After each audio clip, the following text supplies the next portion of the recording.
In this program, I shall be introducing one of the most controversial of all subjects. Astro-Theology is the parent subject of common astronomy and astrology, and is an archive of knowledge which dates back many millennia. The term Astro-Theology means the religion of the stars. Throughout history, the esoteric study of the movement of celestial bodies and their relationship to consciousness has also been known as astromancy, siderealism, Sabianism, and uranography. All high civilizations became high by being founded on the gnosis, which literally descended from heaven to earth, from the celestial to the terrestrial spheres. This transmission was likened by the ancients to a marriage between the sky goddess and her consort, the earth. The reason why you may not have previously heard of this fascinating subject has largely to do with the fact that astrotheology, when studied deeply, serves to uncover the dark origins of religion, politics, and big business. Those at the helms of these leviathans are not in the habit of allowing the ordinary member of the underclass to become privy to their machinations of control. Astrotheology is not commonly known because the power brokers know full well the consequences to their hegemony should the ordinary, intelligent, and well-meaning individual be made privy to the apparatus of mind and libido control, which works relentlessly to maintain groupthink, conformity, apathy, and ignorance. Their infernal machinery never sleeps, and therefore neither must its investigators. Those on the trail of this beast of deceit and despoilation cannot afford to neglect their charge, their solemn duty to bring forth true enlightenment to the people of the earth, their quest to give humanity its overdue rebirth. Humanity, as it stands now, is a compelling word rather than a reality. Regrettably, we have to be realists and understand that humanity is, as yet, nothing more than a concept, a word in a dictionary, a mere fine-sounding sociological term. It has the word human in it. But are our actions truly human in this world at this time? As we proceed with this program, I'm going to establish the controversial fact that the scriptures of all major religions, together with their pantheons, practices, customs, rituals, and rhetoric, are based on and are replications of astro-theological leitmotifs. The very existence and magnitude of both the minor and major cultures and religions lies in their penchant of their leaders to download, in modern parlance, data from the heavens. It is star lore which leads to the majority of the idioms, customs, and superstitions around us. It is star lore which inspired the composers of the great legends and fairy tales, and which inspires the modern-day filmmakers and writers, in the sci-fi genre particularly. Like the gods after which they are named, the celestial bodies have never ceased whispering and singing to mankind, in inspiring and transmitting their ethereal light and sublime wisdom. Though the mysterious ordinances of the heavens have been the template for every major civilization, no culture on earth is more firmly founded on the gospel of the stars than Christianity. The foundation of this religion is the Bible, a tome which can be regarded either as the greatest story ever told or the most abstract book of philosophy ever written. It can be taken either as a masterpiece of revelation or as a travesty of deception. It has been regarded as a biography, a book of fanciful poesy, austere ethics, as a manual for moral rectitude, a great history of great peoples, and even as a science fiction classic. Every practicing Christian owns at least one, every skeptic probably has one also, and every critic has a well-thumbed one somewhere within reach. Pseudo-evangelical salesmen will deliver collector editions to your door, and you probably will never visit a hotel or a motel which does not have one within easy reach. It has been and continues to be blessed, kissed, and sworn upon, and is, usually on a Sunday, proudly and reverently carried and or driven to the local church service. It has ridden in the glove compartments of limousines and jalopies, on the ships which founded the New World, and on board those which traveled to the moon. It has been quoted by everyone anyone can think of, by saints and serial killers, and written and rewritten by kings, popes, and paupers alike. But though this book, which once was the only book that most families would ever have possessed or read, is so widely available and cherished, it remains one of the most inexplicable tomes in mankind's long history, and few there are, or have been, who can accurately unravel its secrets, or coherently explain what its contents are really meant to be about. The Bible's secrets have been preserved because our perception of its meaning has too often been compromised by our emotional proximity and attitude. Emotionally speaking, we are often standing either too close or too far off for a true unbiased perspective. The Bible's history and aura, so to speak, travel before it, and it does not come into a hand which will not tremble slightly with some emotion, be it of awe, veneration, or contempt. The great German philosopher Friedrich Nietzsche wrote that if we think that the stars are merely something above the head, we will lack the eye of knowledge and never know wisdom. The Athenian philosopher Plato wrote, "Astronomy compels the soul to look upwards and leads us from this world to another." And elsewhere he wrote, "Perhaps there is a pattern set up in the heavens for one who desires to see it, and having seen it, to find one in himself." Throughout the ages prior to the Industrial Revolution, there was hardly a scholar in any field who was oblivious to the mystique of the heavens and the gospel of the stars. Moreover, it is not from the days of Pythagoras, Pacioli, Fibonacci, Paracelsus, Agrippa, and Avicenna, nor from those of Newton, Copernicus, Einstein, and Heisenberg, that the truth of the connection between consciousness and matter comes. Thousands upon thousands of years before the ravings of Descartes and Hobbes, and before the unsustainable fallacies of Darwin and Pavlov, there were sublime cosmologies, and theologies, and philosophies, and social ethics. Though we have focused the limelight of history mostly on those sages who provided mechanistic and pragmatic postulations and theorems, the time has come in our age to make a deeper exploration of the shadowy wings of the historical stage, and to call forth into the limelight those whose wisdom dwarfs that of the fashionable and reason-friendly Keplers, Galileos, and Newtons, etc. Those are the ones who stand commonly accoladed. But for every actor taking bows at center stage, there stands another in the shadow, whose name is either less known or all but forgotten. For every Hegel, there's a Soren Kierkegaard. For every Kepler, a Tycho de Brahe. For every Fibonacci, there's a Pythagoras. And for every Reynolds, a William Blake. For every Einstein, there's a Wilhelm Reich. And for every Edison, there's a Nikola Tesla. The latter named may be relatively unknown to the public, their works ignored and their graves untended. Nevertheless, their spirits remain luminous and continue to ignite the flame of inspiration and imagination for those not content to remain within the prisons of hand-me-down belief and second-hand knowledge. It is time in this age not only for familiarization with the works of maligned and subversive geniuses, but also for a reappraisal of ancient mystery school gnosis. By considering such to be irrelevant, post-industrial man has condemned himself in his search for answers to being perpetually enticed down many a false and unproductive path.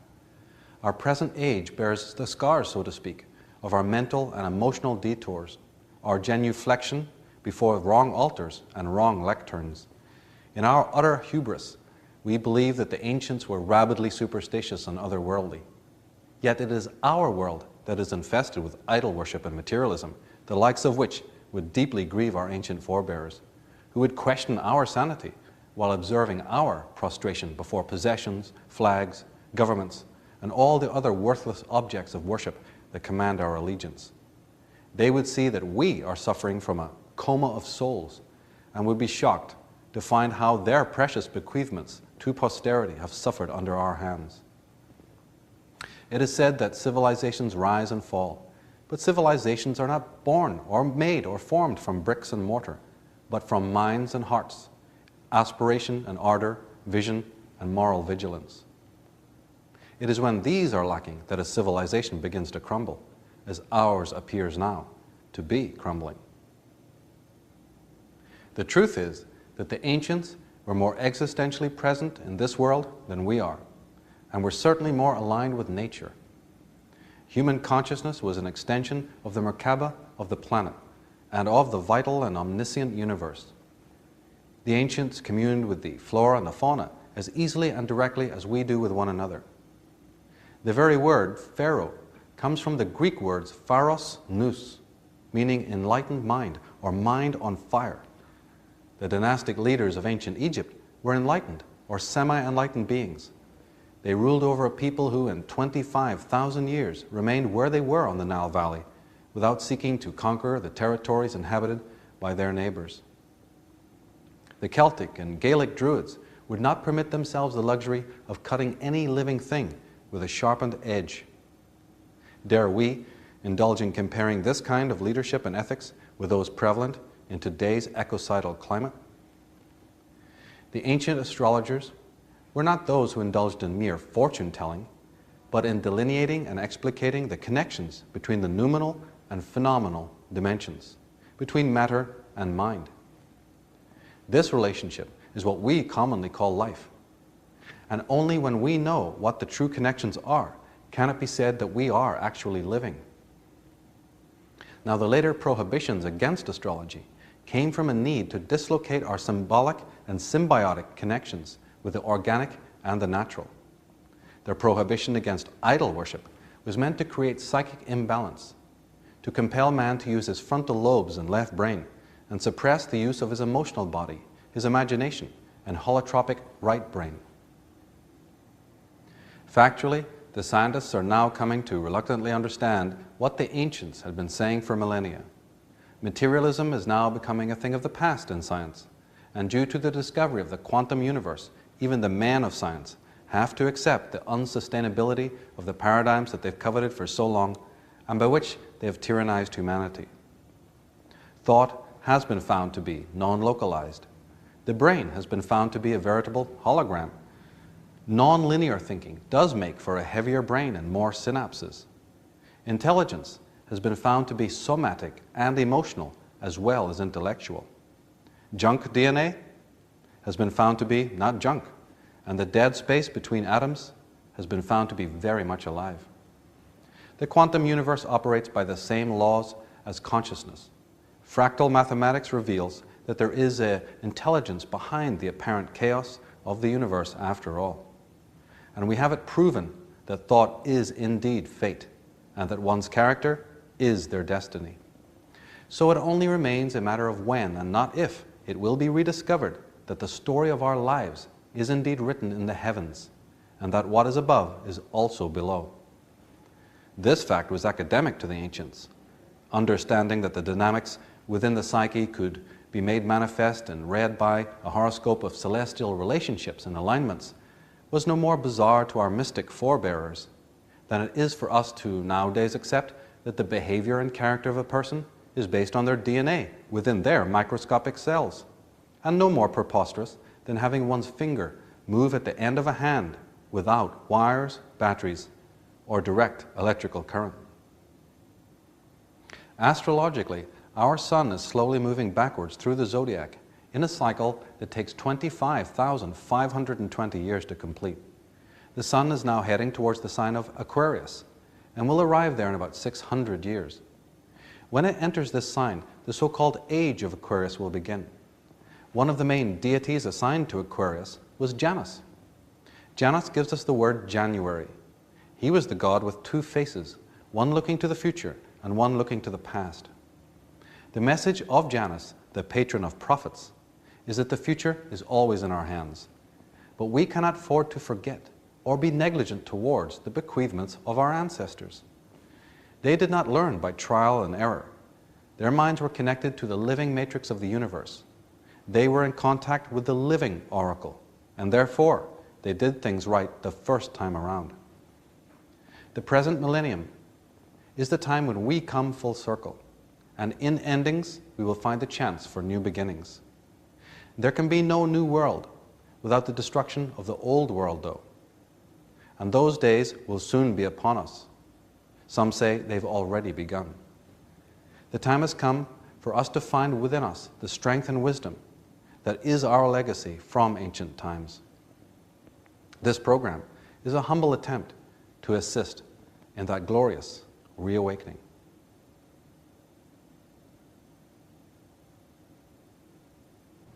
I've said many times during the course of this series that the 21st century is not only a time for solution, think, but also a time when a great many of the great mysteries of old are going to be revealed to the human race. These are the mysteries of religion, of government, and of culture in general. Now, the authors of the book Templar Revelation have a passage in that book which is very enlightening and encapsulates the theme of this particular program. In that book they say, our whole culture is unquestionably understood to be Judeo-Christian. But what would it mean if it should in fact be Egypto-Christian instead? What indeed would that mean? What would it mean for the Vatican? What would it mean for the followers of all the world's Western religions? What would it mean for the leaders of all the denominations? And what would it mean also for us if we really did understand the origins of some of the philosophical, religious, and theocratic principles and idioms that we accept and also take for granted? What would happen if we find out that there is an earlier origin, an earlier Semitic root to the great religious and philosophical ideas that we have accepted almost blindly in this world? Now, the heart of the Judeo-Christian paradigm is, of course, the Bible, which we understand emanated from the Torah. And the Torah, as I've shown in other programs, originated from the tarot and the old divination arts of previous ages, previous high races, like the Phoenician and the Sumerian, and perhaps even before them. So the unraveling of the mystery of Judeo-Christianity can't happen without an appraisal of its main manifesto, its main testament, the Bible. And of course, many scholars all over the world for thousands of years have been trying to unravel the mystery of the Bible, because it is, after all, filled with mystery. And just when you think you've got a handle on one of its great mysteries, another one appears to confound your understanding. The thing is labyrinthine. We never seem to be able to get to the bottom of it. And perhaps it's because we've been looking in the wrong direction, or holding the telescope, looking through the telescope, from the wrong angle, from the wrong side. Perhaps there's a reason why we never can seem to get a handle on what this incredible book actually is about and what it actually means. We don't know, is it a biography, is it a book of art? It's so cryptic, it's so labyrinthine. And of course now we have a great many scholars working on this problem. Brilliant researchers who are finding out all manner of mysteries, now that the human race is more literate than it was ages ago. And of course we have the uncovery of late of the Dead Sea Scrolls and the Nag Hammadi Library and the apocryphal works. Now, the apocryphal works have always been around, but the wholesale revelation coming out of the Dead Sea area and Syria and the Middle East of the so-called Gnostic tradition, that has really impacted Orthodox fundamentalistic paradigms in a very, very strong way. And the Vatican, knowing that, has responded in kind. They've not only prevented the publication and translation of those Gnostic scriptures, but they have also stooped the assassination of some of the writers and scholars who sought to explain to us what was being hidden from us in the Orthodox package that we've been handed.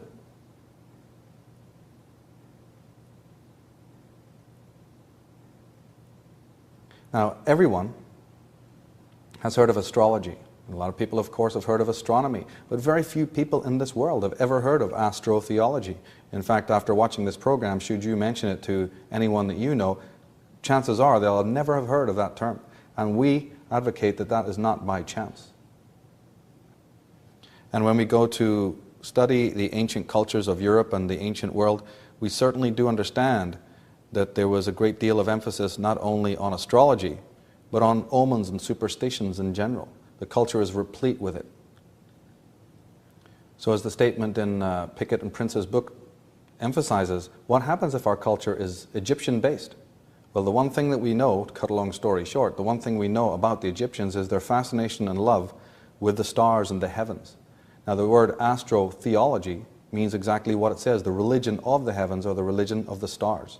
Astro-theology is basically considered the theology in total that was practiced in the ancient lands of Egypt. But we can look around even our own milieu, our own society, and notice the prevalence of stars moons, suns, and other astromantic symbols. We find them in all the seats of learning.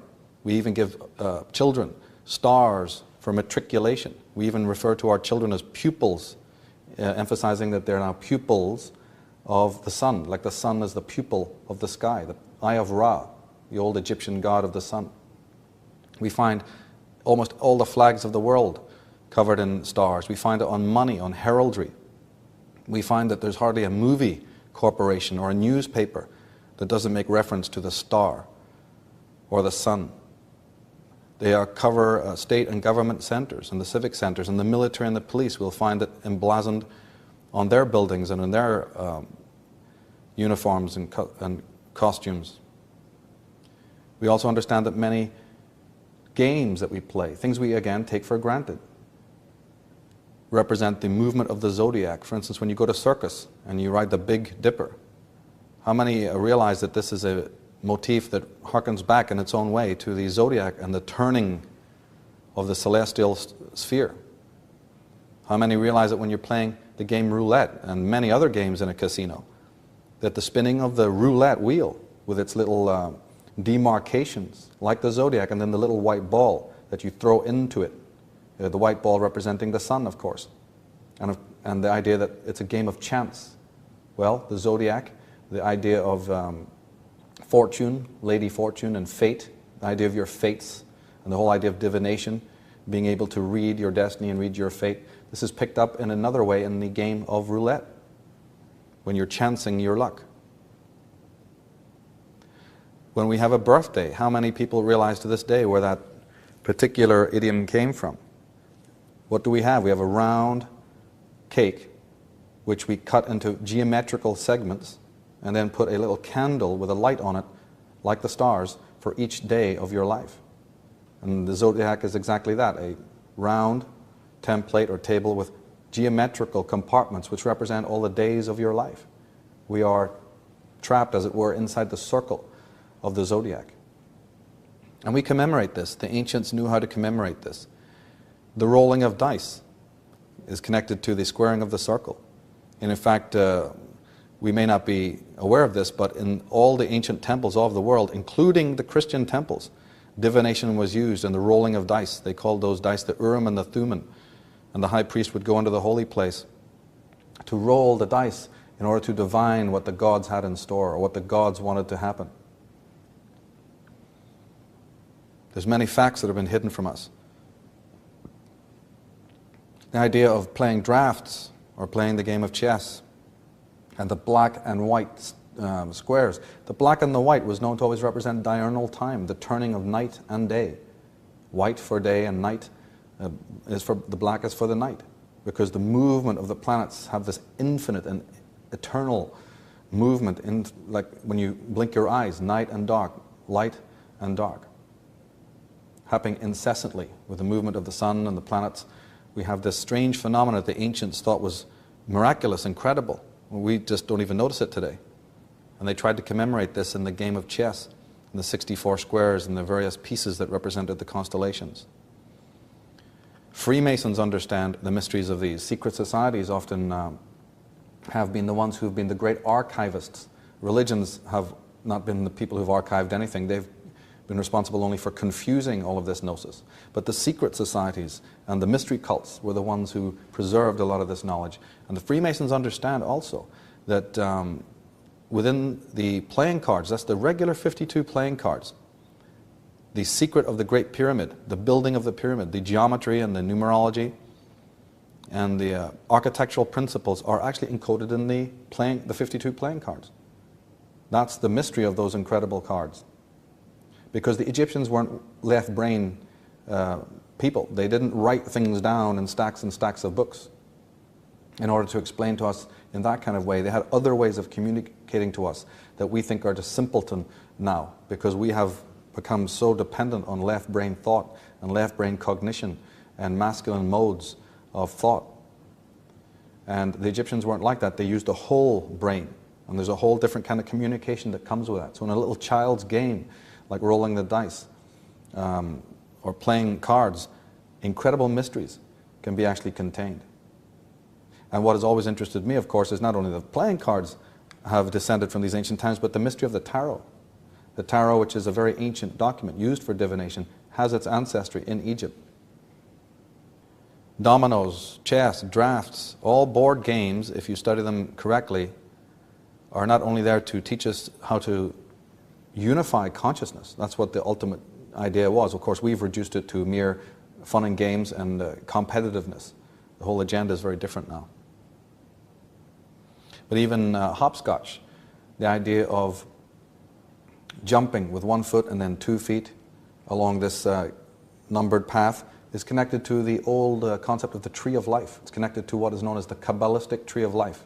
But again, toned down in a way which would preserve it through the ages, because whoever created these understood that ages would change and there would be a time that would come in which ordinary people would not care about any of these devices and not want to preserve the ancient gnosis and would fall into a sort of a Newtonian sleep. So the miracle was, knowing that, they were able to preserve their cultural idioms in a cryptic way that we would preserve, perhaps not even understanding what we're doing. And so many of the idioms that we perform today, the jumping of the bull's head that you see in Latin types of countries, and the ceremonies of the maypole, and the carousels, and playing cards, even nursery rhymes. It's well known that nursery rhymes are filled with astro-theological, sidereal motifs. And Jack be nimble, Jack be quick, Jack jump over the candlestick. For aeons, the candlestick was understood to be the axis of the earth, and Jack is the name of the sun. So right there, the sun passing over the polar axis was encapsulated in a little rhyme that doesn't seem to mean much in any other way. The fact that we have fountains in the squares of the world, gushing water, we'll come to understand that a lot of this has very ancient history. The fact that we light fireworks at times of ceremony. The fireworks display, the fireworks ritual goes back a long, long way. It has to do with the male impregnating the female. Here we have the phallic fire, which is shot off into the womb of the body of the night goddess Nuth. Why? So that there would be a promising tomorrow. The stars and the planets were always seen as embryonic life forms in the great womb, the great night womb of the night goddess Nuth. And so at times of great ceremony, when people were looking forward to prosperity and abundance, they had the ceremony of firing this phallic, iphiphalic light, the little analogous sperms into the ovum or into the womb of the night goddess for a promising tomorrow. Even the money that we use and the fact that it's in 3 basic colors, silver, gold, and bronze, those represent the sun, the moon, and the earth. When people are given medals of honor, they also not only have stellar symbols on them, but they come in those 3 colors in order to commemorate that matriculation descends to us from the stars, the sun being the greatest achiever, the moon being the next, and the bronze representing the earth, the 3 great levels of matriculation. And even when we're given medals, often we're standing on what looks like an Egyptian pyramid. Not only are we given medals that are circular, but we're often given medals, and we see medals that are in the shape of a star. It's also known that if you study this, you might discover that most of the dances of the world, and very specifically the waltz and the minuet, but even more in particular, the age-old dances that come out of the Celtic countries, coming out of Brittany and Cornwall and Scotland, the very geometrical, precise geometrical jigs and reels, and the dances of old are very particular, and you'll often see in Scotland where they actually lay the swords and raise the swords to represent different geometrical shapes like the Star of David, and the movement of the feet and the legs is precise. A lot of the dancers don't realize, unfortunately, though some do, that these dances are based on, come out of an ancient tradition of the past, in which they represent geometrical and astrological aspects and ratios and also conjunctions in the sky. Of course, in the African continent and in the Far East, in India and in China, we wouldn't have to tell the dancers that. They would be absolutely aware of that. And though we don't have time to go into it in one short presentation, Let it be known also that this has a very modern context. This is not just some old relic hunting nonsense of bygone ages. Our modern movies are also replete with astrological and archetypal motifs. One example is The Magnificent Seven. If you watch that movie with educated eyes, you will find that the writers consciously encoded in and scripted into that film very precise astrological motifs. And in my classes I've taught this to bring it out, because of course if you say this to people, they're going to think it's crazy, until one demonstrates that each of the characters, even in their script, even in the words that they're given, and even in the costumes that they wear, and even in the traits that they personify in that movie, embody specific astrological signs of the zodiac and planetary symbols. Now, of course, in good drama, you have composite characters. They're not just going to be cut out of cardboard where it's one symbol or one set of performances. They're composite, archetypal characters. And this needs to be understood, because if we want to encode this kind of symbolism in our creations, if we're into movies or art or design, we need to understand this, because there's a whole archive, a whole repository of archetypal information and symbolic richness that we need to understand. And some of the top filmmakers in the world, along with their other prodigious talents, are aware of this more secretive canon. And as we pointed out in the other show in this series, the subversive use of sacred symbolism, the advertisers and ad men on Madison Avenue and elsewhere, they are very conversant with it. Now, Joseph A. Seiss, a author who had studied all these matters, in his book, The Gospel of the Stars, he says, in treating of these starry groups and pictures, we are dealing with something very different from the inventions of paganism and mythology, with something as sacred in origin, as venerable in age, and as edifying in import as anything known to man. Corrupt religion and classic fable have interfered to obscure and pervert their meaning, and scientific self-will has crowded them with impertinent and unmeaning additions. But in reality, they constitute the primeval Bible. So here's a scholar who's done his homework, who has been comparing and contrasting the ancient mythologies, the ancient cultures of the prehistoric era, with the modern ones that we have today. And he's convinced that these are not just fable. This is not something to just be put aside. It undergirds all of the philosophical and theocratic idioms that we take for granted today. Now, for those of you who are interested in this particular paradigm of how games and how words and how phrases and even certain passages have astro-theological motifs, you're welcome to go onto my website, because there's a whole page there. A great deal of work has gone into etymology and showing how many of our words originate, and the real meaning of these terms and phrases is also a very handy way to get a hook into this vast subject. There are certain easier routes into the center of this incredible study. So personal names, for instance, and the names of cities, for instance, and just in the language that we use from day to day, we can use that particular motif to uncover the astro-theological origins of our world. But yes, indeed, the Holy Bible, the mystery of the Bible, this is what we seek in this program to help to reveal. And we find that in the Bible, in books like Genesis, if we read very carefully, we will find that this old tradition is very much alive. Just because it hasn't been taught to us from the pulpit doesn't mean that the Bible itself does not contain evidences of this ancient tradition. I've said many times that what we get from the pulpit is far from theology. It has very little to do with theology.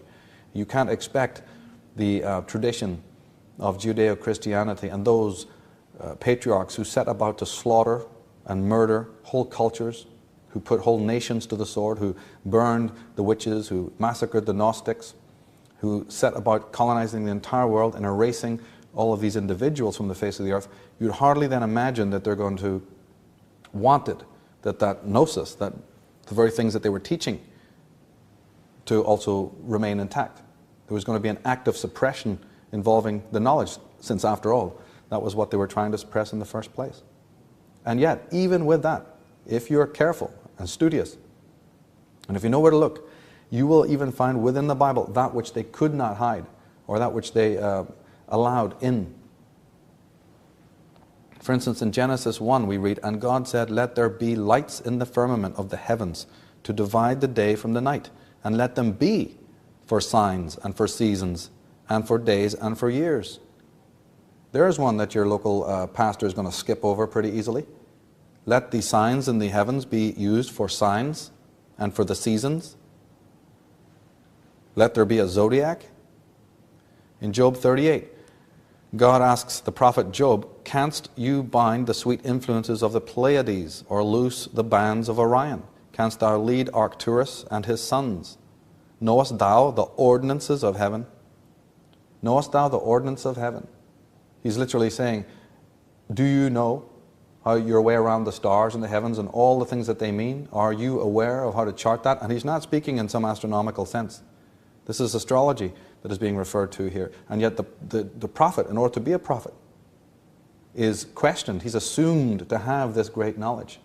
Well, wait a minute. We've been told something very different today, right? In Hebrew 9, we have the pattern of things in the heavens. Patterns of things in the heavens. What patterns? Now, Timothy Freak and Peter Gandy, they write, "The traditional history of Christianity is hopelessly inadequate to the facts. From our research into ancient spirituality, it has become obvious that we must fundamentally revise our understanding of Christian origins in the most shocking of ways. Our conclusion, supported by a considerable body of evidence in our book, The Jesus Mysteries, is that Christianity was not a new religion. It was a continuation of paganism by another name. The gospel story of Jesus is not the biography of a historical Messiah. It is a Jewish reworking of ancient pagan myths of the dying and resurrecting God-man Osiris Dionysus, which had been popular for centuries throughout the ancient Mediterranean." There you have it. So let it be known again.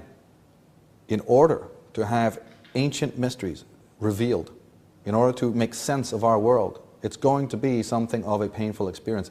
Revelatory and, above all, healthy. But it's as all nurses know, when you want to rip a plaster off a wound, the quickest way is the short, sharp shriek method. But we're going to need that in order to extrapolate some of the incredible mysteries by which we have been dumbed down for years. And to come to sanity is a twofold path. You can't get to the light without first noticing the darkness. You have to do your house cleaning first. You can't just say to the garbage in your backyard, "Garbage, be gone." You can't just have a room aired by screaming from the window to let the air come in. You have to do some homework. You've got to get into the garden, get onto your knees, and weed out that garden before new flowers will grow and the birds and bees will come in to create a new and beautiful garden. But what we're talking about here is the intellectual homework that needs to now be done so that we can have sanity back on its throne. Of course, this was not wanted by the Judeo-Christian paradigm, who were setting about the manipulation and the subversion of the ancient tradition. In Exodus 20, "You shalt not make for yourself a graven image." That prohibition, by the way, comes before the prohibition that says, "Thou shalt not kill." Now, why would that be? Because it was important to those who were creating this anthrocentric, patriarchal, hegemonic religion, that we have to get rid of this need for ancient people to portray in cards and in stone and in hieroglyphics the mysteries of cosmos, the mysteries of being, and the mysteries of life. They were fascinated by it and they knew how to portray it. But that right brain approach, that symbolic communication had to go in order for the new one to come in.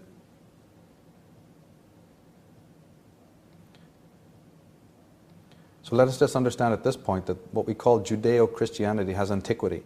It originates from far in distant times than from the dates that we are officially given. Now, President John Adams, President of the United States, John Adams, said that the government of the United States is not in any sense founded on the Christian religion. The doctrine of the divinity of Jesus is made a convenient cover for absurdity.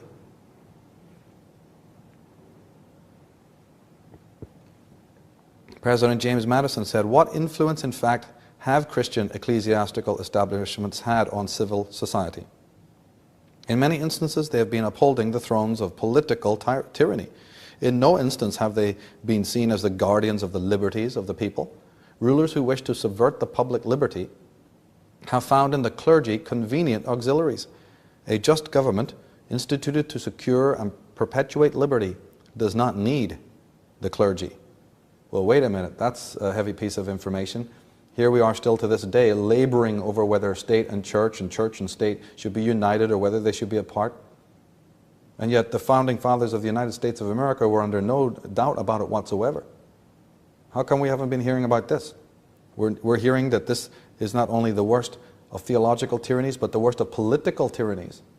And that the religious principles coming out of Christianity would only be used by the most violent and criminalistic of political tyrannies. Thomas Jefferson said, "I have examined all the known superstitions of the world, and I do not find in our particular superstition of Christianity one redeeming feature. They are all alike founded on fables and mythology. Millions of innocent men, women, and children since the introduction of Christianity have been burned, tortured, fined, and imprisoned. What has been the effect of this coercion? To make one half of the world fools and the other half hypocrites, to support roguery and error all over the earth. The clergy converted the simple teachings of Jesus into an engine for enslaving the world and adulterated by artificial constructions into a contrivance to filch wealth and power to themselves. These clergy, in fact, constitute the real Antichrist."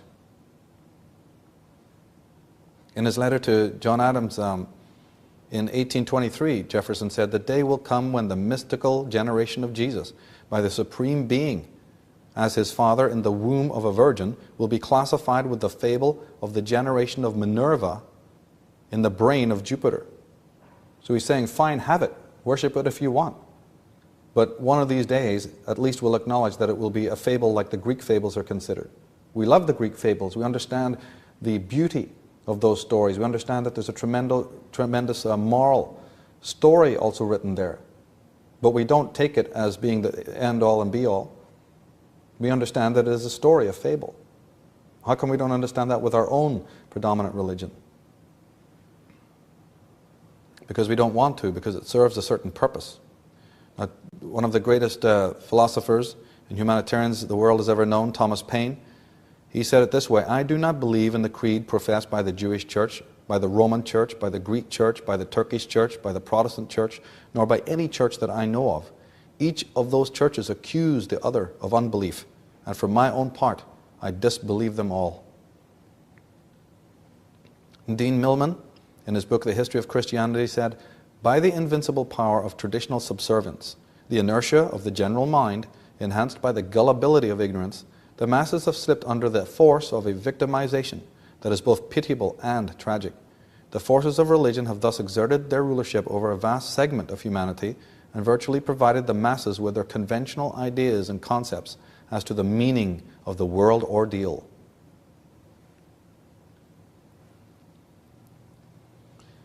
The historian Strabo in ancient times wrote, "It is impossible to govern a mob of women or the whole mixed multitude by philosophical reason, and to exhort them to piety, holiness, and faith. We must also employ superstition with its fables and prodigies.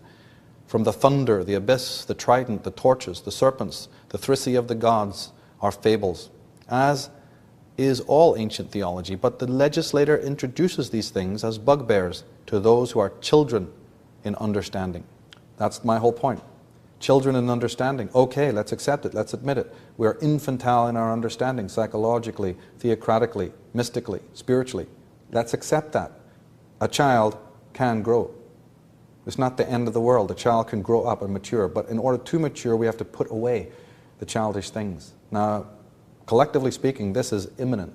This absolutely must happen. There are no two ways if we are to inherit any kind of future that is worth the living.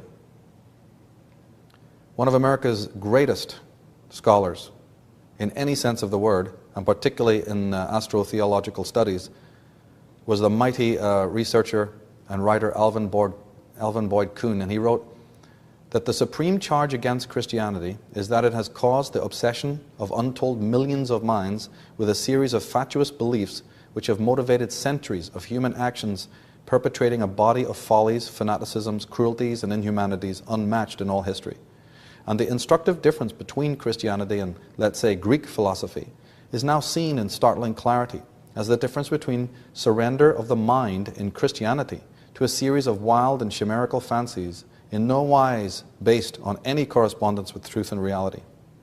While Greek philosophy was a system of intellectual propositions based on a complete harmonization with the known realities, the forces and elements of man's constitution and the laws of the cosmos. So Kuhn is saying, look, we're not against the fact that you have mythologies, fables and legends. Let's have them. But can they at least be rooted in the real? Can they at least be articulated as some kind of sanity? In a book called Revelations of the Antichrist, we read, "Those initiated into the sacred mysteries knew the gospel stories were false, but considered it necessary to keep up the imposition for the purposes of propagandism. But while this transition of faith was going on, some of the more conscientious teachers began to tell the people that the Jesus Christ they were worshipping was not a historical personage. This was regarded by the conservative priests as a dangerous disclosure, and so John denounces the innovators as liars and antichrists, knowing that he himself and his fellow priests were the pious liars, and that the antichrists were telling the truth. Error prevailed, and the mythical Christ became the historical Jesus." Elmer H. Gruber, in a book called The Original Jesus, says that during the early period of the Christian movement, the multitude of often contradictory texts was so great that the young church saw only one way of preserving the faith from splitting it into numerous sects: assembling a canon of writings and destroying rejected or apocryphal, that is, the hidden texts. So we have editing now on a massive scale. The idea, in order to consolidate, because that's the idea. We want world government. We want world religion. We don't want independent, segregated tribes and nations all believing whatever they want.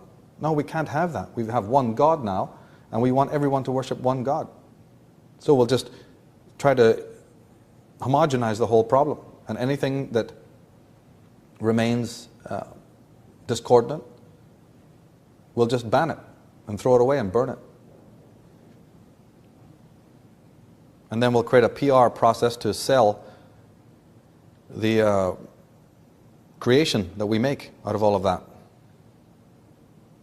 Now, Burton L. Mack, in his book Who Wrote the New Testament, says the writings in the New Testament were not written by eyewitnesses of an overpowering divine presence in the midst of human history. The Christian Bible turns out to be a masterpiece of invention. To be quite frank about it, the Bible is the product of a very energetic and successful myth-making on the part of those early Christians. And Tony Bushby, in his Bible Fraud, he says, "It is important to remember that the words authorized and original, as applied to the Bible, do not mean genuine, authentic, or true." T.W. Doane, in his book Bible Myths and Their Parallels in Other Religions, says the canon of the New Testament is nothing more or less than a copy of the mythological histories of the Hindu savior Krishna and the Buddhist savior Buddha, with a mixture of mythology borrowed from the Persians and other nations. Tony Bushby goes on to say, "It was the wisest fool in Christendom who authorized the translation and publication of the first Protestant version of the Bible into English. He came to the English throne in 1603 and quickly became unpopular because of his disgusting personal habits and his unsavory character. He pretended to be a scholar in theology and philosophy, but his learning was shallow and superficial. He wallowed in filth, moral and physical, but was endowed with a share of cunning that his associates called a kind of crooked wisdom. For his new edition of the Bible, he issued a set of personal rules the translators were to follow and ordered revisions to proceed, although he never contributed a farthing to its cost. Work began in 1607. The translators handed over the revisers' manuscripts of what is now called the King James Bible to King James for his final personal approval. It was evident that James was not competent to check their work and edit it, so he passed the manuscripts to a higher genius, to the greatest genius of all time, Sir Francis Bacon." I added this particular passage because those who have checked out my book on Atlantis and who've seen Atlantis, Alien Visitation, Genetic Manipulation, the program in this series, will know what I'm implying there by Sir Francis Bacon, and even will note this particular era, this particular date, the 1607s, with the rise of the Tudors and their need to not only mind control the the people under them, but also to create an empire. And we'll remember how many idioms that we associate with England come out of this particular era, and how it is that so many changes happened around the 15th, 16th century, the Renaissance, with the coming of the Tudors, and how it was that just 50, 100 years prior, the kings are shivering in windowless castles, shivering to death, and then all of a sudden, enormous empires rise.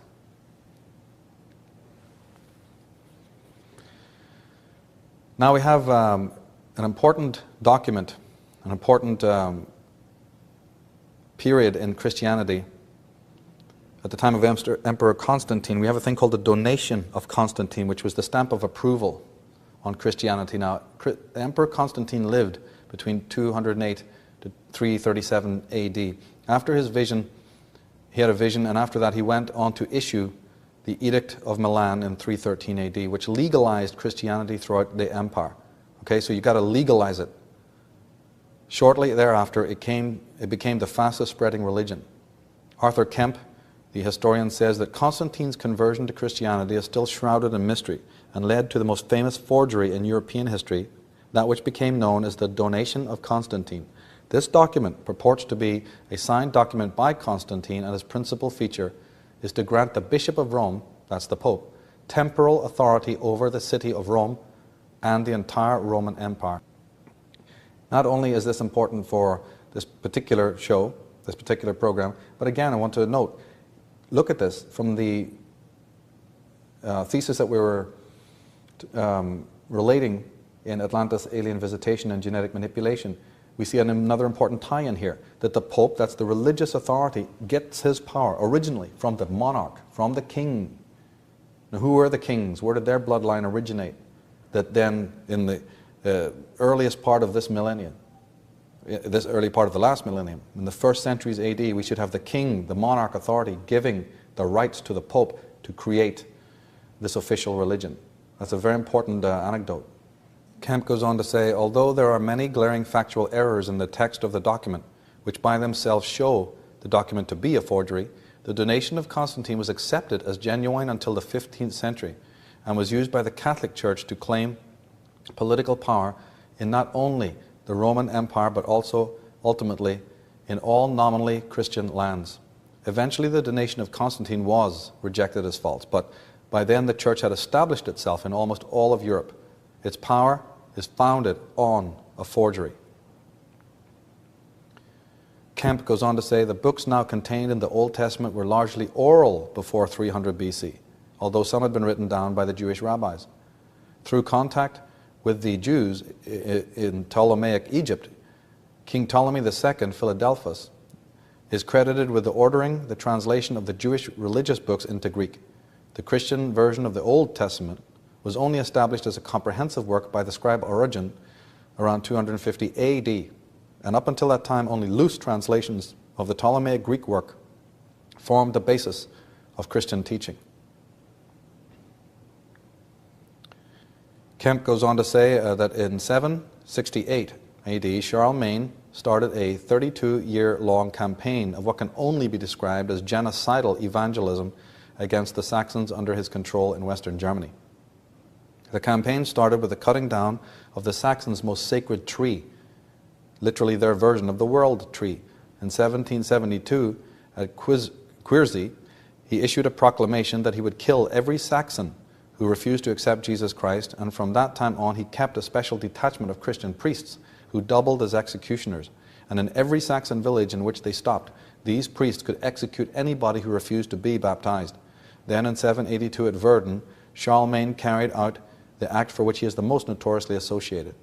He ordered the beheading of 4,500 Saxons in one day who had made the error of being caught practicing paganism after they had agreed to be Christians. His on-site biographer, the monk Einhard, records that after these beheadings, the king went into winter camp and there celebrated Mass as usual. So there's your paragons of Christianity. There's your paragons of the world religion. This has very little, as you can see, to do with enlightenment or the spiritual uplift of anyone. It has to do with exactly what it says: massacre, murder, and mayhem, and mind control. Arthur Kemp, in his March of the Titans, says the only significant group left in Europe who were not Christians by the year 1000 AD were to be found in the Baltic and Eastern European regions. To destroy this last bastion of paganism, the Church employed the service of some of the most fanatic Christians of all, the Teutonic Knights. Originally a religious military order founded during the Crusades, being first established in Palestine in 1190, the Teutonic Knights jumped at the chance, and by using violence and mass murder, soon became known as effective Christianizers. This genocidal evangelism soon became the sole obsession of the Teutonic Knights. By 1226, the order had set up permanent settlements in northeastern Europe. In 1525, the order's Grand Master, Albrecht of Hohenzollern, became a Protestant and dissolved the order. Tony Bushby's Bible Fraud, he said, there was never any recorded form of ordination from a supernatural Jesus Christ or Simon of Petra to the presbyters. They appointed themselves and continually restructured their own writings to further appeal to the rabble without understanding the meaning of what they were compiling. In fact, the term father was used by the priests in the cult of Mithras. Okay, this is an ancient cult, an ancient solar cult, the cult of Mithras. The term was originally forbidden to Christians. The birthday of Mithras was December solstice, the time that was later given to the birth of Jesus Christ.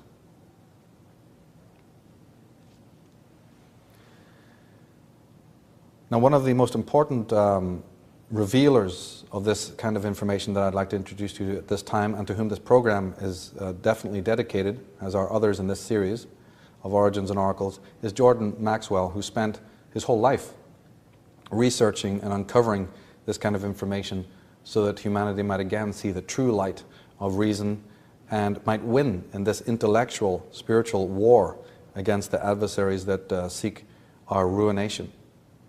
I've often said that if we were to build statues in bronze to Jordan throughout the world, that would only be going a small way to honoring the service to humanity of this remarkable Magi, this true Magi of our times.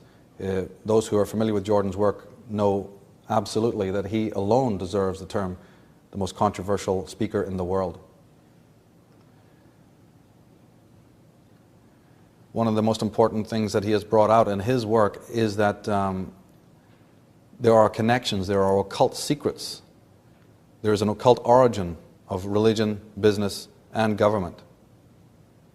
He says in his own words that religion and politics are but two hands serving the same brain. And Jordan Maxwell has been one of the most courageous individuals to show you how the workings of that brain and exactly what plan that brain has for the future. Now, Tony Bushby, in A Secret in the Bible, says that in the 4th century, leading advocates of the Christian church developed a secret worship from which a major portion of the public was excluded, and the custom of communicating only a portion of the community became known as the disciplinae arcanae, or the discipline of the secret. The privacy of these sacred rites performed was guarded with the utmost care from the obtrusive eyes of all who were not qualified to be present. So like Jordan Maxwell has uncovered, like other scholars are researching and finding out, there was a secret tradition within Christianity. And that Christianity itself, I mean, you only have to watch any even Cecil B. DeMille movie coming out of the 50s in America to realize that in relationship to all the other cults and powers and nations, for instance the Romans, Christianity is clearly a conspiratorial organization, a secret organization with a great many mysteries. They had to use symbols to communicate with each other. They were being suppressed. They had to meet in secret, and they were having to disguise their original intentions. And yet today, anyone else who happens to, in our modern age, anybody who else who tends to be like that are considered to be negative or evil. Yet Christianity in its inception was nothing but a secret society. Now, Dr. Lawrence Buck, in Mystic Masonry, he also talks about Christianity's hidden traditions. He says, there was always an exoteric portion given out to the world, to the uninitiated, and an esoteric portion reserved for initiates that was revealed only in degrees. Accordingly, as the candidate demonstrated his fitness to receive, conceal and rightly use the knowledge so imparted. Few professed Christians are aware, perhaps, that such was the case with Christianity during the earliest centuries. And St. Gregory, that's the Bishop of Constantinople in 540 to 604 AD, said, "You have heard as much of the mystery as we are allowed to speak openly in the ears of all. The rest will be communicated to you in private, and that you must retain within yourself. Our mysteries are not to be made known to strangers." One of the greatest personalities within the Jewish culture and tradition and religion is Rabbi Moses Maimonides, and he says, "Every time that you find in our books a tale, the reality of which seems impossible, a story that is repugnant to both reason and common sense, then be sure that the tale contains a profound allegory veiling a deep mysterious truth, and the greater the absurdity of the letter, the deeper the wisdom of spirit. Whoever shall find out the true sense of the book of Genesis ought to take care not to divulge it. If a person should discover the true meaning of it by himself or by the aid of another, then he ought to be silent. For if he speaks, he ought to speak of it only obscurely, in an enigmatical manner, as I do myself." So just know at this stage that if you're a well-meaning Christian who has been following this particular paradigm, understand that there is a hierarchy involved here, and that it's not an egalitarian process, this game of religion. You're being told only what you need to know. From their own words, from the horse's mouth, you have it, that there is an esoteric and an exoteric tradition here. And you may not be privy to that. You may not have earned that right. So be very careful then when you say that what you know here is the whole truth. Because those who are telling you to say that, and those who are giving you this information, they may know something more, something that you don't know. The whole thing is based on mystery. Now what Jordan Maxwell has brought out in his incredible researches and work is the fact that there were in the ancient world not one power structure, but many. And Jordan speaks specifically of the 4 great cults of power. And those are known as the stellar cult, the lunar cult, the solar cult, and the Saturnian cult. And absolutely, fundamentally, no knowledge whatsoever of our times now can be had without an understanding of the role and the origin and the power of these cults. Now, you won't be finding that information in most of the textbooks. There are books from previous centuries that do contain it, but those books and those writers have been sequestered and persecuted. We hope to bring that gnosis to you today, so that you have an insight into where all of this comes from, so you can make sense of all this malarkey. But the cults of power are very, very important. Now, Dr. Lawrence Buck, in Mystic Masonry, he also talks about Christianity's hidden traditions. He says, "There was always an exoteric portion given out to the world, to the uninitiated, and an esoteric portion reserved for initiates, that was revealed only in degrees. Accordingly, as the candidate demonstrated his fitness to receive, conceal, and rightly use the knowledge so imparted. Few professed Christians are aware, perhaps, that such was the case with Christianity during the earliest centuries." And St. Gregory, that's the Bishop of Constantinople in 540 to 604 AD, said, "You have heard as much of the mystery as we are allowed to speak openly in the ears of all. The rest will be communicated to you in private, and that you must retain within yourself. Our mysteries are not to be made known to strangers." One of the greatest personalities within the Jewish culture and tradition and religion is Rabbi Moses Maimonides, and he says, "Every time that you find in our books a tale, the reality of which seems impossible, a story that is repugnant to both reason and common sense, then be sure that the tale contains a profound allegory veiling a deep mysterious truth, and the greater the absurdity of the letter, the deeper the wisdom of spirit. Whoever shall find out the true sense of the book of Genesis ought to take care not to divulge it. If a person should discover the true meaning of it by himself or by the aid of another, then he ought to be silent. For if he speaks, he ought to speak of it only obscurely, in an enigmatical manner, as I do myself. So just know at this stage that if you're a well-meaning Christian who has been following this particular paradigm, understand that there is a hierarchy involved here, and that it's not an egalitarian process, this game of religion. You're being told only what you need to know. From their own words, from the horse's mouth, you have it, that there is an esoteric and an exoteric tradition here. And you may not be privy to that. You may not have earned that right. So be very careful then when you say that what you know here is the whole truth. Because those who are telling you to say that and those who are giving you this information, they may know something more, something that you don't know. The whole thing is based on mystery. Now, what Jordan Maxwell has brought out in his incredible researches and work is the fact that were in the ancient world not one power structure, but many. And Jordan speaks specifically of the 4 great cults of power. And those are known as the stellar cult, the lunar cult, the solar cult, and the Saturnian cult. And absolutely, fundamentally, no knowledge whatsoever of our times now can be had without an understanding of the role and the origin and the power of these cults. Now, you won't be finding that information in most of the textbooks. There are books from previous centuries that do contain it, but those books and those writers have been sequestered and persecuted. We hope to bring that gnosis to you today so that you have an insight into where all of this comes from, so you can make sense of all this malarkey. But the cults of power are very, very important. But of course we do find mention of them in other areas if we know where to look. For instance, in the tarot cards, if you take out the cards of the major arcana and you look at them in order, you will find that the first 4 cards represent the 4 cults. The most early cult was called the stellar cult, and that is ruled by the first card, the magician, actually showing one of the stellar cult magi. And those who are familiar with the tarot have always wondered at some of the meanings of these incredible symbols. The second card shows the high priestess with her crescent moon, and that relates to the lunar cult.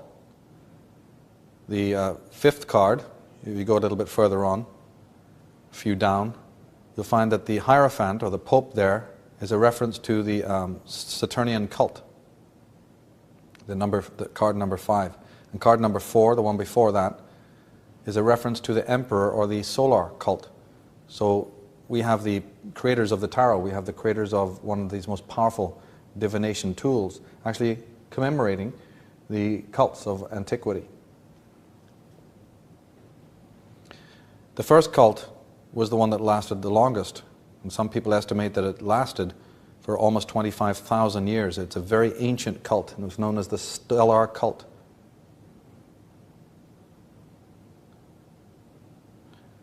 As I said, the next one down the line, and of course a lot of these existed contemporaneously, but the next cult of great importance was the lunar cult. And the lunar cult, the females, both in the stellar and the lunar cult, the women, had kept high office. And we'll be talking about that cult a little bit later. Then we have what is known as the Saturnian cult. This is where Judeo-Christianity actually arises. The origins of the whole Jewish philosophy arise out of the Saturnian cult, the worship of the planet Saturn. It's one of the reasons why they worship on Saturn's Day. And the solar cult, which is now in hegemony, and which came out of the ancient world, worship the sun, the solar cult. And we still commemorate that cult by worshipping on the sun day. Again, if we turn to the Bible, we see the connections there. In Revelation 22, Jesus is saying in his own words, I am the root and offspring of David, and the bright and morning star. I'm the bright and morning star. You can't worship it, you can't mention it, you can't practice astrology. That's all meant to be taboo and evil and satanic. But it's okay for Jesus to say, I'm identifying myself with the heavens, with the stars. Everyone knows the morning star is Venus, or the sun. So 3 important things to remember at this stage about Christianity is that it originally was an occult theology, clandestine and suppressed. It was a consolidation of numerous Asian and Oriental pagan doctrines, or what we might want to call cults, in the true sense of the word, not the way it's being used today, that word. And outside of normal fanaticism, most of its founders and adherents had no intention of it becoming any kind of universal religion. Jordan Maxwell, in his Secret Societies and Toxic Religion, gives us a précis of the whole issue of the cults. He says that the leaders of the 7 great cults, because of course there was 4 great cults of power, but there was about 7 cults in all, and we'll be dealing with that a little bit later also. 4 great cults, but altogether 7 cults were the origin of the modern theocratic and religious ideas. Now he says that the leaders of these 7 great cults of power that's the 7 churches, decided that rather than fighting amongst themselves for supremacy over the ancient world, that they should combine forces. In fact, each cult feared that they could be deposed if the others conspired in concert against it. This conjunction of cults did not happen immediately or quickly. It took several centuries. The Old Testament contains the story of this coming together. The elite dynasties of these cults operate through their descendants in this world today and are extremely powerful. Alvin Boyd Kuhn refers to this coming together. He says, at the precise time at which Christianity was being formulated, okay, that's about 0 AD, we're told. I mean, we have a very specific date here. At that precise time at which Christianity was being formulated, powerful currents of economic, social, and religious forces had come into play, the operation of which precipitated a swift and drastic shifting of the center of gravity, so to say, in religious values and motivations. And what Jordan Maxwell is talking about is actually accurate. In the same way as any syndicate or any corporation, any merger takes place, it could be through fear. It's not done for the love of humanity, it's done out of saving one's own hide. The idea that if your rivals all gang up together, you'll be out of business. So indignantly, but out of necessity, you congregate. You create what is known as the first conglomerate in the world. And most interesting, one of the most fascinating anecdotes brought to light is the place of this coming together. The place of the coming together of these great cults, we know today to be Israel. Israel is made up of names that derive connotatively from those cults. Israel literally comes from the words Isis, Ra, and El. And Isis was the moon goddess, Ra the sun, and El was the name of the god of the Saturnian cult, El. So Isis, Ra, and El, and their coming together was at Israel. It's not that it was so much topographically at a certain place. What we know as Israel, that word, Jacob, the concept of Israel in all of its permutations, not just a geographical location, represents this movement of coming together of some power cults. So when you say Israel, we need to stop thinking it's just about a certain place or what we've been given. It's the understanding of the coming together of great cults of power in order that they could control the trade routes, in order to be able to control the minds of men. And they thought they could do that a lot better working in concert. Because let it be known that this kind of power that we're under today did not come about overnight. Friedrich Nietzsche, the great German philosopher and also historian, he said that the Christian church is an encyclopedia of prehistoric cults. Tony Bushby says that the Empire Rome gradually absorbed and adapted to its own ends the multitude of cults derived from all its parts, and over the ensuing centuries coupled them together as one, the Roman Universal Church. Today it is called the Roman Catholic Church. Henceforth, much of the literature then written was aimed at propagating a fabricated faith to the world and ensuring Roman emperors were given places as heads of church and state. So you can see from that that, yes, you may come together as cults, but of course one potentate would just love to rule the lot. You may have a coming together of a whole different schools, but any kind of coming together means that one individual would love to be the head, the top dog. And of course they don't mind fighting for that position amongst themselves. Jerry Mander, in his book, The 4 Arguments for the Elimination of Television, says something very interesting. He says the Hebrews, emerging between 3000 and 2000 BC, won an important political victory by not denouncing what they called the worship of graven images. By destroying the power of the sculptures of the Sumerians and others who preceded them, they effectively destroyed nature-based religion and the veracity of images. This made possible the substitution of an abstract, single, male, human, all-powerful God. Because it was a sin to create any sculpture of it, it maintained its abstract nature. Although they absorbed God, the Christians somewhat overcame this problem. They created the images of Jesus, a step backwards, or forwards, whatever way you want to look at it, towards paganism. So the Christians later decided, this whole debarring of imagery, of iconography, that's not working. We need to kind of bring that in to some extent. So we have the figure that modeled the image of Jesus. Of course, they didn't bring it in as a truth. They realized you can bring it in, but you can also manipulate that image. So even the image coming down to us out of the Bible of Jesus might also be part of this contrivance. It might not be accurate. In Jeremiah 18, we have what I believe is a passage that refers to this coming together. I believe that the Bible covertly talks about this unification of the cults. Let's just study this passage, for instance, and see if there is a connection, a correspondence. Jeremiah 18 says, "Then I went down to the potter's house, and behold, he wrought a work on the wheels, and the vessel that he made of clay was marred in the hands of the potter, so that he made it again, another vessel, as seemed good to the potter to make it. Then the word of the Lord came to me, saying, O house of Israel, can I not do with you as this potter? Saith the Lord, behold, as the clay is in the potter's hand, so are ye in my hand, O house of Israel. And at what instant I shall speak concerning a nation and concerning a kingdom to build and to plant it."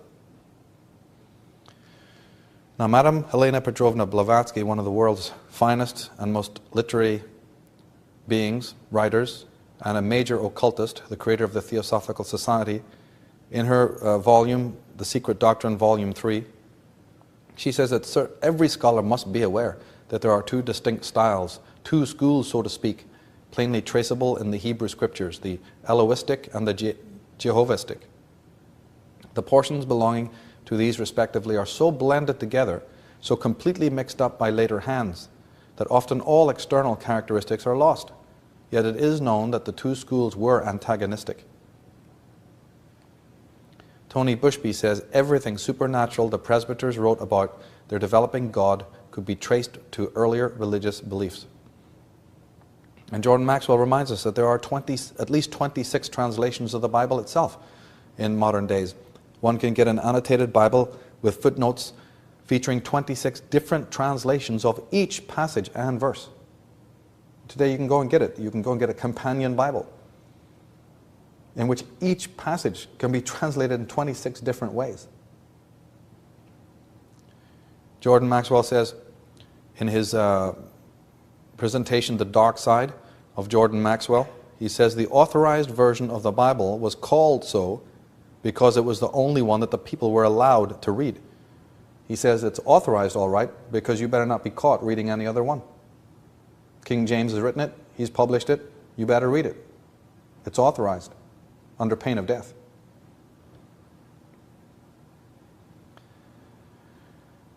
Now the story of the cults is again featured in the New Testament also, especially in the Nativity.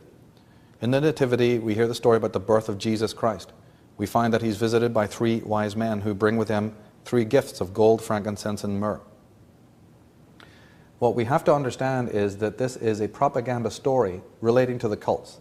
Jesus Christ, that is now worshipped on Sun's Day, was the Sun King, the Solar King, that was being worshipped by the three members of the previous cults. He's been born in Bethlehem, but he's visited by three individuals, three kings.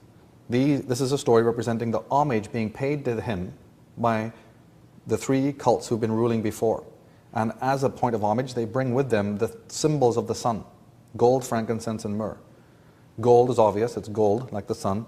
But frankincense and myrrh were the incense and the resin that was burned in all the solar temples of the ancient world. The ancients used to love them because they were resinous and they were golden and amber-like, so much so that they were even referred to as the tears of the sun. So these gifts that were being brought was a tribute to say, we acknowledge that there's a new game in town here. The Solar King is rising, and it's going to be the new paradigm. Now, the mythographers of the four cults decided to pacify each other by dividing the cycle of the year in a manner which would commemorate the deities and theocracies of each cult. Okay, so they're all getting together, but they know that in order to create harmony, they're going to have to make certain allowances. So, since they're all worshippers of the heavens, they're all worshippers of the stars, this is where their great original testament is. They decide to take the annual rotation of the sun and divide it and break it down into a way that would honor and commemorate each of the cults.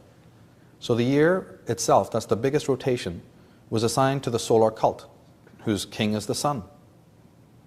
The next division of time, which was the months, just like the word shows you, month, mon, was assigned to the moon to appease the lunar cult and their deity. Then the next division of time was the week.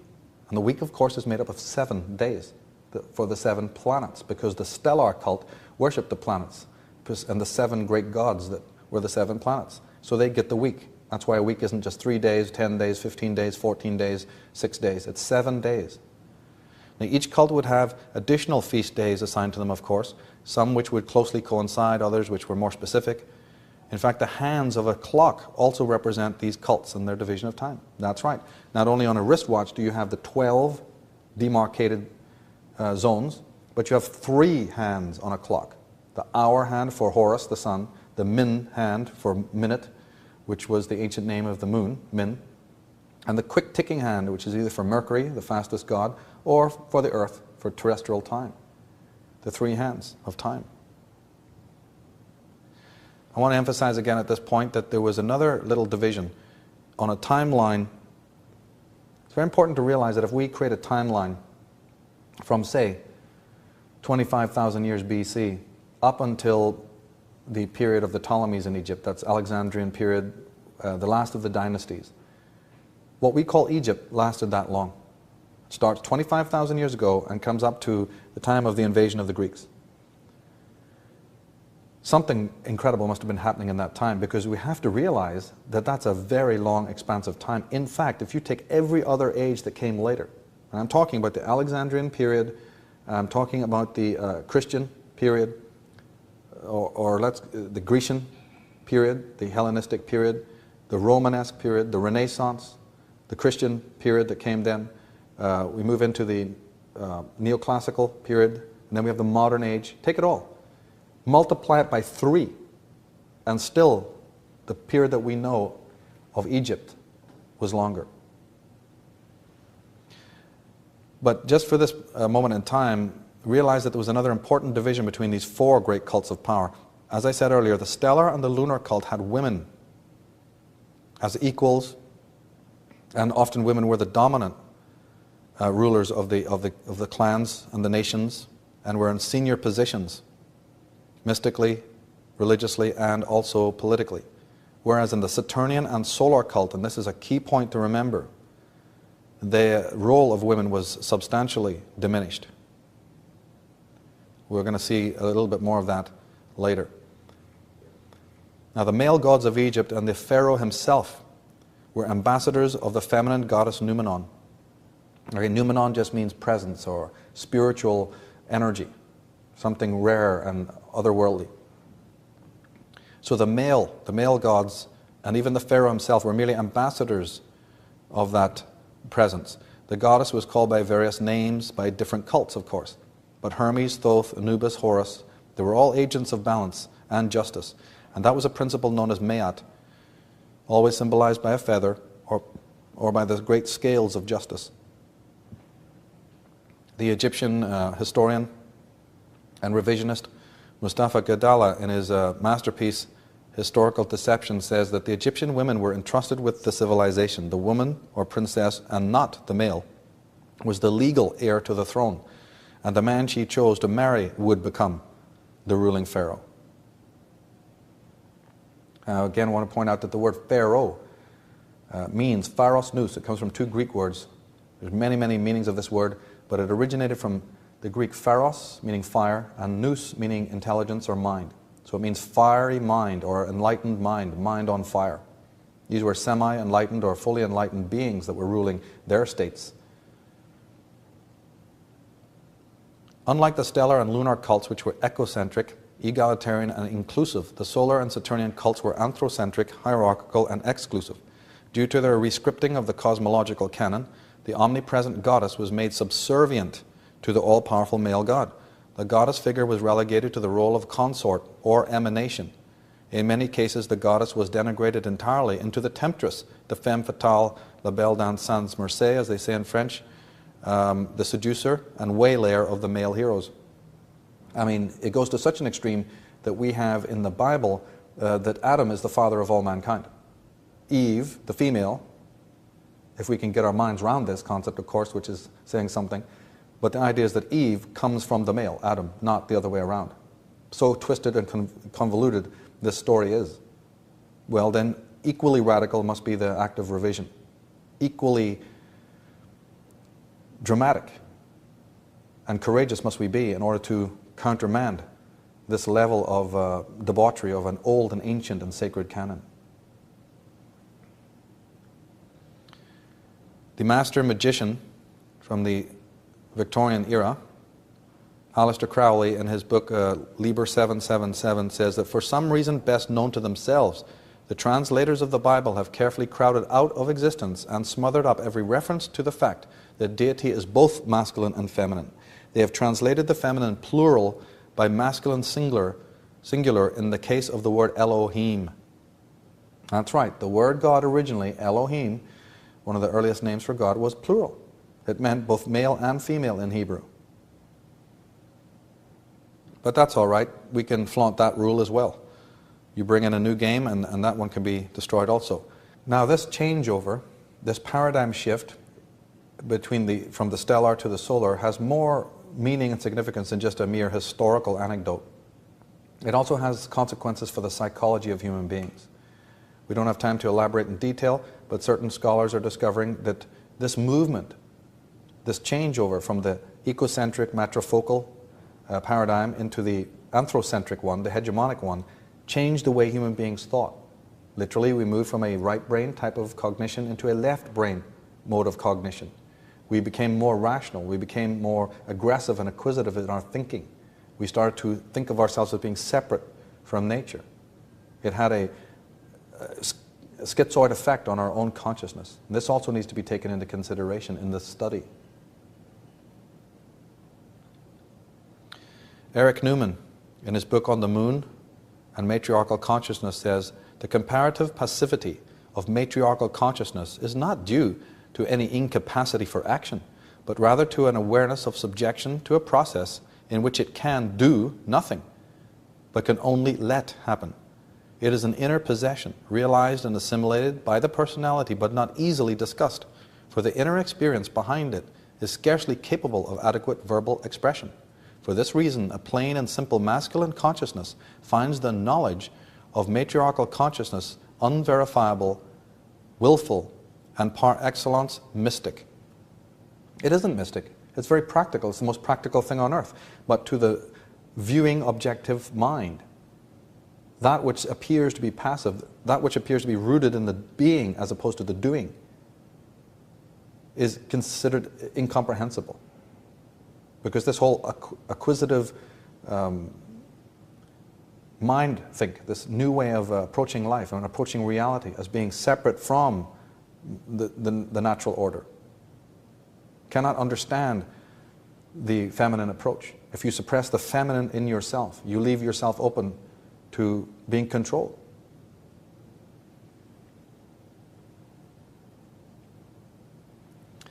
As D. Hollander, in his book Tarot for Beginners, writes, the high priestess uses her wisdom and understanding to enable others to find their own true path. The high priest uses his power to increase his authority over others. So there you have it in a nutshell. And that pretty much also sums up the whole Gnostic idea. The Gnostics did not convert sinners. They awoken the ready. When you're ready, you'll awaken, and it's perfectly natural. There was no idea that you were some sinner, that after you had matriculated, then you'd be ready to be converted. This carried no currency whatsoever in the ancient world, and the Gnostics, who are even surviving today, always let you know that man is his own priest, his own priestess. And of course he doesn't need an outward authority. But the Yahwistic side, the solar cult and Saturnian cults, had a very different agenda. In Isaiah 1, we read God saying, bring no more vain oblations, incense is an abomination unto me.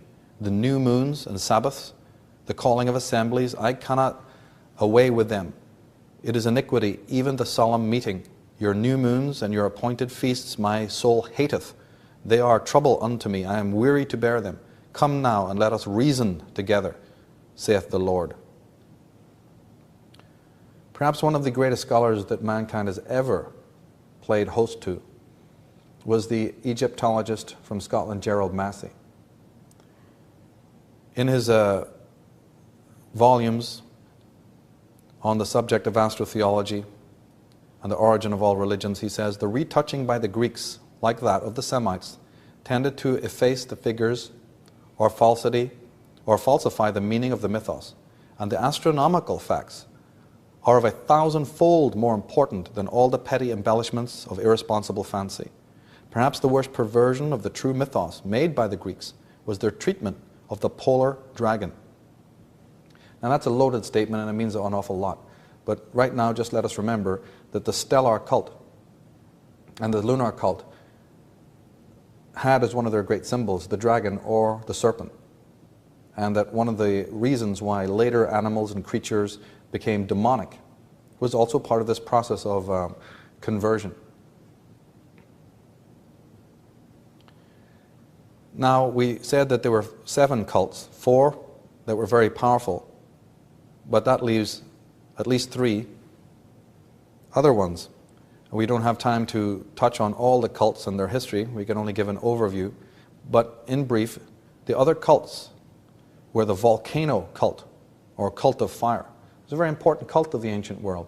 When you're studying the ancient mysteries, especially coming out of Africa and the Far East, you're going to see great reverence to Vulcan, to Hephaestus, to the fire god and the cult of the mountain on which this fire god is meant to be enthroned and worshipped from. Then we have a cult known as loosely as the mushroom cult. More specifically, it's the cult of Dionysus. And then we have the cult of Venus, which involved the cult of ecstasy.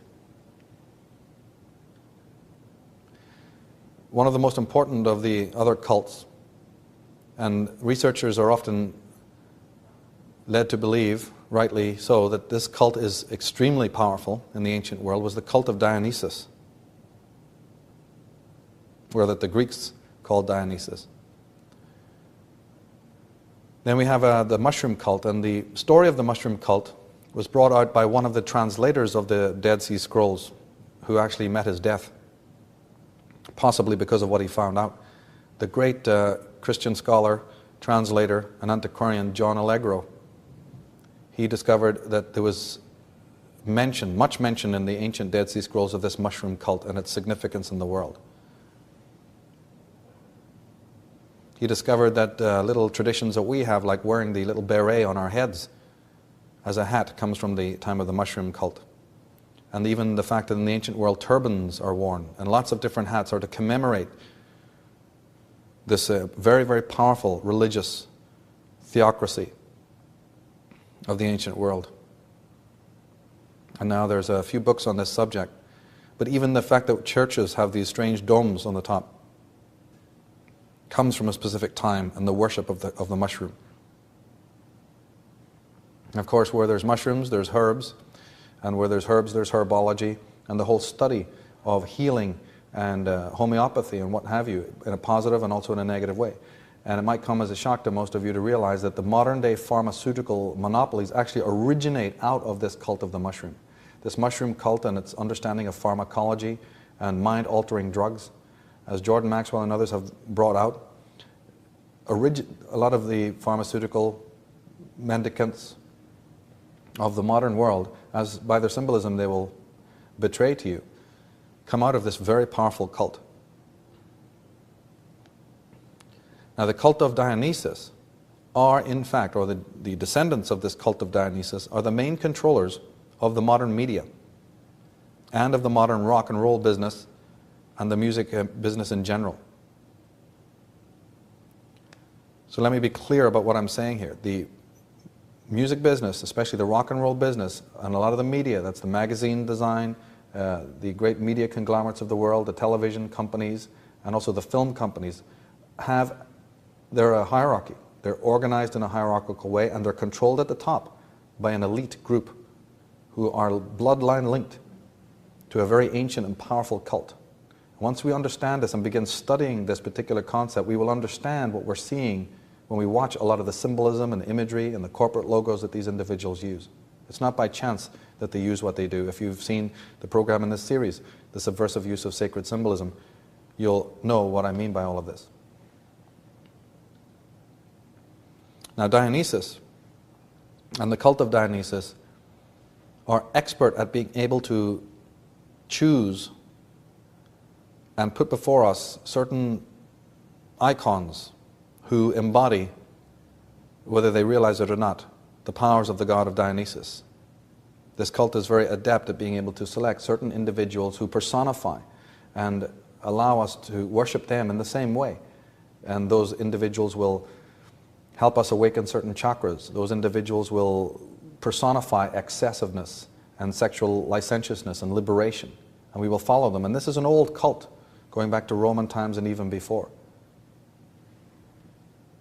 In the case of Elvis Presley, for instance, if we study his date of birth astrologically, and even if you want more proof, just go to some of the autobiographies and biographies, the biographies that are on the king of rock and roll, the Solar King, you will find out just how much control from secret societies was being used in this man's life, unbeknownst to him. But he's certainly not the only example. And unfortunately also what we have to understand is that the cult of Dionysus are wont to sacrifice their solar king. Sacrifice is a very important aspect to all rituals and all ancient religions. All religions of the ancient world, including the Christian, involve the principle of sacrifice.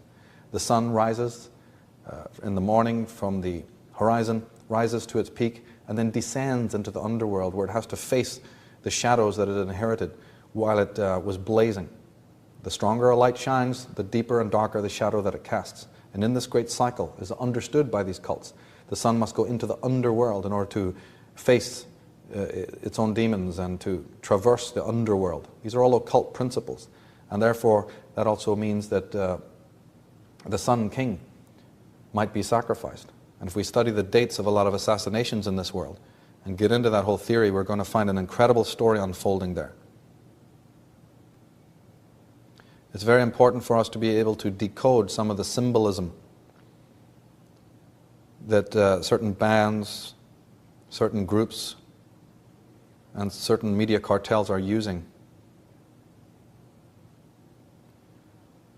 This is a whole subject in itself, and of course we go into that in a different program. But safe it is to say that there's an origin to the symbolism and to the words and the titles and the meanings. And the cult of Dionysus, who are behind the World Psychedelic Institute. Now, the World Psychedelic Institute, in point of fact, was created in London in 1965 by Michael Hollingshead, who was also an associate of Timothy Leary and Aldous Huxley.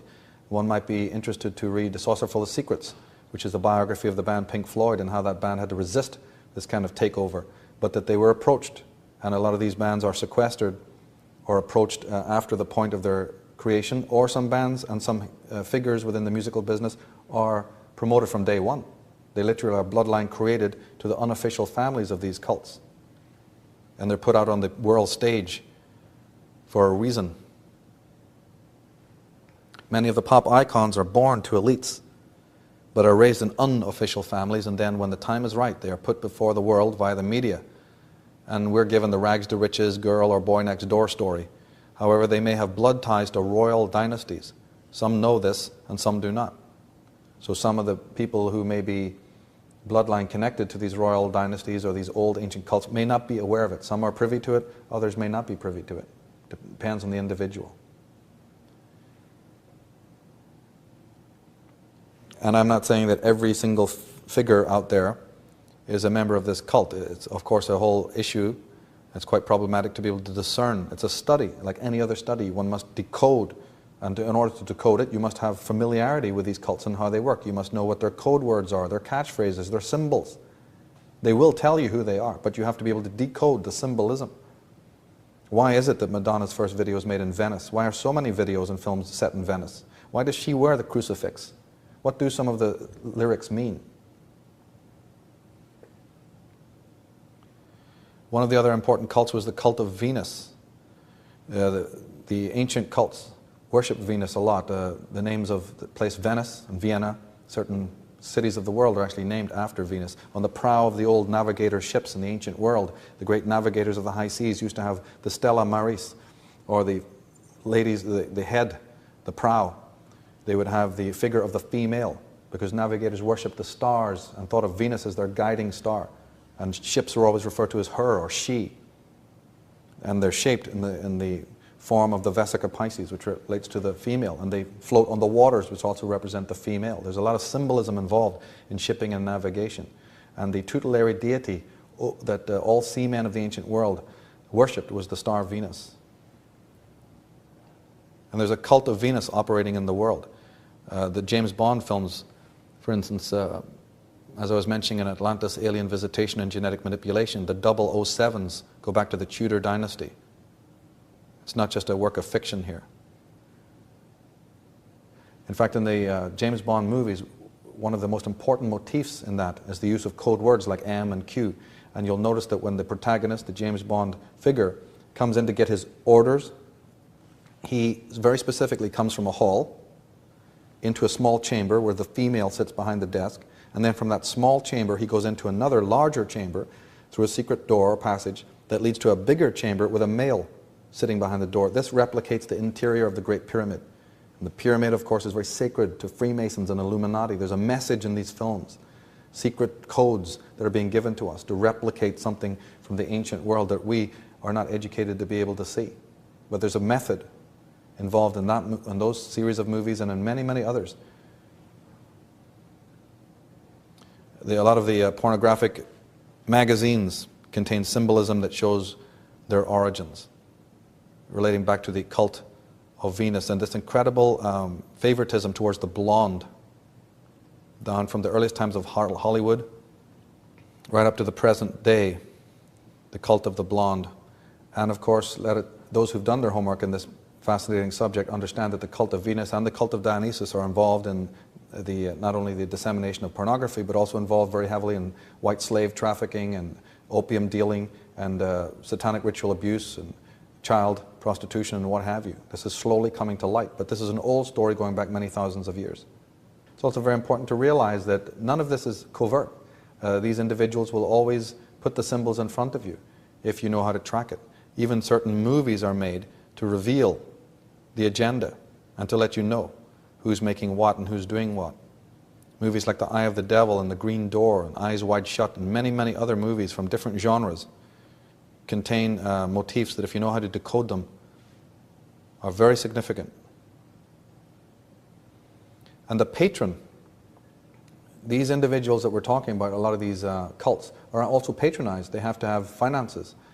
They have to have an agenda. And one of the most powerful dynasties that make up these cults and also patronize these cults are what we know as the Venetians, coming out of Italy. The Venetians were originally the Phoenicians, the worshippers of Venus. And in Atlantis, Alien Visitation and Genetic Manipulation, we show the ancestry of the Phoenicians and how they go back to pre-Diluvian times, even to the time of Atlantis and the high cultures of the ancient world.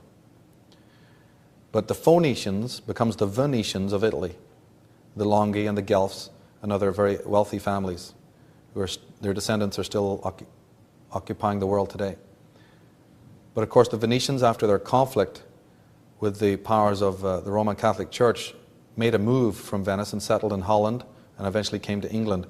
Upon their move to Holland, the Black Venetians, and this is the name that they go by, the Black Venetians created the Great Amsterdam Bank, the financial hinge of the 17th century, and they created the Dutch East India Company.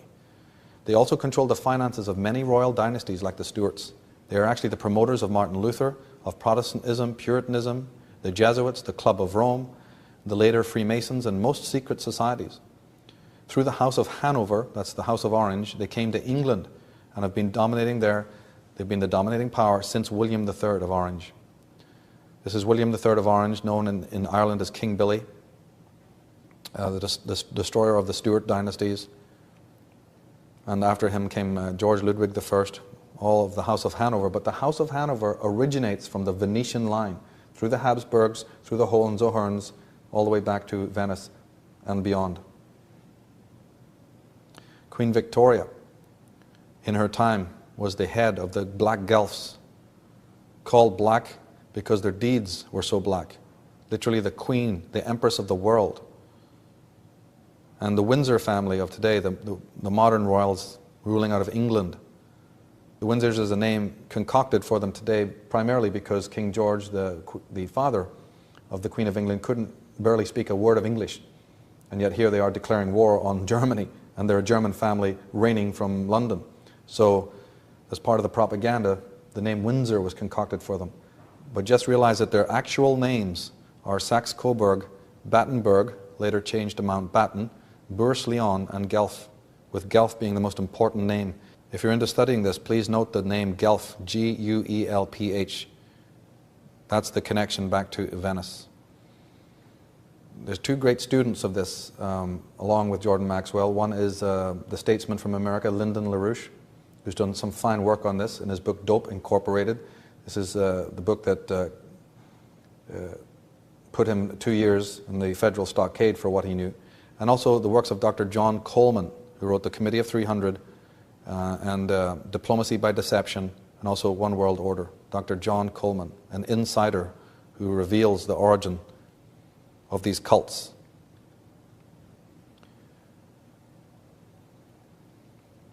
If we go back to the symbolism of the stellar cult, we find that these were the original magi, the original architects, the original astrologers, the original navigators.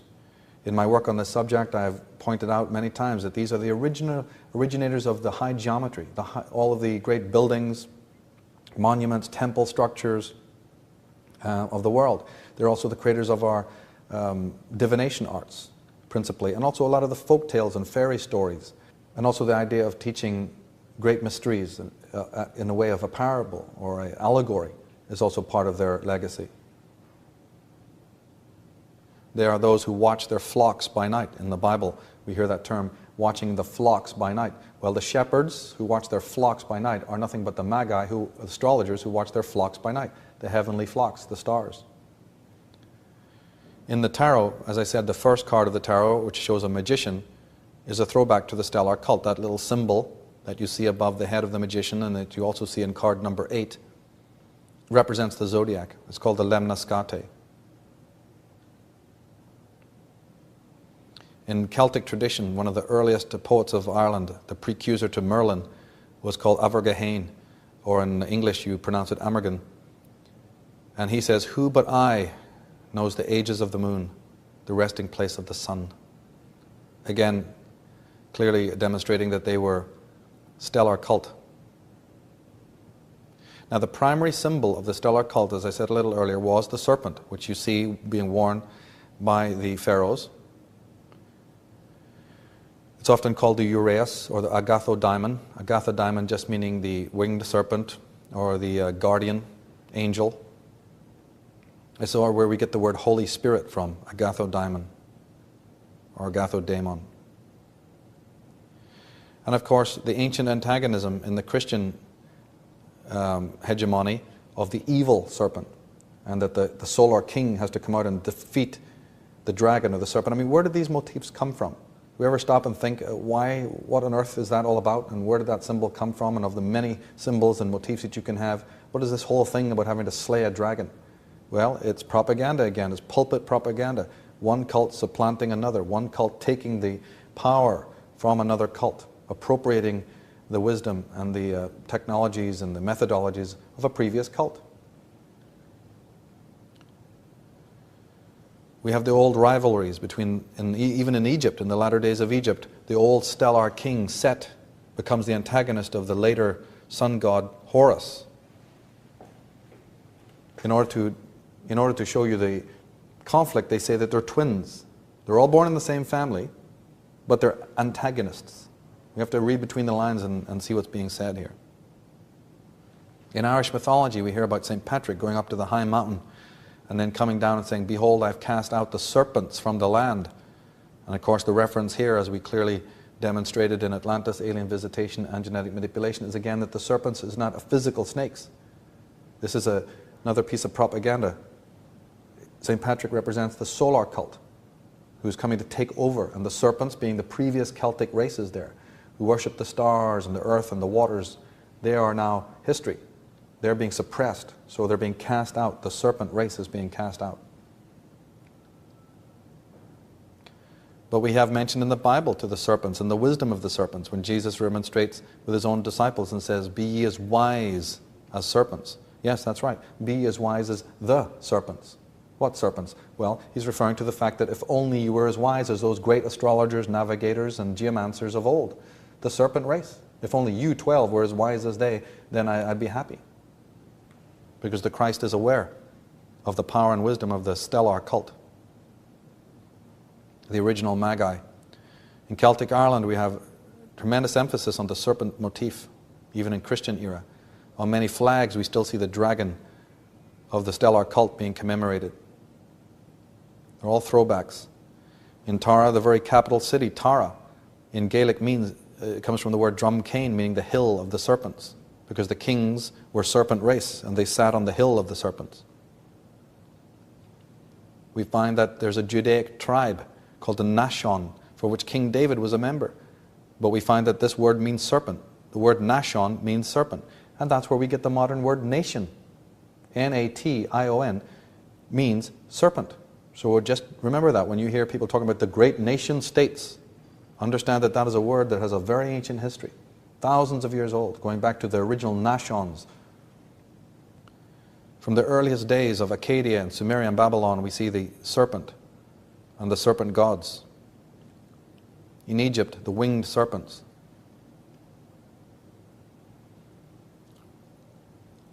In Greece, we find that Pythagoras, the keeper of the mysteries, one of the wisest men of all times, the word Pythagoras means I am the python. I am the python. I am the serpent. And H.P. Blavatsky says in her Isis Unveiled, she says, Pythagoras never allowed his neophytes to see him during the years of probation, but instructed them from behind a curtain in his cave. We have a Scottish regiment known as the Dragoons. We have the Dragon Court of the Plantagenets. These fine standing stones and the ancient megaliths are known colloquially and locally as the dragon's teeth, because it was understood by the locals that they were built by the serpent cult.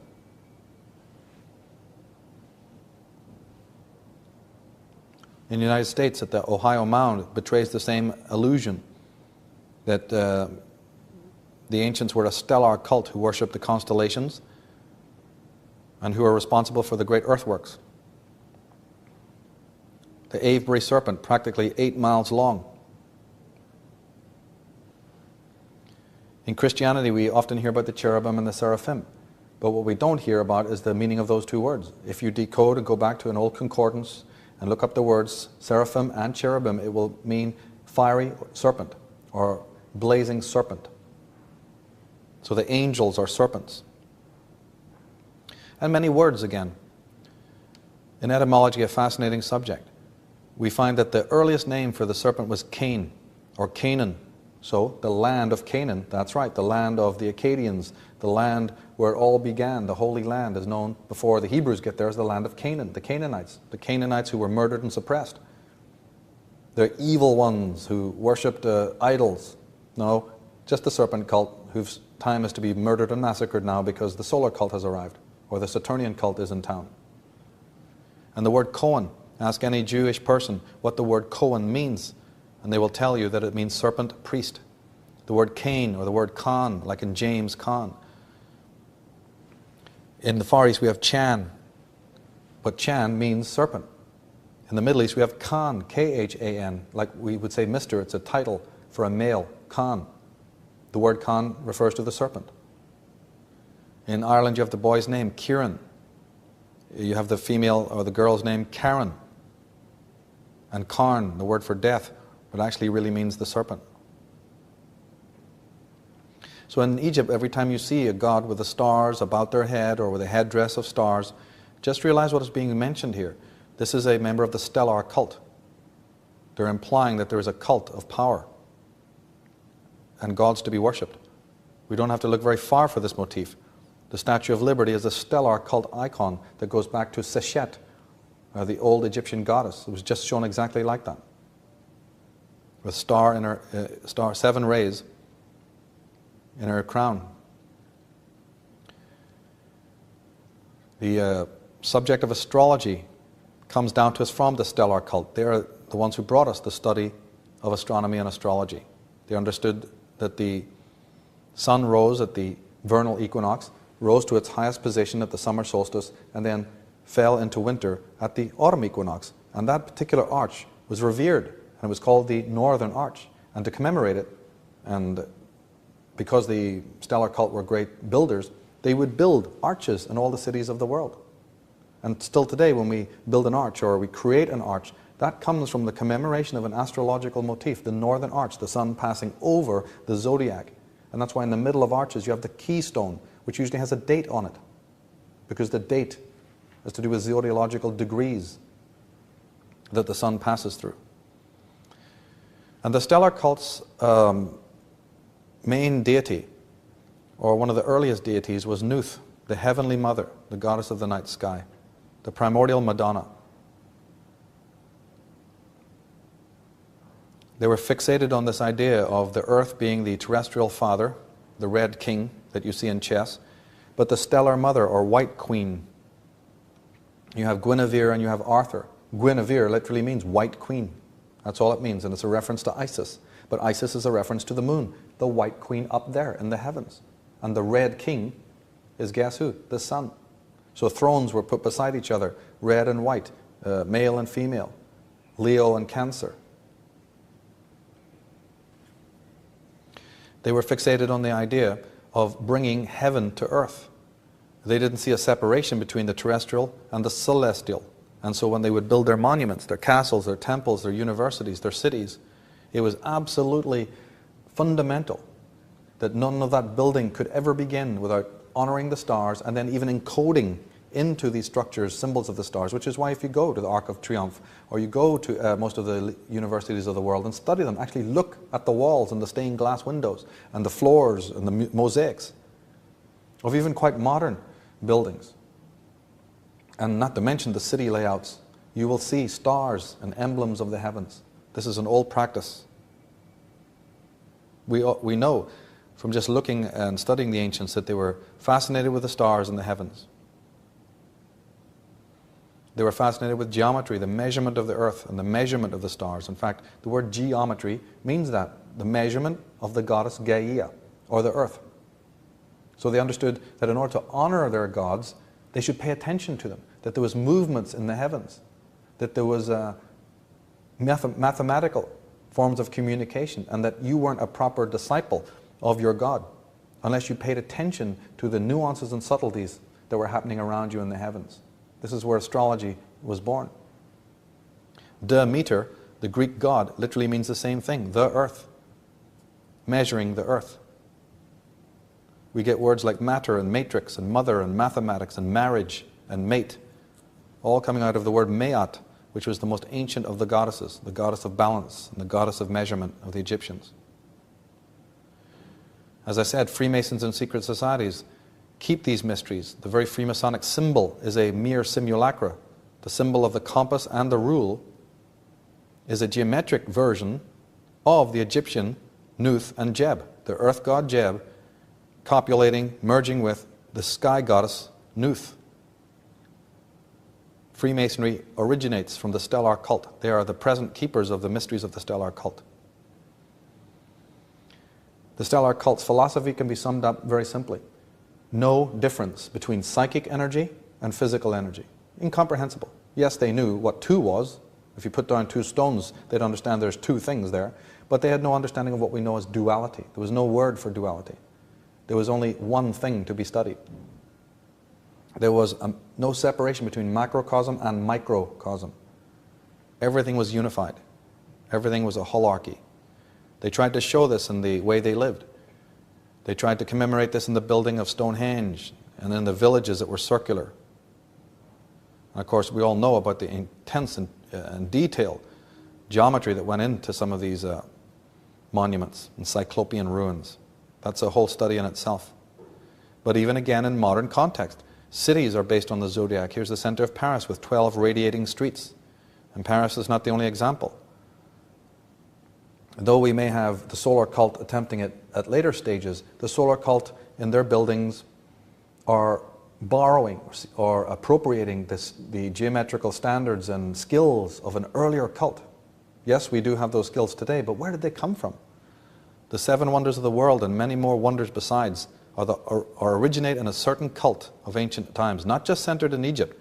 Every culture, including even the Viking and the Celtic and the Maya, and even in Africa, you have stellar representatives of the stellar cult.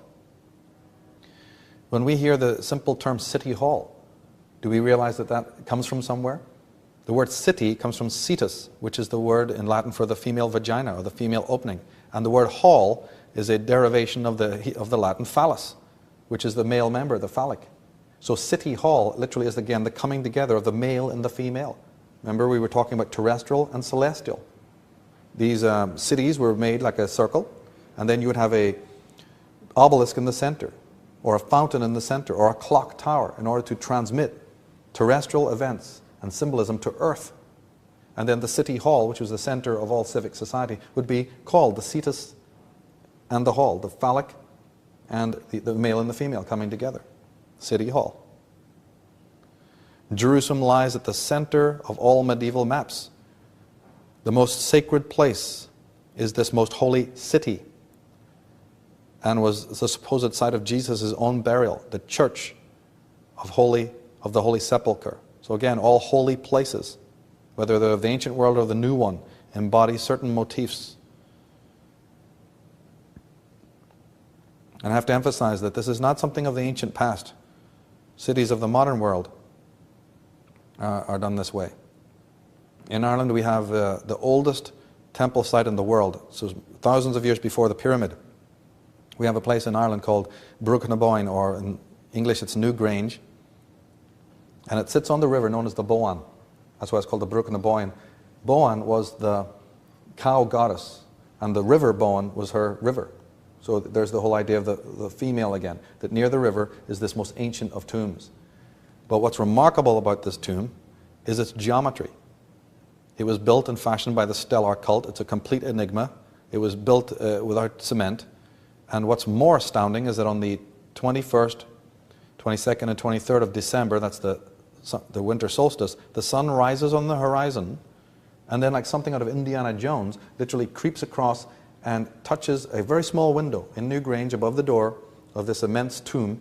There's a little portal, a window, 7 feet high, and the sun, a beam of light, will pass into this window and then go into the inner chamber and fall on the back wall. Many American scholars like Arthur C. Clarke have gone and looked at this and checked this out. And even though the heavens have shifted in many thousands of years, this event still takes place mysteriously. They can't understand how this building was designed. The light pierces the inner chamber on those 3 days, and on the same night, of the solstice nights, the moonlight will do exactly the same thing. And this is not the only example of this. There are many tombs in Ireland and in Celtic countries where this anomaly takes place. Or they might do it in a different way. You might have the phallic tower, representing the male phallic, on the mound or the hill. Let's not forget we have in Christianity the Mount of Olives. We have the Sermon on the Mount. Okay, we've got the male sun god, the phallic, ithyphallic male, standing there giving a sermon. But let's not forget where he's doing it. Don't we understand there's paganism involved here? That he's not doing it sermon in the throne, he's not sermon in the city center, sermon at the top of a castle turret, sermon on a horseback. It's Sermon on the Mount.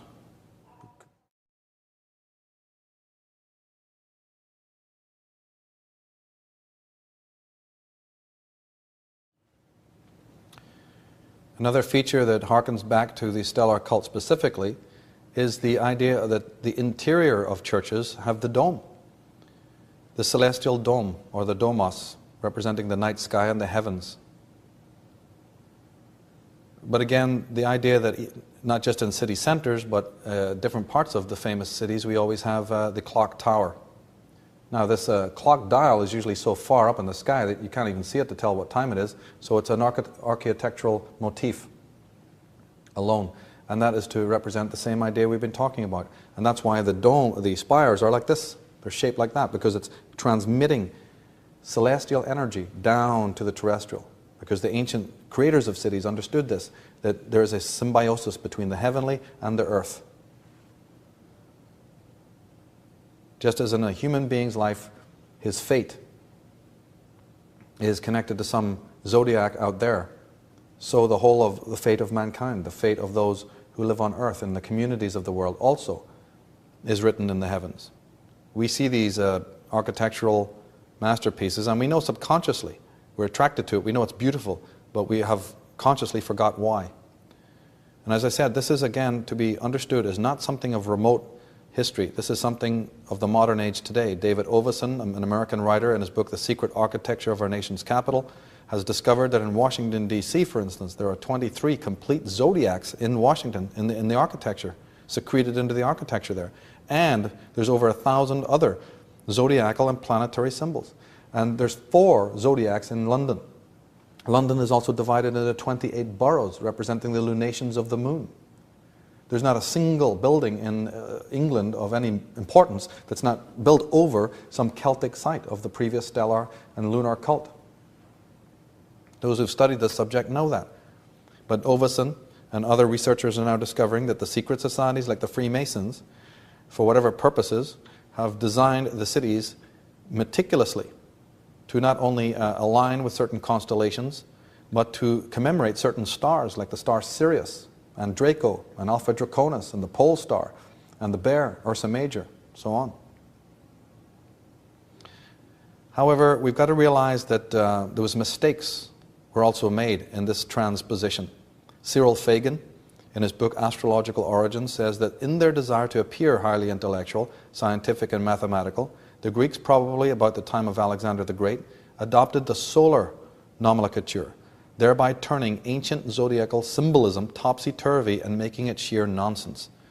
This must be borne in mind very deeply, that when we're even researching and studying this subject and when we come upon things that don't quite make sense, this can help you to realize that, yes, you're studying this here, but we have the Greeks and the Romans and the medieval period, we've got the Christians, and all of these individuals take the ancient gnosis, but they twist it and contort it and subvert it. And therefore it's a process. This is what this program is dedicated to, is trying to help you in this decoding process so that you may get back to the original theology. Theology is very important for our lives. Mythology is very important for our lives. Spirituality is, but not the one that's been handed down to us, sanitized and homogenized and corrupted and subverted. This package that we just buy and install. There's a much more ancient one. And we need to get back to that as we come full circle in today's world.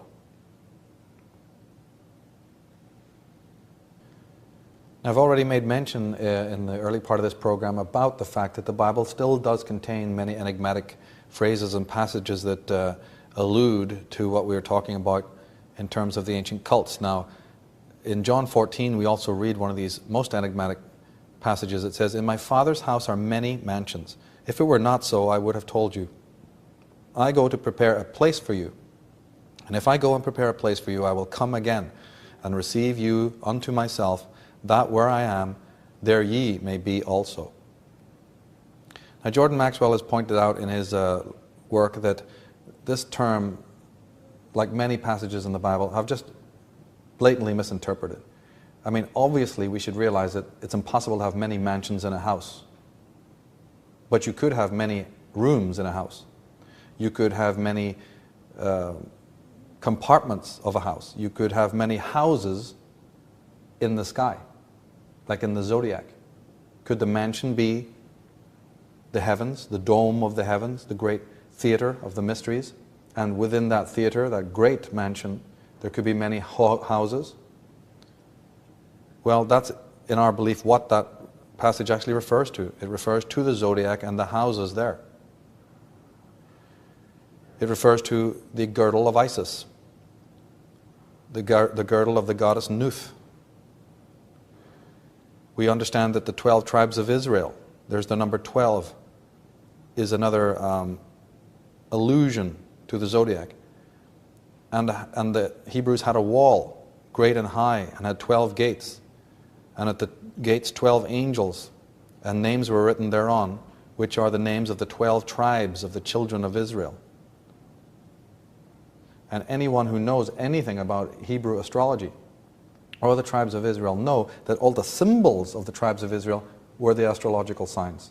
Rabbis admit this. There's books on Hebrew astrology showing you that you not only have 12 tribes, but the symbols of each of the tribes of Israel are astrological symbols. and they were great worshippers of certain feast days throughout the year. Now, well, when it comes to the number 12, we're in a whole incredible subject there. We got not only the 12 signs of the zodiac, the 12 hours, the 12 months. At Catholic confirmation is at age 12, the ceremony to represent full circle of the zodiac. You have a confirmation ceremony. We've got jury members with the judge, the magistrate being the 13th member, representing the occult 13th sign of the zodiac. We've got the 12 patriarchs of Israel, the 12 brothers of Joseph, the 12 stages of the underworld process in Egypt. We've got 12 stages of the mummification process, a very rigorous idea there in mummification that you should have 12 stages. Egypt itself was divided into 12 provinces, one for each of the signs of the zodiac. In the primal conflict between Set and Osiris, when Osiris is finally killed, we find that he's cut up into 12 pieces, the body of the hero.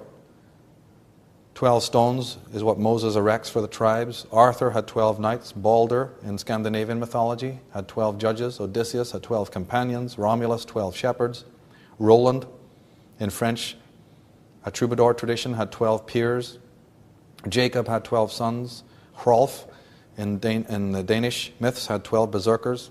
There's 12 Aesir, that's the god of the high Teutons. In the octave we have 12 notes, and in the brain we have 12 cranial nerves. We'll come back to that later on. But Jesus and his 12 helpers is the most common one to people, the apostles. But again, we have a message here. If you actually look at the symbolic way that this was communicated to us by the artists, like Michelangelo, Leonardo da Vinci, and the other medieval and Mannerist painters, we'll notice something very interesting. In Leonardo da Vinci's Last Supper, for instance, we understand that we have Jesus at the Last Supper, and we understand that Jesus is the Son. But if you actually examine this remarkable painting closely, you'll find something enigmatic. The 12 are not just loosely grouped around the Son, around Jesus Christ. There's a pattern to them. They're in groups of 3. And those groups of 3 represent the seasons. They represent the zodiological signs. But the zodiological signs are, of course, aligned with the months. So the group on the far left, and each group is only speaking to itself. They're all communicating only to themselves. So let's say that summer, autumn, winter, and spring, autumn, summer, and winter, whatever way you want to look at it, that's what we're seeing as the real theme in this fine painting. The 12, but the actual divisions of the seasons. Because we understand that in the center is the Christ, the enlightened one, the Son, who will come again. That means he'll go round and round and round, right? Only to come again every day in the diurnal cycle and also in the zodiacal cycle of the year. When you see the great temples and cathedrals, churches of the world, you'll always notice the 12 panes of the rose windows. Again, a commemoration to the stellar cult. The idea of the round table of ancient times. They sat at a round table to emphasize that the real round table was up above your head, was literally the zodiac. And we turn to the Celtic calendar, we find the heart of the stellar and lunar paradigm. Not only do you find the 12 or occasionally 13 signs, but we also find that these signs were related to Earth. Each of the signs of the zodiac were not so much given an animal motif as they are today. They were assigned to the 12 trees.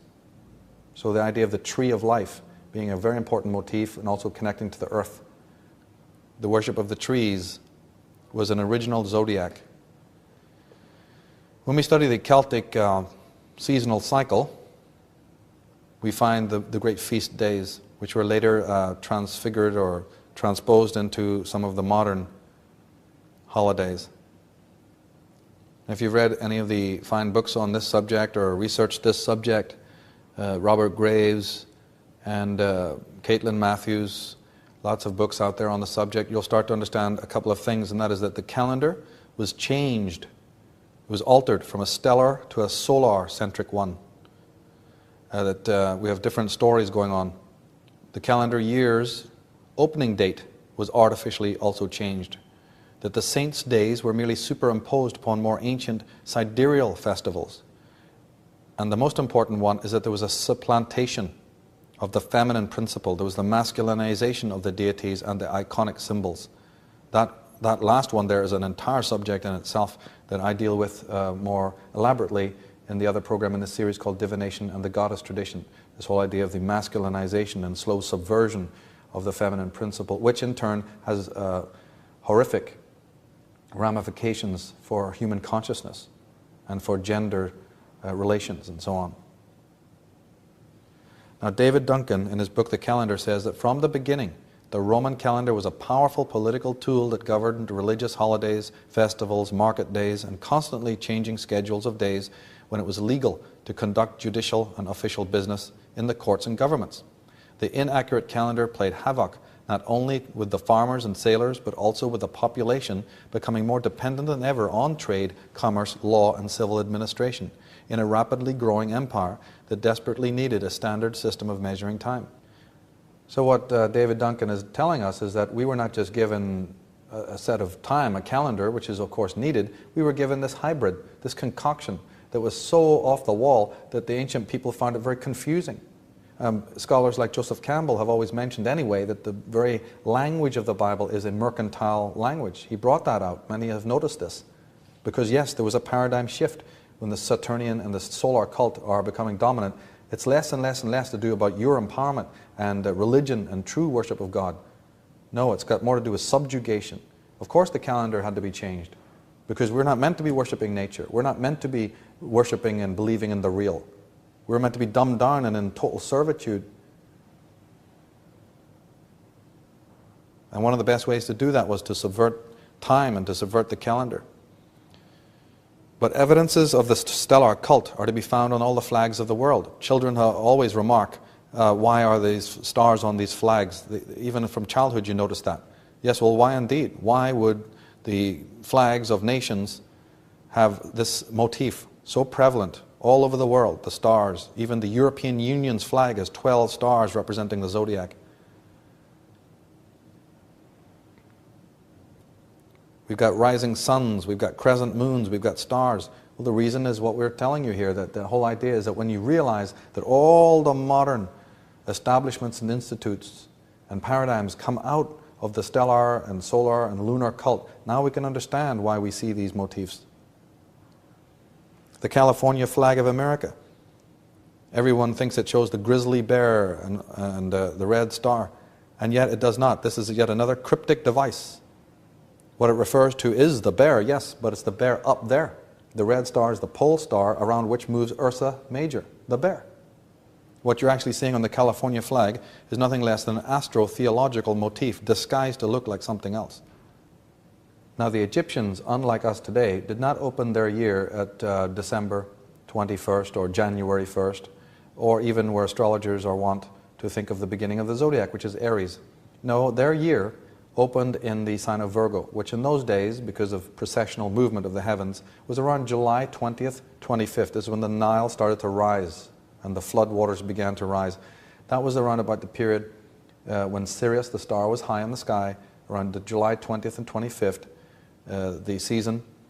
And that was the sun would rise into the constellation or sign of Virgo.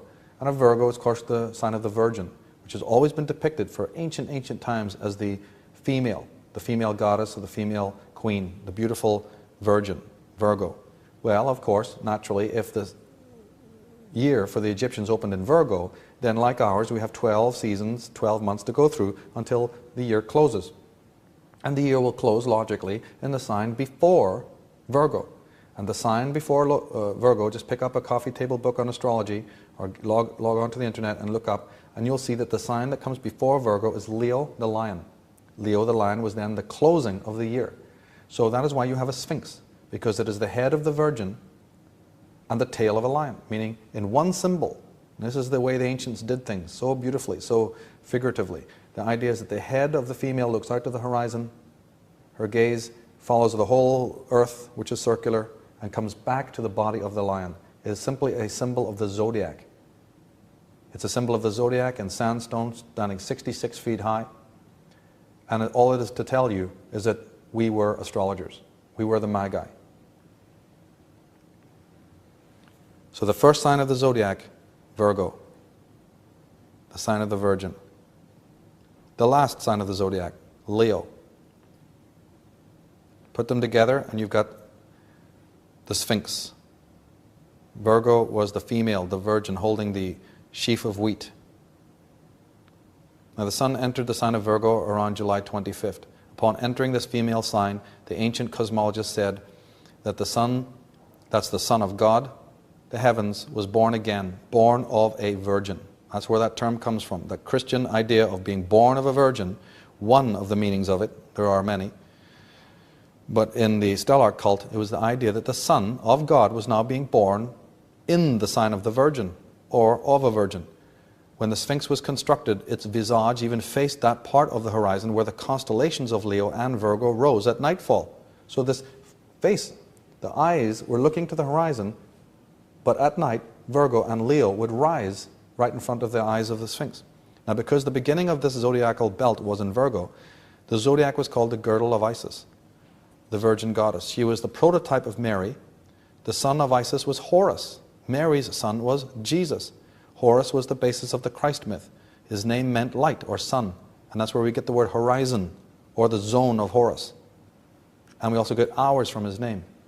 And that's right. Horus's zone, that's the zone of the sun, when the sun rises on the horizon, it's the zone of Horus, the sun god, the horizon. The old word for prayers in the Shakespearean era was orisons, and we all know that we turn to the east.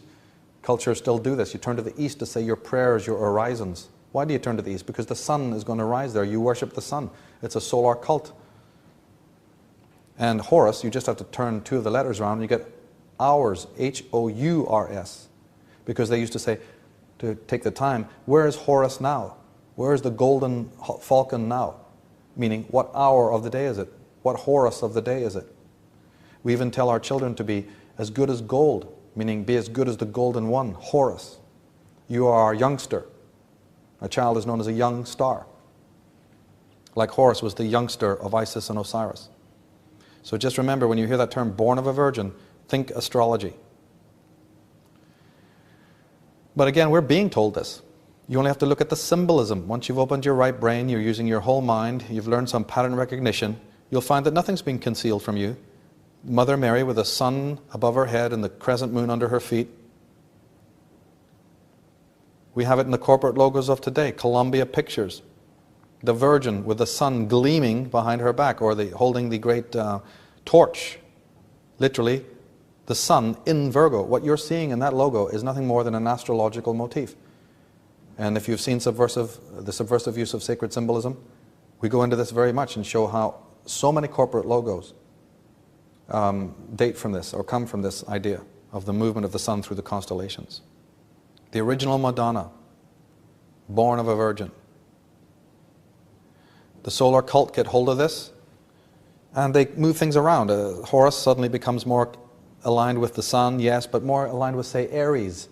Jesus holding the Lamb of God. Everyone knows the Lamb or the Ram is the sign of Aries. So they move the Son of God away from Virgo and move it to a new place, a new identification. And that can be okay to do in some respects, but it's what the mythographers do every age. They change the symbolism. Once upon a time, the bull was worshipped and the cow goddess. That represents Taurus, the bull. Later on, the ram.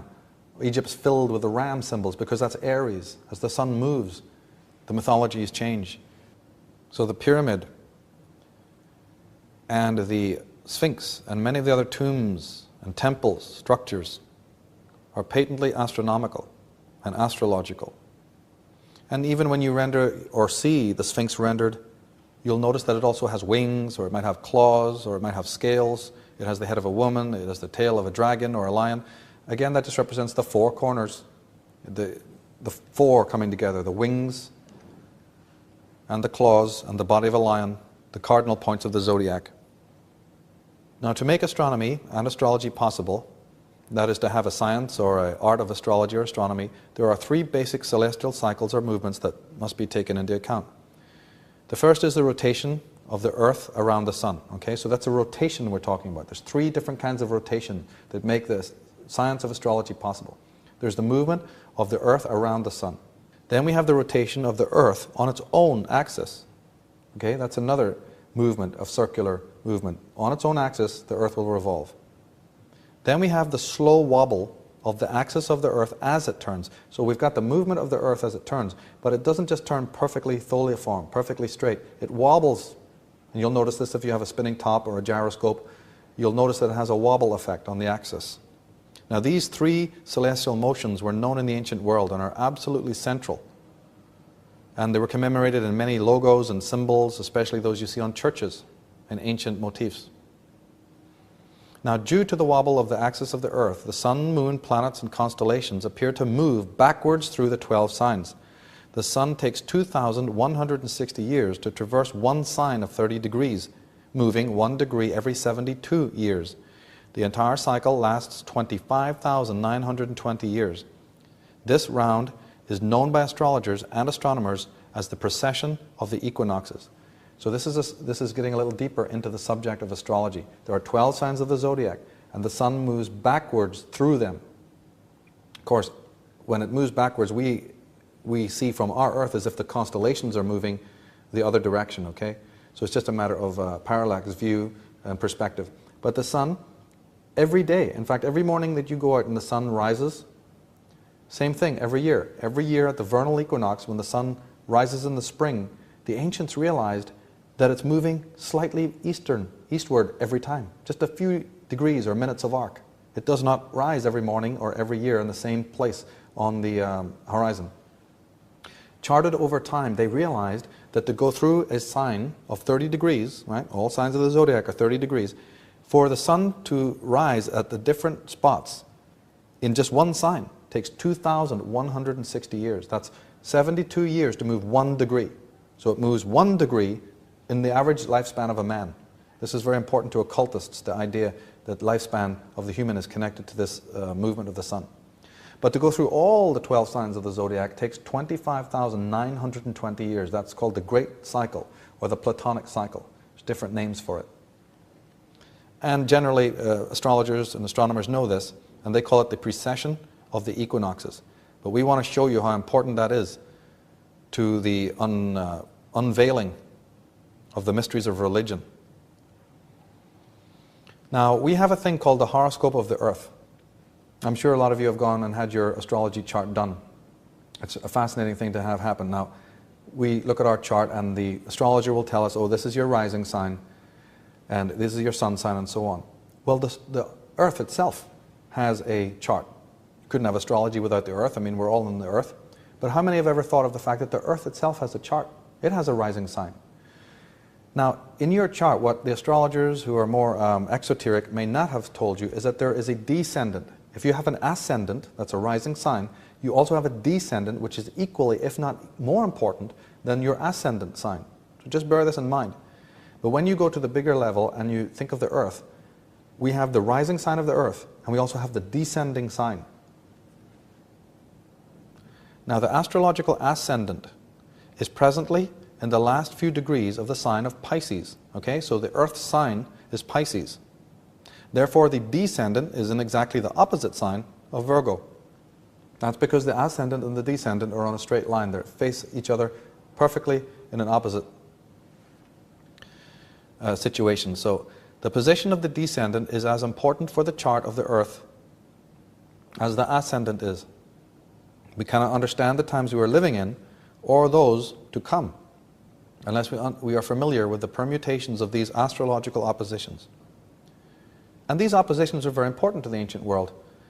If you even look at the symbol for Lady Justice in the tarot, or the magician in that strange pose that he's in with up and below, and the Pythagoreans in the Sophics said, as above, so below. They were trying to emphasize this idea that if you're looking there, make sure that you look to what's in the polar opposite. All things are connected. All things are in balance. We can't have Aries without the opposite sign of Libra. All signs are perfectly polarized.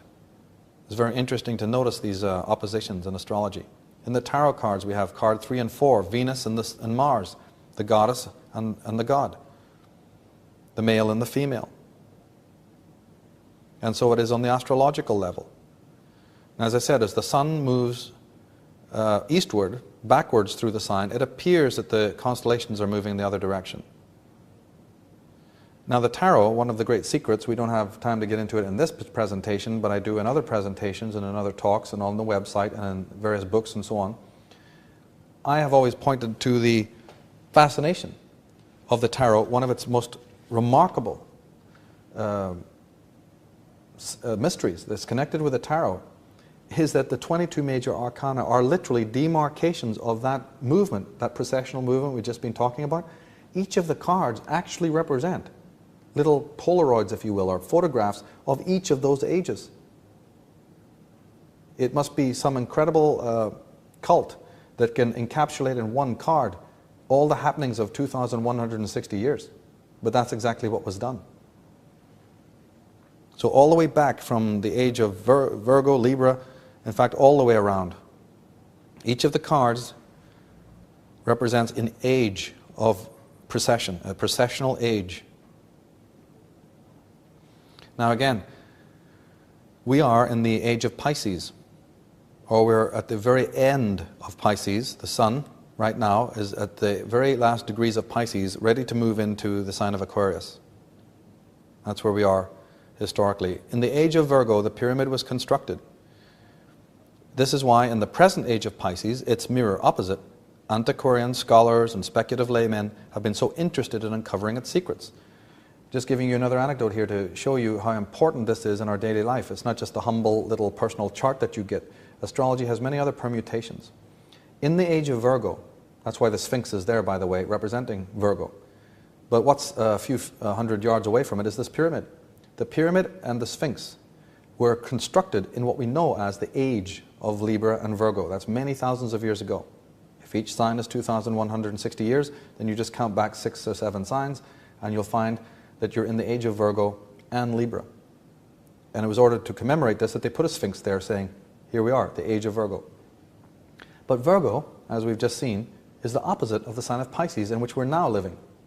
That is why many people like Edgar Cayce and other philosophers have said that it would be in the age of Pisces that there would be this re-fascination with all mysteries Egyptian. I completely confer with that, because programs like this and the revival through Jordan Maxwell and myself of the subject of astrotheology are part of this process. There's a certain etheric connection in time. Time is not a linear thing. It is a very spiralic thing. And there's a symbiosis between these ages. Buckminster Fuller, Edgar Cayce, they said that the mysteries of the pyramid, the mysteries of all things Egyptian would come to light in the age of Pisces. So again, the Hermit for Virgo, the Moon for Pisces. Now in the age of Pisces, when the Sun moved many thousands of years ago now, that's over 2,000 years ago, the Sun moved into the age of Pisces. Well, the symbol for Pisces is the fish, and the fish god. And we have in the age of Pisces the coming of the solar cult and the rise of Judeo-Christianity. That's why the headdress of the Pope is the fish's head, and why he wears the fisherman's ring, the ring of the fisherman. It's the age of Pisces. Now, competent astrologers know that the negative traits associated with the sign of Pisces, okay? So there's positive traits of every sign, every symbol. No symbol is inherently negative. There's positive and negative. But competent astrologers know that the negative traits associated with the sign of Pisces concern deception, vice, hidden agendas, mass delusion, and the misuse of spiritual virtue and power. So, in the age of Pisces, it was to be expected that the world would experience its share of these negatives on a macrocosmic level. And boy, has it done that. As the age of Pisces comes to a close, though, the deceivers know that the paradigm shift which will occur, which does not favor their machinations. This understanding has led them to make many subtle alterations in their age-old stratagems. The study and tracking of these expedient accommodations, prompted by astromantic and cosmological phase shifts, amounts to an entire subject in itself. So simply put, all this technology, the rise of technology is a very Aquarian thing. The rise of certain New Age groups, the interest in divination and spirituality is a harbinger to the coming of the age of Aquarius. The empowerment of females, which has still not really happened yet but is on its way, is also a part of that. But you see, the mythographers, these individuals who create whole mythologies, understand that this is also coming. And therefore they don't sit easy. They create new mythologies. And where's this all coming out of? Vatican, which comes from the word Vaticanus, literally meaning the place of the sorcerers. So just realize when you're talking about Vatican, you're talking about the place of the sorcerers. Tony Bushby says, Tacitus described Rome at the time as a place where every horrible and shameful iniquity from every quarter of the world pours in and finds a welcome. It's the product of all these cults coming together. And they were heavily into astrology. That's why the cross is used. That's why in Celtic countries you see the ring around the cross, representing the zodiac and the cross. Again, in the symbolism, you'll always see the sun back of the cross, because they understood that this was about astrology. And what of the age of Aquarius, when the sun makes its transition? Do the religions have anything to say about that? Well, remember, John 14, in my Father's house are many mansions, and I go to prepare a place for you. And if I go and prepare a place for you, I will come again and receive you unto myself, that where I am, ye may be also. The age of Aquarius is said to begin in AD 2740, but of course, there's different scholars have different dates. However, as the sun moves towards the final degrees of the previous sign, the descendants of the great cults of power who are at the helm of the religions and governments need to make arrangements for change. As each age terminates, the appointed mythographers have to get ready to script new mythologies consistent with the complex symbolism of the coming age. Their work is analogous to the Madison Avenue ad man, only their hot product is literally the New World Order. The end of an age is always distinguished by orchestrated chaos and conflagration. This is the meaning of Armageddon. So end times, millennial angst, comings of new aeons, new ages, the passing away of old paradigms, the rescripting of new ones, the coming of a new world order, a new age of the world, is a reference to this astrological changeover. And each age is known in all the mythologies of the world to end in calamity. There's an Armageddon, an apocalypse, not of the end of the world, but of the end of the age, in which there'll be debauchery and iniquity. So as these guys get ready to vacate, not literally of course, but rescript their mythologies, change their masks, we better understand the symbolism. One of the most important things to also realize about this precession of the equinox phenomena is that when you study it, you come to understand how the art of prophecy works. Morning, noon, and night, you'll have to put up with the detractors telling you there's no such thing, it's all malarkey, it's all gibberish. There's no such thing as astrological prediction. There's no such thing as doing readings and whatnot. Well, the fact of the matter is, of course it's possible. As we've just said, the tarot is a depiction. One of its mysteries, one of its many mysteries, is that it's literally a depiction of all the ages of the zodiac. So using the cards in that way, one can know what comes in different ages, using the symbolism of the tarot cards. Divination contains many secrets that we're not aware of. The 10th century Arabian historian and author Masudi says that on the eastern or Great Pyramid built by the ancients, the celestial spheres were inscribed. Likewise the position of the stars and their circles, together with the history and chronicles of past times, of that which is to come and of every future event. Also one may find there the fixed stars, and what comes about in their progression from one epoch to another. That's right, on the pyramid walls, in the tarot cards that was created in ancient times to depict these astronomical events. In Ecclesiastes 1 it says, is no new thing under the sun. Is there a thing of which one might say, see this, it is new? It has already been for the ages which were before. That's right, nothing new under the sun.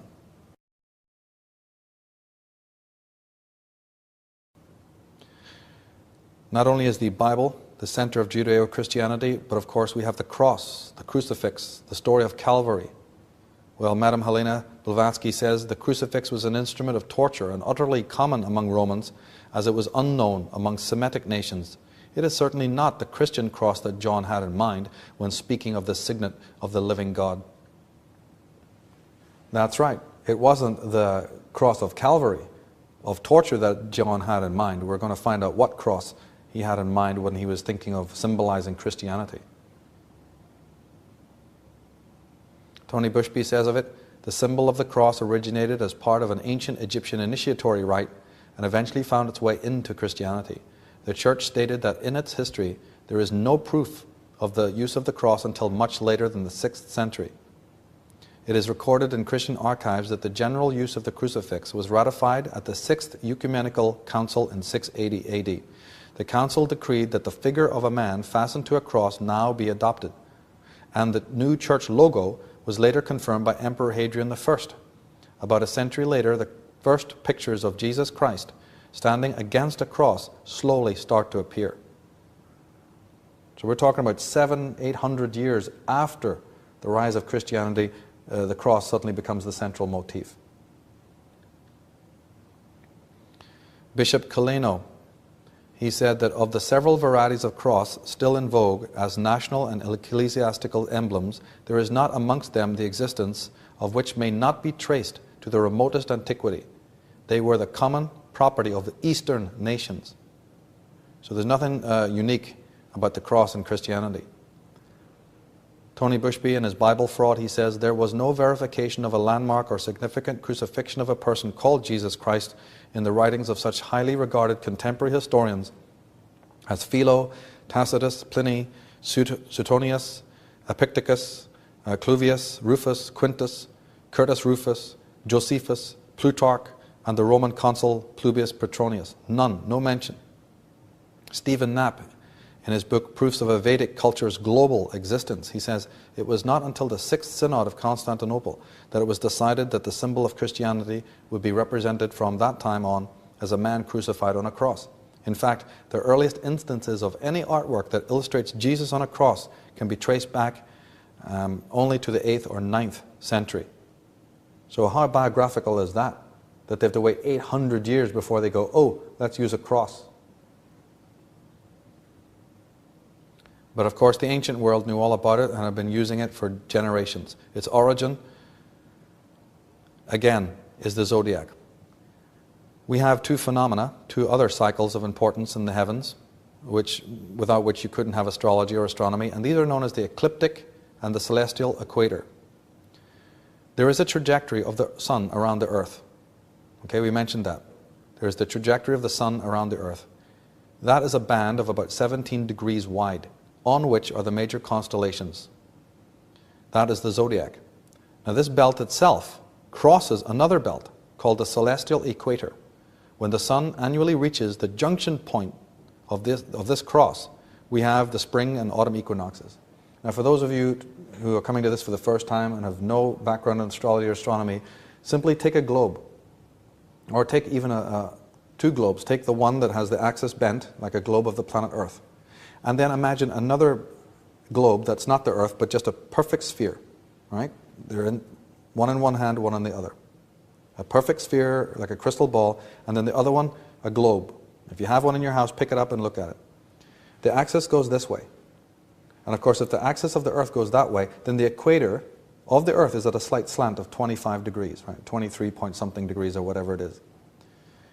If you project that equator out to the night sky, which of course is nothing but another dome around the whole of the Earth, can be considered the theater of the night sky as a dome to astrologers and astronomers. But if you project that plane of the ecliptic, that's the equator, we're talking the equator here, think of that as being magnified or projected out to the night sky. That is what is known in astrology as the ecliptic, the ecliptical belt. But of course the night sky would have its own equator, would it not? That night sky that envelops the Earth can be that other globe that you're holding in your imagination, which has a straight axis. If that equator around that other globe was projected out, it would be straight. So one would be curved and one would be straight. And if you bring them together like those two hoops that a magician uses, right? Get two bracelets and bring them together at an angle, they will cross at 2 points. Right? So two interlocking circles have 2 points of conjunction. In the year, when you cross the ecliptic and the celestial equator, those two joins is where we have, when the sun reaches them, that is, we have the spring and autumn equinoxes. So as the sun approaches those two junctions, as you can see in that diagram there, at the place where the two belts cross, you have the solstices and the equinoxes. And of course, there's two of each, making 4. There's a better picture of it. The vernal equinox facing the autumnal equinox, the summer solstice facing the winter solstice. And that, ladies and gentlemen, is the original cross that John was talking about as the symbol of Christianity, because he understood that the 12 disciples, Jesus representing the sun, from the Nativity onwards, this was all about the solar cult. And he wanted the symbol of the cross to represent the zodiacal cross, the great cross of the zodiac. How many flags do you know? How many flags do you know in the world that contain that cross? Here's a St. George's cross. What you're actually seeing there is a minute part of these two cycles. Those two lines, or those two bars, look very straight, don't they? But if you were to project them out and think of them actually as two circles, and the point of crossing is the crossing of those two circles, now you will understand why the flags of the world were chosen with stars and motifs on them, and why this peculiar symbol of the cross is found. It represents that very coming together, but of course they're focusing in on it, of the crossing point of the ecliptic and the equator. And the blue is nothing but the sky above. From Celtic crosses onwards, which are most blatant images of this, we see the circle of the zodiac and the solar cross, the astrological cross. So just remember, when you see the cross and the sun god, we're talking astrology again. Here's the symbol for the Golden Dawn, secret society. They know all about it. There's the cross of 4, and below it the Trinity and the sun. Here's a corporate logo for the X-Files. It's just one of many. You pick on this one right now, but there's many like this, showing you exactly the same idea, the Earth. But look how mysteriously this cross of the X is placed. Somebody knows something. And when the sun moves into position at the cross junction, we have the solstices and equinoxes, the rising of the sun. And this is an explanation of why we have in the Bible the famous star in the east, and the 3 wise men following that star. Now, the star that never sets, or the great star that was the bright star in heaven, we have to understand is nothing but the sun itself. There's no bright star that the 3 holy men were following. I mean, if it was a bright star, then what did these guys do during the day when there's no stars out? Did they stay at the Howard Johnson and get up and jump on their camels at night and make their way to Bethlehem? Of course not. We understand that this is a propaganda story, and that the bright star that is in the sky is nothing but the sun itself. They were astrologers plotting the sun. They were travelers coming to acknowledge the rising of the sun at the equinox. The word Easter comes from 2 words, eastern and star. The famous eastern position where the sun rises on the eastern equinox. Equinox meaning equal day, equal night. Throughout all the corporate logos of the world, we'll find so many examples of this cross point of the zodiac. That's what you're seeing when you look at NATO and many of these other logos. The merchant hasn't the faintest idea what these symbols mean, but the ad men who draw them up are aware that they are descendants of the stellar cult, and they know the power of these symbols. And we have, of course, a Bible, and we have a New Testament, but we clearly find that the New Testament is divided into 4 books, not 3, not 5, but 4. The reason, again, has to do with the zodiac. Those 4 books or Gospels are known as the book of Matthew, the book of Mark, the book of Luke, and the book of John. Everyone is taught that from point go. But what we're not taught is that those 4 books of the Bible just represent the 4 cardinal points of the zodiac. The book of Aries, the book of Libra, the book of Leo, and the book of Aquarius. How can that be?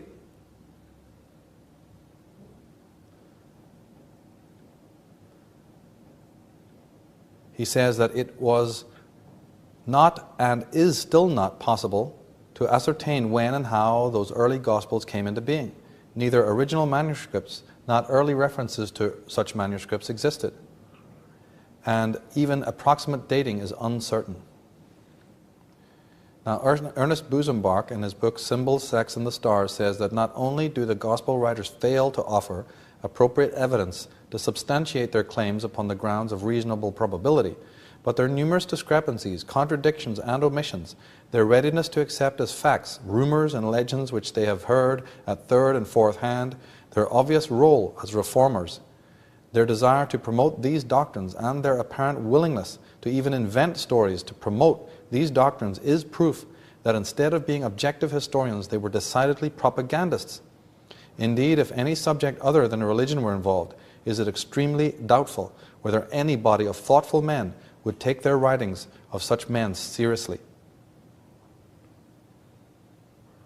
Tony Bushby says that church experts admit to no evidence of the existence of the Gospels for at least a century after the time it is said Jesus Christ was born in a manger. The most ancient literature fails to show any trace of the acquaintance with, nor the use of, the Gospels we know today. It is not possible to find in any writings compiled between the beginning of the 1st century and the middle of the 2nd century any reference to Jesus Christ or the Gospels. So what we're talking about is that the Christians didn't have it until they get to Rome and realize, wait a minute, we can soup this whole story up with the zodiac. We've got to turn back to the stellar cult. They had it all nailed down. Let's just borrow some of their mythologies and, re-script our stuff because it's familiar to all the people of the world. Now, Tony Bushby in Bible Fraud says the Dead Sea Scrolls made no mention of Jesus Christ or the early Christian church. It has long been known that there was information in the Dead Sea Scrolls damning to Christian beliefs, and the church's high-level involvement with interpreting the scrolls fostered a grave element of suspicion. Since the scrolls were found some 6 decades ago, close associates of the Vatican were placed in dominant positions in every phase of the investigation and translation of the scrolls. The priests regulated the flow of information and controlled its release. Now, those who've done their homework with Christianity, who've studied Christianity, know that its birthplace was at the Constantine's Council of Nicaea. Okay, so the Council of Nicaea is where everyone who would be the original patriarchs and founders of the Christian religion got together at a place. On June 21st, the day of the summer solstice, isn't that interesting? On June 21st, the day of the summer solstice, a total of 2,048 presbyters, deacons, subdeacons, acolytes, and exorcists gathered at Nicaea to decide what Christianity really was, what it should be, and what writings were to be used, and who was to be its God.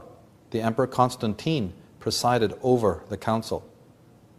Dean Millman says of this, nowhere is Christianity less attractive and less authoritative than in these councils of the church.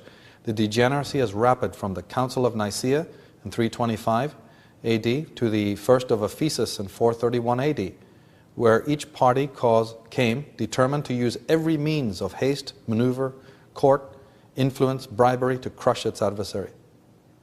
Tony Bushby says of it, after a long and bitter debate, a vote was taken, and it was with a majority show of hands that Judas Chrestus and Rabbi Jesus both became God, 161 votes to 157. A new God was proclaimed and officially ratified by Emperor Constantine. So we have 2 Jesuses. We have Jesus the Christ and his brother Judas, equally being thought of as good candidates for the Messiahship. Tony Bushby in his works even points out that when we're reading about the so-called biography aspect of Jesus Christ, we're actually reading about 2 individuals, not one, all mixed together. As we saw, Madame Blavatsky's talking about when we read the early Old Testament, it's 2 deities. We've got a Jehovah and an Elohim, and we've got the gods of different cults, all intermixed. Well, that must account for the reason why we have this wrathful God on one hand, and suddenly we have this very beneficent and benevolent and loving God on the other. Well, we're talking about more than one God. Tony Bushby says that the emperor then instructed the bishop Eusebius to compile a uniform collection of new writings to be bound together as one. Eusebius was to arrange for the production of 50 sumptuous copies to be written on parchment in a legible manner and in a convenient portable form by professional scribes thoroughly accomplished in their art. Make them to astonish, said Emperor Constantine. This was the first mention of finished copies of the Christian New Testament in the history of mankind. With his instructions now fulfilled, Emperor Constantine decreed that the new writings be thereafter called the words of God. and be attached to copies of the Hebrew Old Testament. Emperor Vespasian in the 1st century had proclaimed the entire Jewish territory the personal property of the Roman emperors, and his decision was officially ratified by the Senate. In effect, all later emperors were in control of the Jewish religion. Emperor Constantine effectively attempted to amalgamate the earlier Jewish religion with his new cult. By legal inheritance, he was also the Messiah. After Eusebius had finished drawing upon the large array of presbyter's texts, Constantine then ordered them to be destroyed by fire, and any man found concealing one should be stricken off his shoulders, that is, beheaded. Tony Bushby goes on to say, it is important to note that the format of the name Jesus Christ was not cemented down until the time of the Reformation. That is the 14th and 17th centuries AD. For in earlier times it had several renditions, such as Yeshua Christ or Yeshua Christos.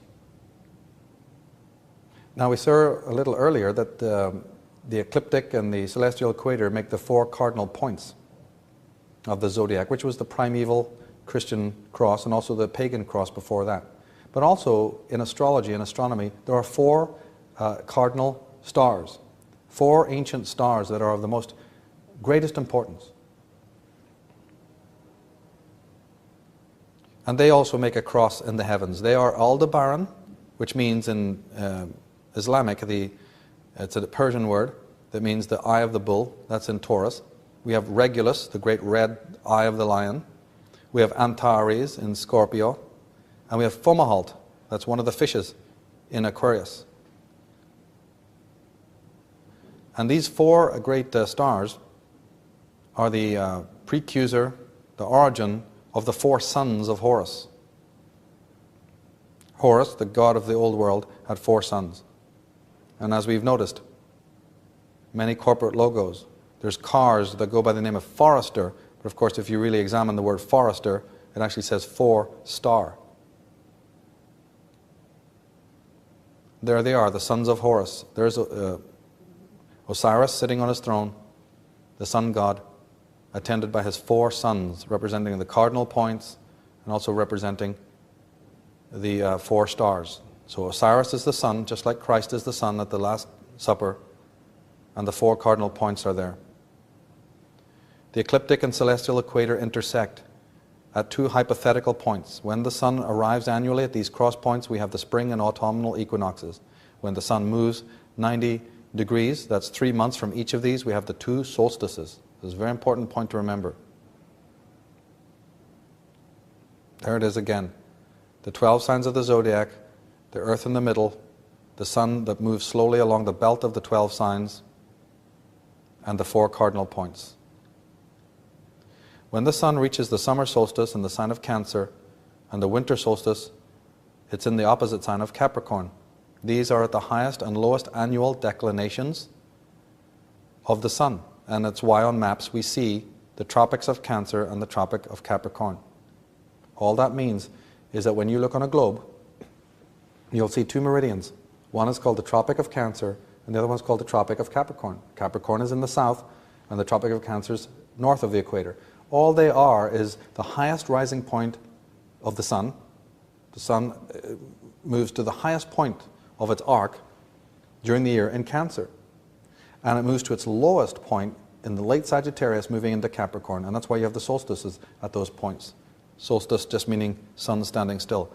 However, what I would like to bring out is that Cancer was known in the ancient days, this is where the summer solstice is, Cancer was known in the ancient days as the gate of birth or life. In fact, it was even believed that souls entered in through the moon or entered through the gate of Cancer to take birth through the female.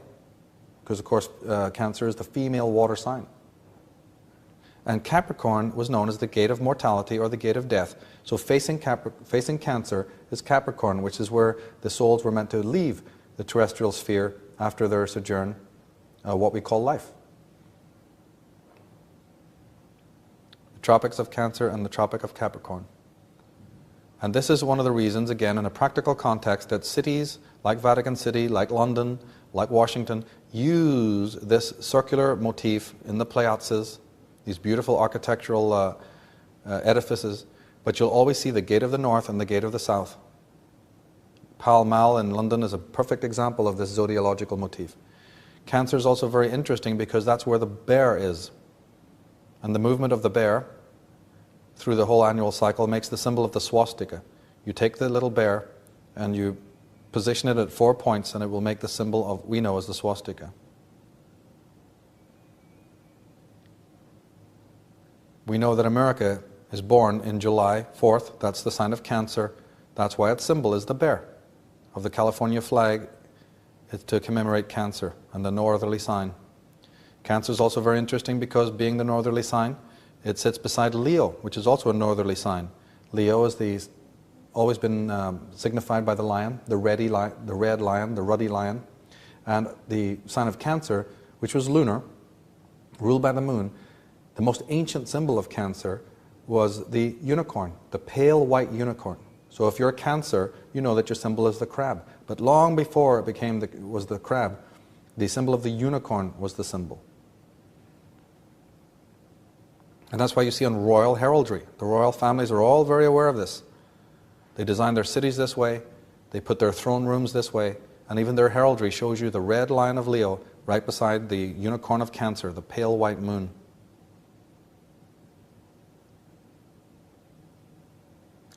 Now in the story of Jesus we have, of course, the famous motif of the birthday of Jesus.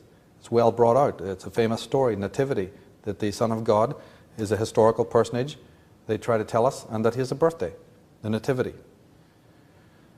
From Fraser, we find that the custom of celebrating Christ's birth began in Egypt, being derived from the mother goddess cult there, and the Christians there celebrated it on 6th of January.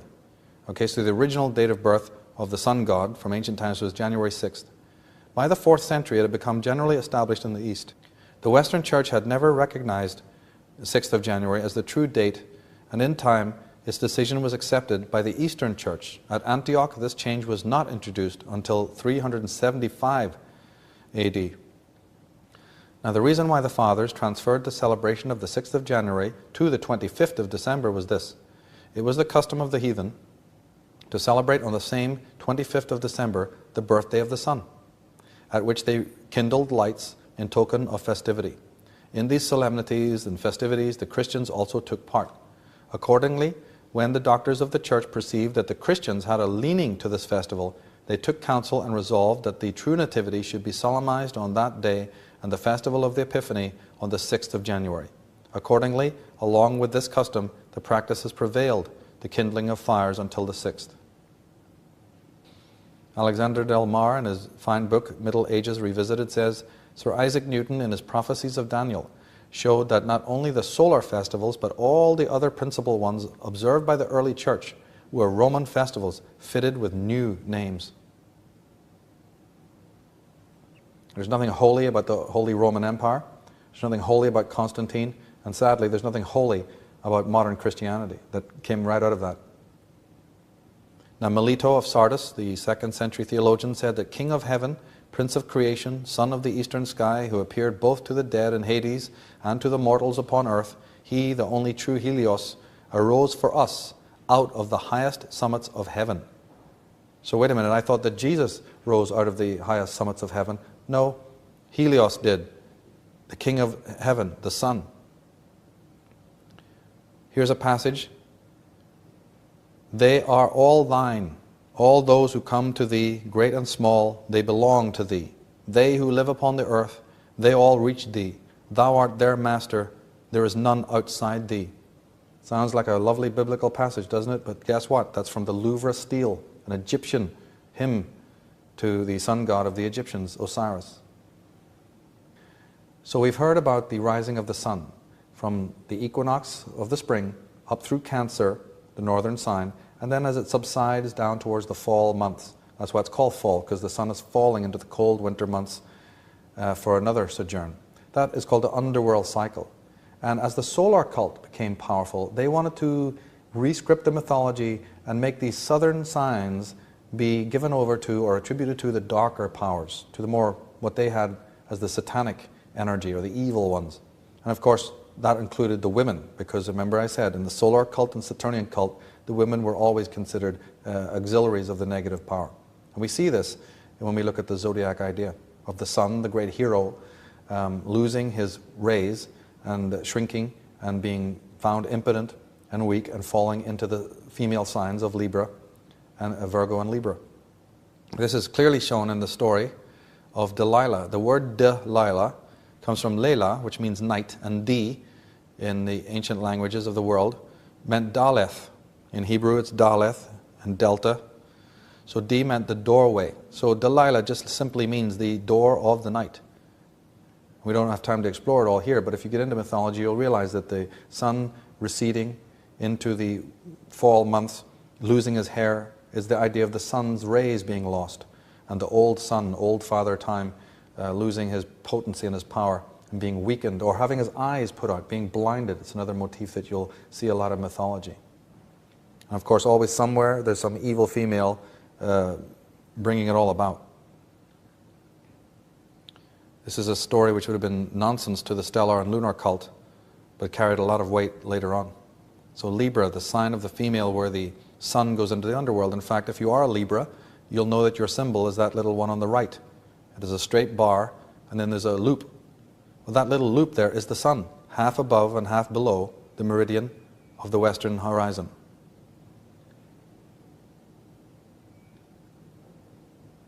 After you get through Libra, the sun makes its way into Scorpio. Scorpio has always been the skeleton. You always see it symbolizes death, the sign of Scorpio. And that's when the sun, that's why today in Halloween, for instance, we have a pumpkin, which is always orange because that represents the sun, and you put a little evil face on it. It's a composite symbol. The pumpkin is nothing more than the sun. But now that the sun has become part and aligned with the southern signs, we put a little demonic face on it because it's fallen into the power of the evil ones. We worship it every year and haven't the faintest idea where it comes from. Scorpio, a huge sign in the ancient calendar, understood to be where the sun goes to die. The whole idea of St. Peter, who's another solar god being crucified invertedly, represents this fall of the solar king into the underworld. Of course, we understand that the tarot cards commemorate this, the hanged man. We're seeing tarot symbolism in the Bible. The hanged man is associated with the sign of Scorpio. We also hear about Odin, literally hanging upside down on the tree of life. As I said a little earlier, we do know that Scorpio is symbolized by the scorpion. But just in the case of Cancer, Cancer's original symbol was not the crab, but the scarabus beetle. They changed it from the Egyptian scarab to the crab. But originally the sign of Cancer was the scarabus beetle, and then before that it was the unicorn, or contemporaneously it was the unicorn. Same thing in Scorpio. Yes, the scorpion rules, but the real symbol of Scorpio is the constellation which is the biggest one in the sky in the area of Scorpio, and that's Aquila, the eagle. So when we see that the American flag, the American symbol is Aquila, understand that we're talking Scorpio here. America is under Scorpio, as well as Cancer. And we see some corporate logos using the great eagle wings. We're talking power and money, because Scorpio, as an astrological sign, rules power, money, government, domination.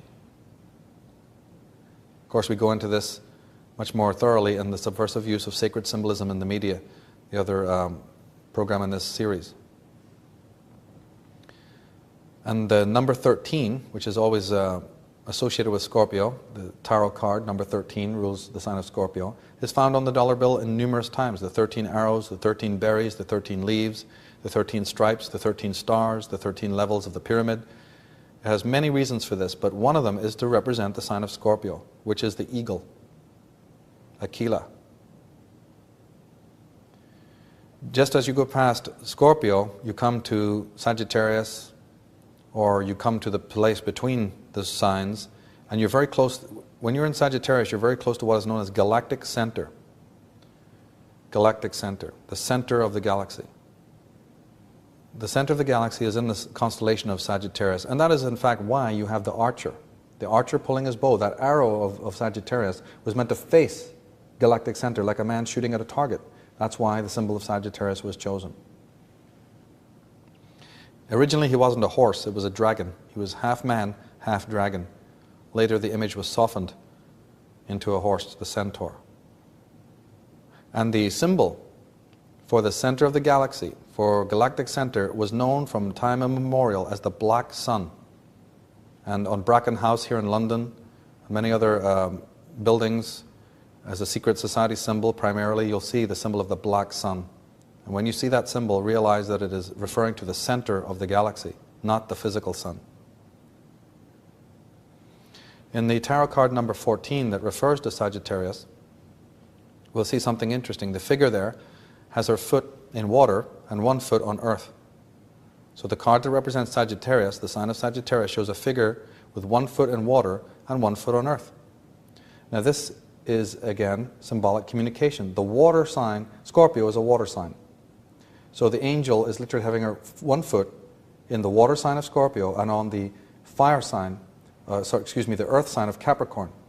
Because after Sagittarius comes Capricorn. So Sagittarius is in the middle of the water sign of Scorpio and the earth sign of Capricorn. It's just a way that the ancients used to symbolize things. But how did the ancients actually discover this phenomena of the solstices and the equinox? It was a very lengthy process, of course.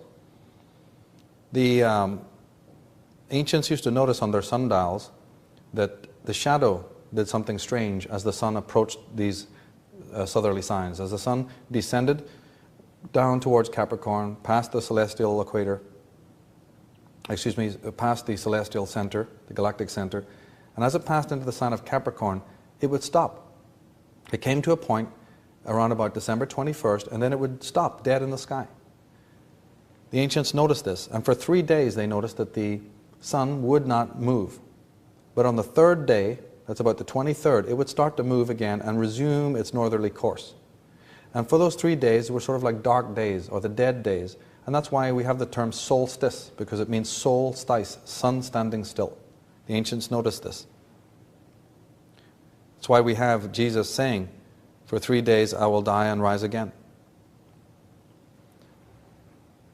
We hear that when Jesus was born, for various reasons, his family had to run away, and they made flight into Egypt. Now, what we have to discover about this, it concerns also celestial activity. We say that the winter months, the winter solstice is in Capricorn, but the earth turns. So yes, December, during the day, you can't see the stars. And what you don't realize is that during a day, the planet Earth is moving around the sun. So when the night sky comes upon us at the evening, when we go out to look, we're not going to see the stars of Capricorn. They were out during the day, but we couldn't see them. There's a 180-degree turn that's just happened. So when we go out at night and we look into the night sky, we will actually see the constellations of the opposite sign. Because again, the earth has turned 180 degrees. So during the evening time at Christmas, during the solstice time, if you go out and look into the heavens at night, you will see the constellations of Cancer and Leo, the northern signs. And vice versa. If you went out on the night of the summer solstice, you would see the constellations of the southerly signs of Capricorn and Aquarius and so on. So we understand that during the solstice, during the period of Christmas, the stars that are in the sky at night are the sign of Cancer. And Cancer was always the symbol of the Holy Mother, the female mother sign. Now Cancer as a constellation is very interesting because it has the least brightest stars of any of the constellations. And because of that fact, it was known in ancient times as the wilderness. It was literally known as the wilderness because it was so bleak. It does have stars in it, many of them, but they're faint in magnitude. So the ancient astrologers used to call it the wilderness or the desert. That's why we hear so many stories, for instance, about Moses and Joseph and Jesus and all sorts of patriarchs and prophets going through the 40 days in the wilderness. We imagine that somebody going out into the wilderness for 40 days. No, it isn't. It's to do with the sun, which is represented by all these heroes, passing through the sign of the zodiac, Cancer, a very big constellation, for 40 days in the wilderness. So when we realize that the stars of the sign of Cancer are seen at the time of Jesus' birth, we can unravel a great mystery. Because as I said, although the constellations are not bright in Cancer, there are some very important star groupings there. And one of the most important that's a constellation within Cancer, is known as the cradle or the manger. And go to an old planisphere and you'll see it right there. There is a constellation in Cancer called the manger. Now, that is why when the sun is descending towards Capricorn and moves into the period we know as Christmas or the summer solstice, and we hear that the son is born in a manger, born in an inn in the manger, this is a reference to the sun being back of the sign of Cancer. Now, when John the Baptist declares that he is not the true light, but the one who follows him will be the true light, he is identifying himself with the moon and with the lunar cult. He was also the man of the wilderness, a term which implied the night sky. He had his head removed, and he was followed by the solar king. Pickett and Prince, in their book Templar Revelation, say that the ritual of baptism, as done by the Baptist, has no precedent in Judaism. That's right, but it does in the old lunar cult of old. And John the Baptist, using the water to purify, is identifying himself with the lunar cult, and he's supplanted by the sun king to come. And the moon is related to Cancer, the sign of Cancer. We also read that Jesus was born of a virgin. We looked at this a little earlier. But again, if we go to the chart of the earth and we find something very interesting, we discover that if the signs, the constellations, the starry groups are reversed at night, then that goes for the ones that are on the eastern and western horizon as well. If the constellations of Cancer are seen in the sign of Capricorn at night, during the solstice, then what is seen on the vernal equinox? That means if you look to the east, what star groups are rising there just before morning? The sign of Virgo, which is usually on the western horizon, is seen rising just before sun break on the eastern horizon. And the sign of Virgo was, of course, always known as the Mother of God. So in the chart of Jesus Christ, at that day, at that moment, you'll see the sign of Virgo popping its head up above the eastern horizon.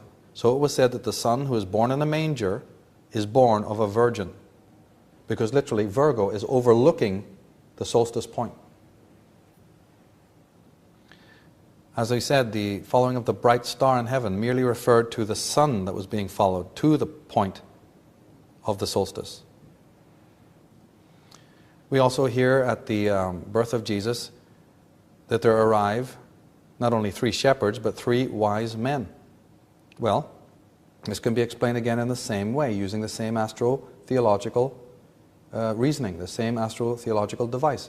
On the western horizon, if Virgo is rising on the eastern side, then the eastern constellations must be appearing on the western side. And that's exactly what happens. The sign of Taurus, the stars of Taurus, the constellations of Aries and Taurus, are seen on the western horizon. But within Taurus are 3 very important stars. There's many constellations in Taurus, like the Pleiades and Aldebaran, the star Aldebaran. But there's also Orion, the constellation of Orion. And Orion is always distinguished by 3 parallel stars, the 3 stars in the famous belt of Orion. But in ancient days, those 3 stars were referred to, literally, as the 3 wise men. It's as simple as that.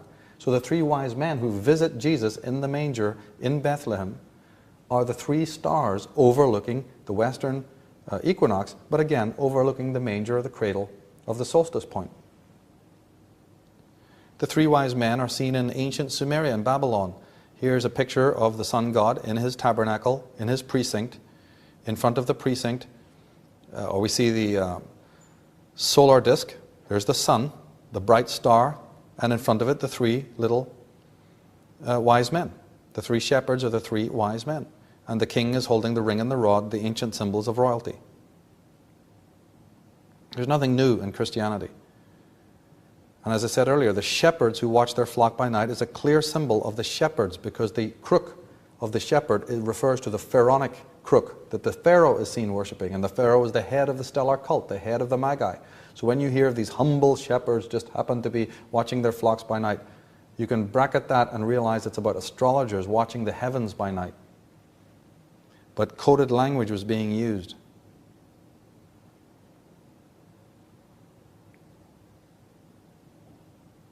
And the good shepherd, just like the pharaoh, is the Christ, seen holding the pharaonic staff, the crook. So there you have it. There is the chart of the earth, the position of the constellations, that unravel the literature, the grammar, the text, the explanations in the gospel story. It's a simple matter of astrology. Now we are only having time to just canvass this a little in this program. If you go to my website or contact me personally, look at the links page, we've got volumes of information on this, decoding each and every part of the gospel story, and even a lot of the Old Testament motifs like Jonah and Daniel, Samson fighting the lion, Jonah being swallowed by the whale, Christ walking on the water. So when you hear the Christians chanting and talking about following Christ to the cross, just realize what cross it is. Now, Joseph A. Seiss in his Gospel of the Star says, in the triad of the three great Egyptian gods, each holds a sacred tau or the cross as the symbol of life and immortality. So the fourfold cross is seen here on Ta, the ancient god of the Egyptians.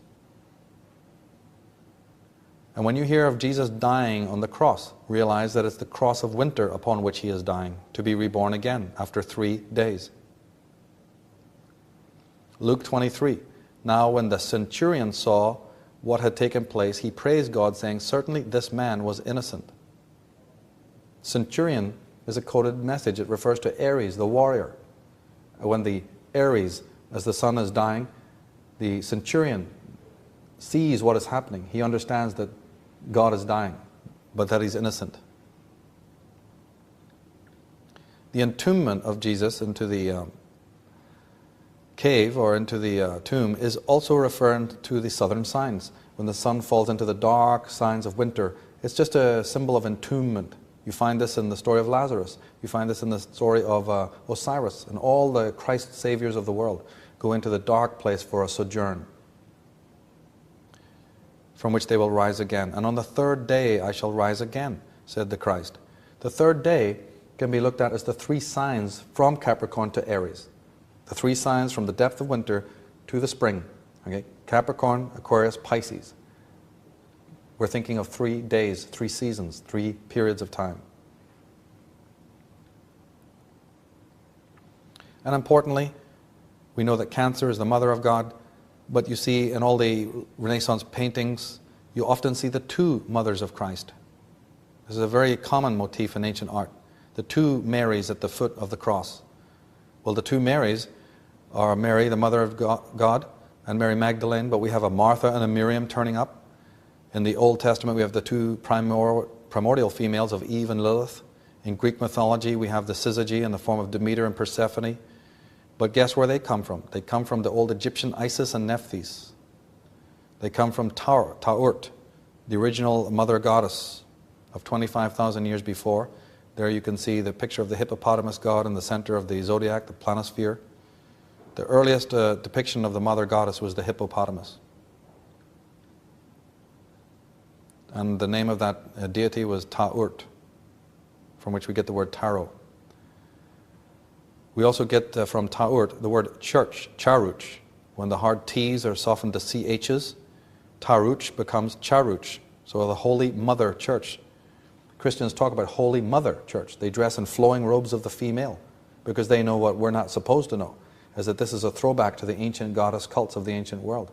And if you suppress that and throw it away completely, that's no good for the psyche. You can't control people. You have to have something they recognize and will yearn towards. That's how subliminal manipulation works. So they know they're a male patriarchy, but they've got to encompass some of the feminine motifs. Well, that's all right. We'll just dress ourselves up as female, build churches with womb-shaped doors, and have the waters of the female of the baptismal fonts, and use all those symbolisms, but nobody knowing where it originally originates. And we'll talk about Holy Mother Church and Virgin Marys, but let nobody ask where it all comes from. The original Virgin Mary was Ta'urt, later as Nuth, later as Isis, then Sophia, and down to Mary, the original heavenly Madonna. There's even talk of the Black Madonna. Of course she's black, because the night sky is dark, is black. It's not that there was a physical black Madonna walking around. The Black Madonna is literally the night sky that gives birth to the sun every year, every morning. In the Far East, we find the Virgin with her little child, Krishna, Rama. and the cow goddess. We have Lord Krishna, who is the prototype of Lord Christna, or Christ.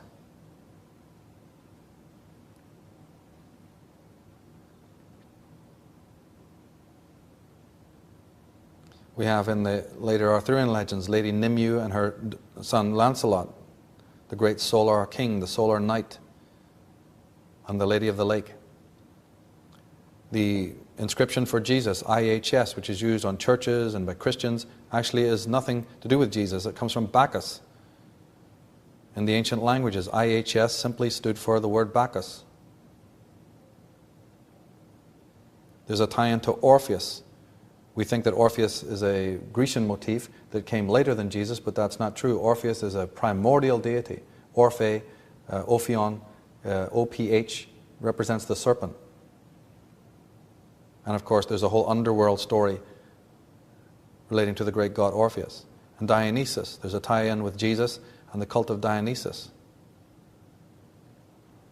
In Arthurian mythology, one of the most beautiful and poetic of the myths of Arthur is that concerning Sir Tristram, or Tristan, of sorrowful birth. But the word Tristam, or Tristna, comes from Kristna, which goes back to Jesus Christ. There's a connection. They all have evil uncles.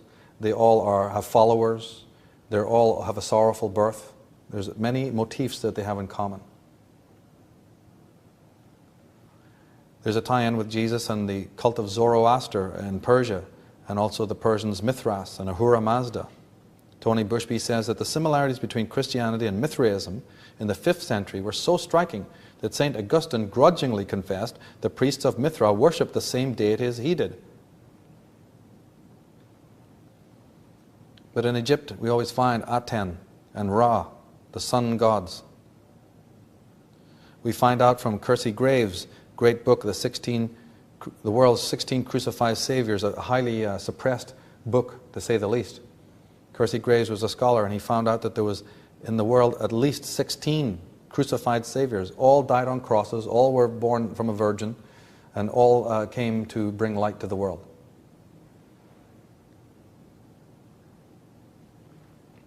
We don't have time to go into all the details of the Bible stories, but on the website, on the pages that have to do with astro-theology, you will find the astrological or astro-theological analyses of many of these biblical images of the 3 wise men and the 72 disciples and the marriage of Cana and so on. Now we know that Jesus had the 12 disciples, but we also read in several parts of the Gospels that he had 72 apostles, those who would go about without scrip nor purse. In Luke 10, the Lord appointed 72 others and sent them 2 by 2 ahead of him to every town and place where he was about to go. The 72 apostles. Well, that's all astrology, astronomy, astro-theology. We know about the 12 official signs. The 12 signs of the zodiac are the 12 disciples of Jesus. But there are many other constellations up there. We talked about the sun passing through the zodiological belt. That's a band about 17 degrees wide. And the sun passing on that year after year, that's the zodiac belt. But in and around the zodiac belt, in and around the other main 12 constellations are other constellations, some of them of great importance. They may not be important to us now in solar-centered astrology, but to sidereal astrologers, to the ancient stellar cult, they were equally important. Now these many constellations, and there's about 72 of them, they are known by names and they're worshipped and they have great symbolism attached to them. And there are 72 of them. Those are the 72 unofficial disciples or unofficial apostles that also served the Christ or the Son. Now the early church fathers prohibited astrology, and the Council of Toledo banned it forever. Nevertheless, 600 years later, the dates of the Pope's coronation were determined by the zodiac. The church hierarchy employed their own astrologers, and signs of the zodiac appeared all over the church furnishings, tiles, doorways, manuscripts, and baptismal fonts. And we might remember at the turn of the millennium in 1999 to 2000, the Pope John comes out to make his apology, quote-unquote, to the Jewish people. Well, he chose Pisces to do it in. It was in March. And if you track all of these different ceremonies that the Pope is involved in, you will find that they have astrological significance in order to strengthen themselves. We find out in Ireland that when the Vatican servants there wanted to give the Pope's chair a clean, and we know that the Pope's chair is the famous chair of St. Peter, which had gathered so much debris over the centuries, so they took it away to refurbish it and give it a good clean. And when they took off all the debris, what do they find on the chair and the seat is a huge zodiac in brass. This incredible zodiac. So they quickly covered it over again because, of course, you don't want anyone to know about that. Holger Kirsten in the original zodiac, in the original Jesus, says that the Jesus mediated to us by the church is not the true Jesus.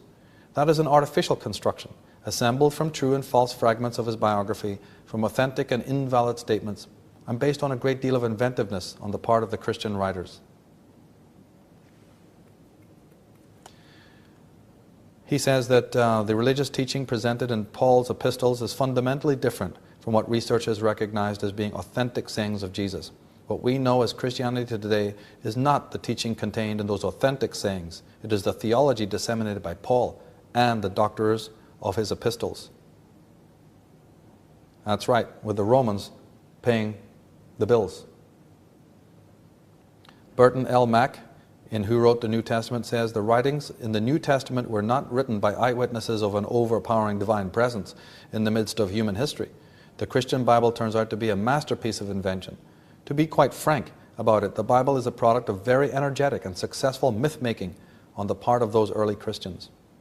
And T.W. Doane, in his book, says the canon of the New Testament is nothing more or less than a copy of the mythological histories of the Hindu savior Krishna, the Buddhist savior Buddha, with a mixture of mythology borrowed from the Persians and other nations.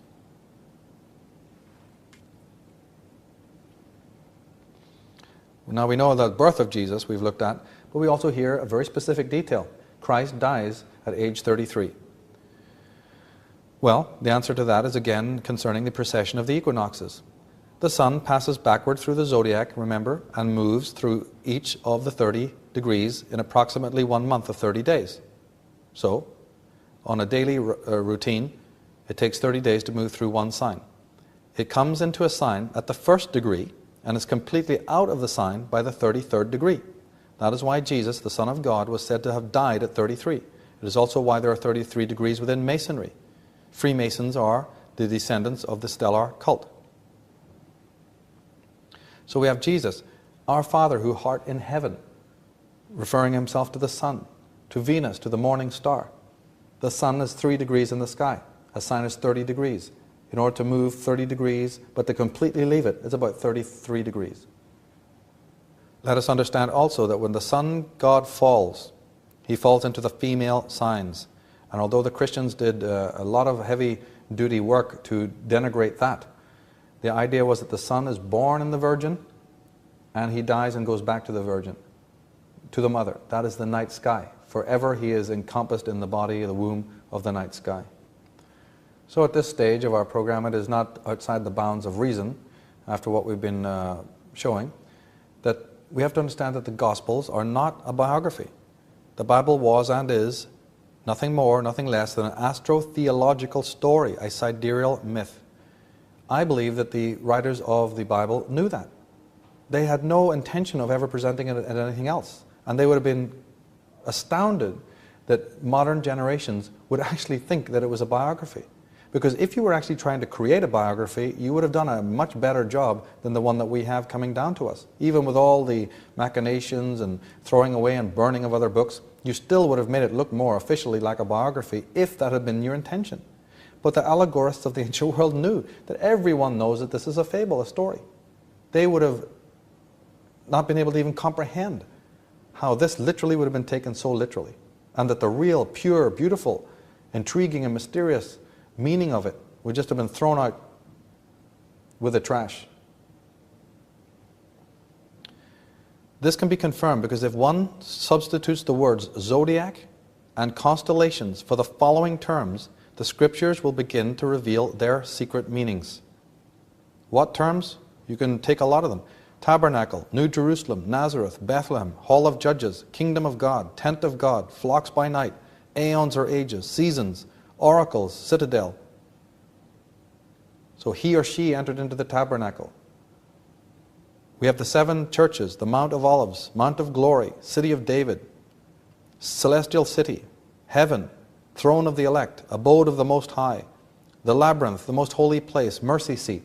Whenever you meet or encounter these strange, cryptic, untranslatable terms in the Bible, just in your mind, substitute the word constellations or zodiac and see what happens.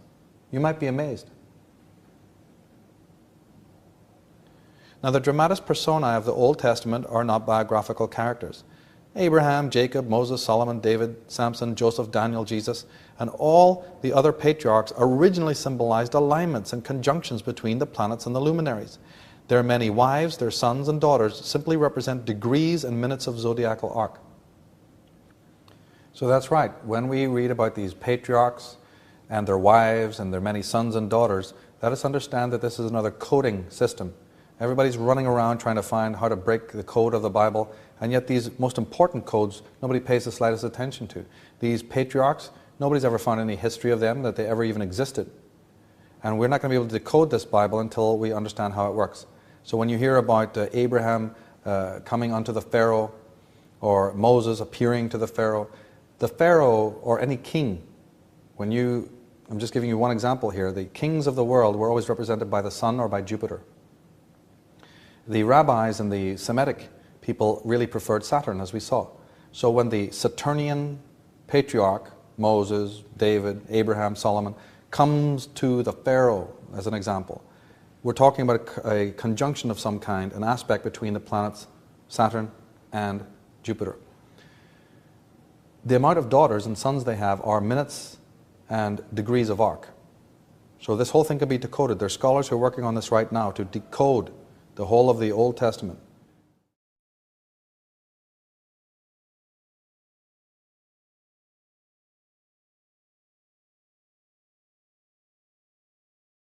Now, as I said, the potentates know this. Pope Leo X, it has served us well, this myth of Christ, he said. If we look on the internet to gospelnet.com, this is a Christian website featuring the Bible, what do we find as their logo? The rising sun. Not Jesus, not a picture of the Christ, not a cross, but the Son of God, the sun in the sky, is the logo of gospel.net. How interesting. We have the very dramatis personae of the Bible, as I said. You can decode it. God is the sun, obviously. There's no female of any significance in the early part of the Old Testament, so we just start with God, the Son. His son, Adam, corresponds to the male sign of Aries, which is always shown as the bulky, phallic male, the aggressive warrior. That's Adam, the first son. Eve can be Taurus. Taurus is the female sign ruled by Venus, the earth sign of Taurus, who's always feminine. And then they have Cain and Abel. They're twins. And what do we have after Taurus? Gemini, the twins. And Cancer that comes after that is the first holy family. They make up the family, which is known as Cancer. Then comes the conflict between the brothers. That's Leo, the time of conflict, and so on. This has a very modern context, though, because this reminds me of the speech that Gore made in Weapons of Mass Deception. In this series, we go into the occult history of the politicians and make reference to that. In one of the addresses that Gore, Vice President Gore, made when he was with Clinton, I happened to notice, and this is common that I notice this with politicians, they use old archetypal motifs. In the speech that Gore was making, he literally went through the signs of the zodiac, meaning he used terms and passages that related. He talked about independence and the war on terror and the need to be strong, and that's of course Aries. He talked about the budget and how they have to always solve the economical problems, the financial world. That's Taurus. He talked about coming together and problem solving, which is a Gemini type of understanding, connectivity. He talked about the family, as they always do, and healing the family and making sure they all have Medicare and whatnot. That's Cancer. He bypassed Leo because Leo is him, the idea of the solar king doing the talking, and the pride and all of that, and the pride of America. But he moved on to Virgo, which talked about sacrifices and also talked about the medical world, and that they're going to take care of that. and all the way over to Libra. You know, where they're talking about stretching their arms out to the allies and bonding with allies and all the rest of it. If you listen to that speech, every one of the signs of the zodiac was subliminally implied. So God is the sun. But Samson was the sun. In fact, the word shamash, Samson in Hebrew, shamash, means the sun. It's so literal. Daniel in the lion's den, fighting the lions or being saved from the lion. The whole idea is Leo based, that the Son of God is passing through the trials of the sign of Leo. Because like Hercules, you go through the 12 signs if you're the hero. Decoding the Bible is very important when we understand that the sons and daughters represent degrees of arc and that the patriarchs can also represent the great planets. But you see, earthly, terrestrial matters, like I give the example of Gore, terrestrial matters are based on celestial. A very important historical anecdote in Irish mythology is the coming of King Billy, William III of House of Orange, destroying the Stuarts. But where did they decide to fight this battle? On the River Boyne. On the River Boyne, not far from Newgrange, literally the oldest monument, the oldest pyramidical structure, or the oldest domain in the world, the oldest ancient site known to man. They have their great conflict there. What's more is that when the horse, this great white horse that the King William was riding, entered into the water, at precisely that moment, the planet Jupiter was moving over the Milky Way. The Milky Way is known to be the great river up there, the river Styx, the river of the heavens. So somebody is counseling the king. Everything is done with the idea of protection, the use of the old Sabian magic.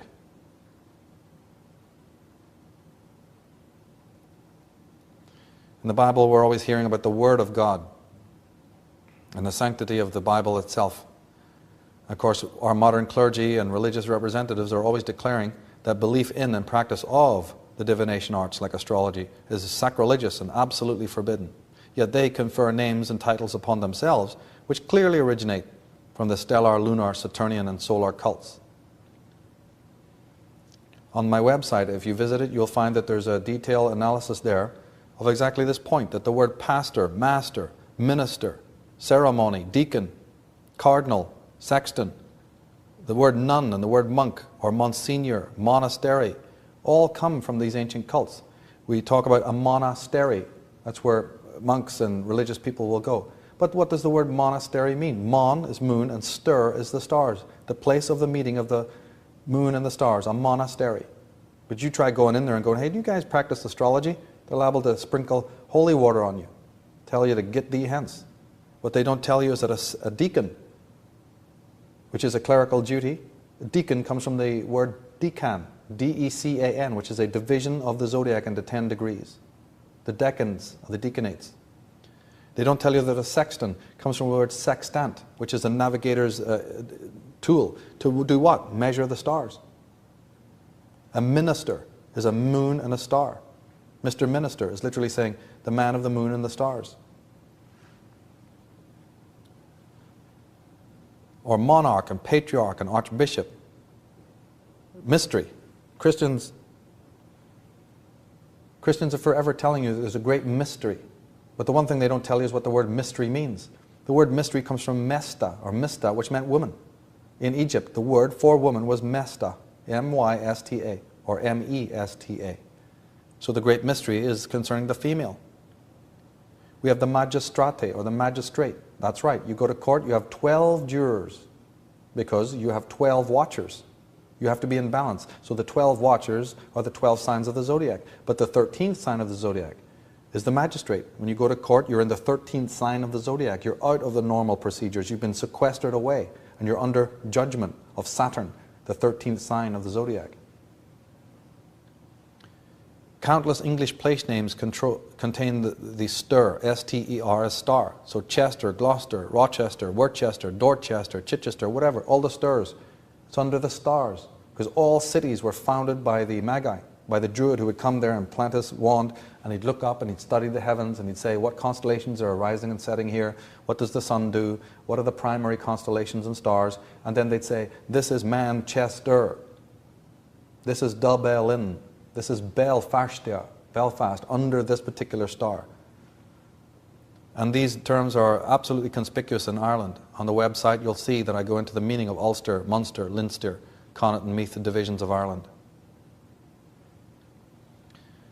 Now, the Word of God, we find that in the Bible, the very word we use, amen, at the end of a prayer, we say amen. Amen is literally Amen-Ra of the Egyptian pantheon. The God of the Hebrews is Adonai. But that comes from the sun god Aton. The T becomes a D. In the Egyptian, there's the prayer that opens, Amon, Amon, who art in heaven, in Egyptian. The word Adam comes partly from Atum. Atum is the first Egyptian deity. So that's the very first male god of the first pantheon, the first dynasties of Egypt. It's called Atum, Atum. That is where we get Atman, the Hindu idea for the soul or the embodied soul, the great spirit, Atman. It's Egyptian, it's Atum, and the Hebrews pick it up and it becomes Adum or Adam. Christmas Day, as we saw, December 25th, was really the birthday of Horus. January 6th was the birthday of her second son, Isis' second son, brother of Horus, Aeon. And January 6th is where the Hebrews worship their festivals. Joseph, the father of Jesus. Joseph, Julius, Julian, Julio. These names come from Julio or Yule. In English we say wheel. December is the birth of the sun. The Yule tide is the time of Christmas. And Yule meant wheel. That's where we get the word wheel from, because the zodiac was a wheel. So the father of Jesus, Jehoshaphat, is the wheel, the Yule. The father of Jesus is the zodiac. Jesus and Joseph are carpenters, but this is a mistranslation from Nagar, which really means the learned man or the wise man. Jesus at 12 years old is referred to as the Most High. In the Bible, he's referred to as the Most High. Well, the sun at the noon position of 12 o'clock is the original Most High. When you see the Eucharist at the most important celebration of the Christian Mass, the Eucharist, when the little solar disc, the little white disc is held right up above the head of the priest, that is the time of the sun reading the 12 o'clock noon position. That's all it represents, is the sun at the Most High position. As we said, Christ comes from the Egyptian karast, meaning made flesh. All right? So the word is ancient. It comes from the word karast, meaning to be made flesh. It also means, as a secondary meaning, to be anointed with oil. The Christ is to be the oiled one or the baptized one. Eloi, Eloi, lama sabachthani is not my God, why hast thou forsaken me? It actually derives originally from Ilahi, Ilahi, or Hele, Hele, or Helios, Helios, Son, Son, why hast thou forsaken us and covered my face with darkness? There is also the Hebrew version, Eli, Eli, lama azubathani, meaning, my God, how dost thou glorify me? Water turns to wine in the story of the marriage of Cana. Well, this occurs at the Feast of Cana in Egypt when the vines are harvested. Remember we said that Cana in the stellar cult was the name of the serpent. It's a great serpent festival of the serpent cult. When the wine, the vines are being harvested. And of course, if you take the vines, how do vines get to be vines? From the water of the Nile and from the rains that have fallen. So the Egyptians used to say that the grapes or the wine, the water transferred into wine. It's as simple as that. And the master of the harvest would always raise a chalice of the wine to his lips, the new wine, to taste it. And if it was good, he would exclaim, behold, it is finished. Just like we hear Jesus saying on the cross, behold, it is done, or it is finished. But these terms come from way before Christianity. Now the 4-day ceremony around the resurrection of Jesus was based on the raising of Osiris by Isis. Osiris was killed on a Friday after the spring equinox and raised on the sun day. But it was done with Osiris and Isis before. Lazarus comes from the Egyptian La Asuras. Asura is the Indian Surya, which to this day means the sun. But Asurya was actually the old name of Osiris. They didn't pronounce it Osiris, they called him Asurya. the sun. The Indians have Surya, the sun. Lazarus, coming out of the dark tomb, wrapped as a mummy, Christ said he's only sleeping. He'll come forth as a sleepwalker. It's Osiris, coming out of the underworld, coming out of the tomb, being born again. Nazareth, Jesus is meant to be born there, but never on any map have they ever found it. There's no locale called Nazareth. The word derives from the Egyptian Nasir, meaning prince who is sent, and also from Nasir, meaning Sirius. It was Jesus of Sirius.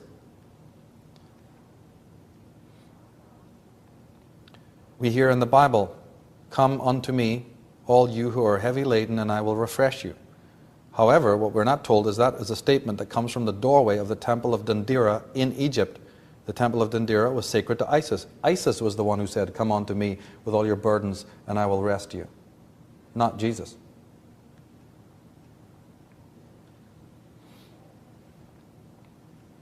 We talked about the stellar and the lunar cult. But what about the Saturnian cult, the worshippers of the planet Saturn? We mentioned that their god was El, E-L. And that's why we find this term, this prefix or this suffix, so common in the words that have to do with religion. We have a tempel, a circle, a gospel, a disciple, an apostle, an evangelist, or Elohim. If you were some bigwig in the Saturnian cult, you were known as an elder or an elite because you had the light of Saturn. Saturn was being nice to you and he had enlightened you, and now you would be called an elite. Or you were one of the elect. You were an elector. We still use the term elect today in a political milieu. Also, you were elevated.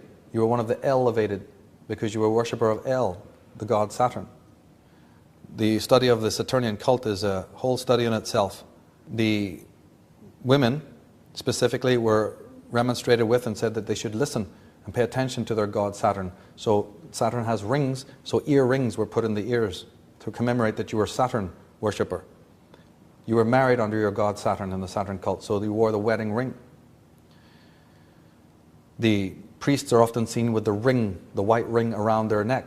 All black, because the planet, everyone who's a Capricorn, anyone who studied the symbols of the sign Capricorn or the planet Saturn know that the color is black and the metal is lead. But the black robe and the white ring represent the ring of Saturn. The old monks used to shave their head at the top so that the hair would be like a ring, because they were receiving the light from and the knowledge from their god Saturn, the ringed one. The Jews who worship on Saturday wear the yarmulke, the little round ring. Magic circles. You always drew a magic circle around yourself. In Hebrew, the pregnant women, at certain times when they're about to give birth, a magic circle, a ring, would be drawn around them, the protection of the god Saturn. Many royal symbols in royalty, like the dome, the ring, the globe that is held by the royals, represents also Saturn. Ringing the bell in church. Archangels. That's right. Not only do we have the L in archangel, but the very names of the archangels themselves: Raphael, Gabriel, Michael, Uriel. What's this L bit? It's Gabriel of God. Gabe of El. Because El was the god once upon a time. The very design of churches, from the steeple to the spiral to the bell to the K-bell to the gay-bell to the shingles to the aisle to the navel to the altar. This encodation of the L is that all places were celebrating to God. The word bell comes from Baal, B-A-A-L, of the Canaanites. And always when you came to worship your god Baal, you rang a bell. Well, we still have that today in the churches, but it's a very old story of ringing the bell to bring the congregation to worship Baal. And even the magic circle that we see in old pictures and we associate with magic has an origin. The rings of Saturn. When we see halos, we understand that the halo does represent the sun around somebody's head, but it also originally represented, it came out of the time when Saturn was king. Saturn was worshipped, and the idea of the ring of Saturn being a very important symbol. The ancients understood that Saturn had rings. They knew many mysteries pertaining to the heavens. The Jews, of course, are the most clearly obvious Saturnian cult, but there are many others. They're part stellar because you have the 7 candelabra, the 7 days of the week. But in a modern context, which is one of the most interesting things to study, we find that the colors of the police uniforms and the judges and the robes and rituals involved in courts, the priests, as I said, with their black robes and white collars, the monks with their shaved heads and robes, and teachers even. The teachers coming out in their black robes, representing Saturn. Everyone in astrology knows that Saturn rules order and discipline and studiousness and patience and matriculation. But the fact that they're dressed also in black and have the square head gear is all coming out of a particular cult, very ancient. We also, like we have a cult of Venus and a cult of Dionysus operating in the world, we also have a priesthood of Saturn operating in the world. And they also can be getting up to no good. Cronus is the other name for Saturn. And from the word Kronos we get chronology, which represents time. Crowns. The idea of a king wearing a crown was that he was a regent under Kronos. He was an agent on earth of Kronos. He turned the rays of the sun inwards, as Jordan Maxwell has pointed out. The rays of the sun turn inwards, make a crown, a coronet. Krona, coronet, corona, cron, Karen, they all come from a word. Each of these deities has many symbols attached to it. Now, in a modern context, we find that these strange assassination type happenings and other bizarrities happening on earth, like we went into in Weapons of Mass Deception behind the New World Order, the importance of ritual, satanic ritual that politicians and secret societies are involving themselves in. One stock example that involved the symbolism associated with Saturn was the Heaven's Gate. Remember earlier we were talking about the Heaven's Gates, literally the northern gate of birth and the southern gate of death. Well, that's what these people were referring to. The death gate is Saturn, Capricorn. And sure enough, in that particular ritual, Applegate or Applewhite and his mad cult, we discover many Saturnian symbols. Not only were these people castrated, but you only have to open a book on Greek mythology to find out that Kronos castrated his father. And the sickle is a very, very important hallmark of Saturn worship. We not only find that they dressed all in black, black is the symbol of Saturn. The Nike logo, they all wore Nike gear and Nike shoes. Well, the Nike logo is a subliminal symbol for Saturn. If you look at the logo for Nike, you'll find that it's the edge of the ring of Saturn. But the very name, Heaven's Gate, is enough to put us on to what's really going on here. This is a massive ritual to some ancient deities.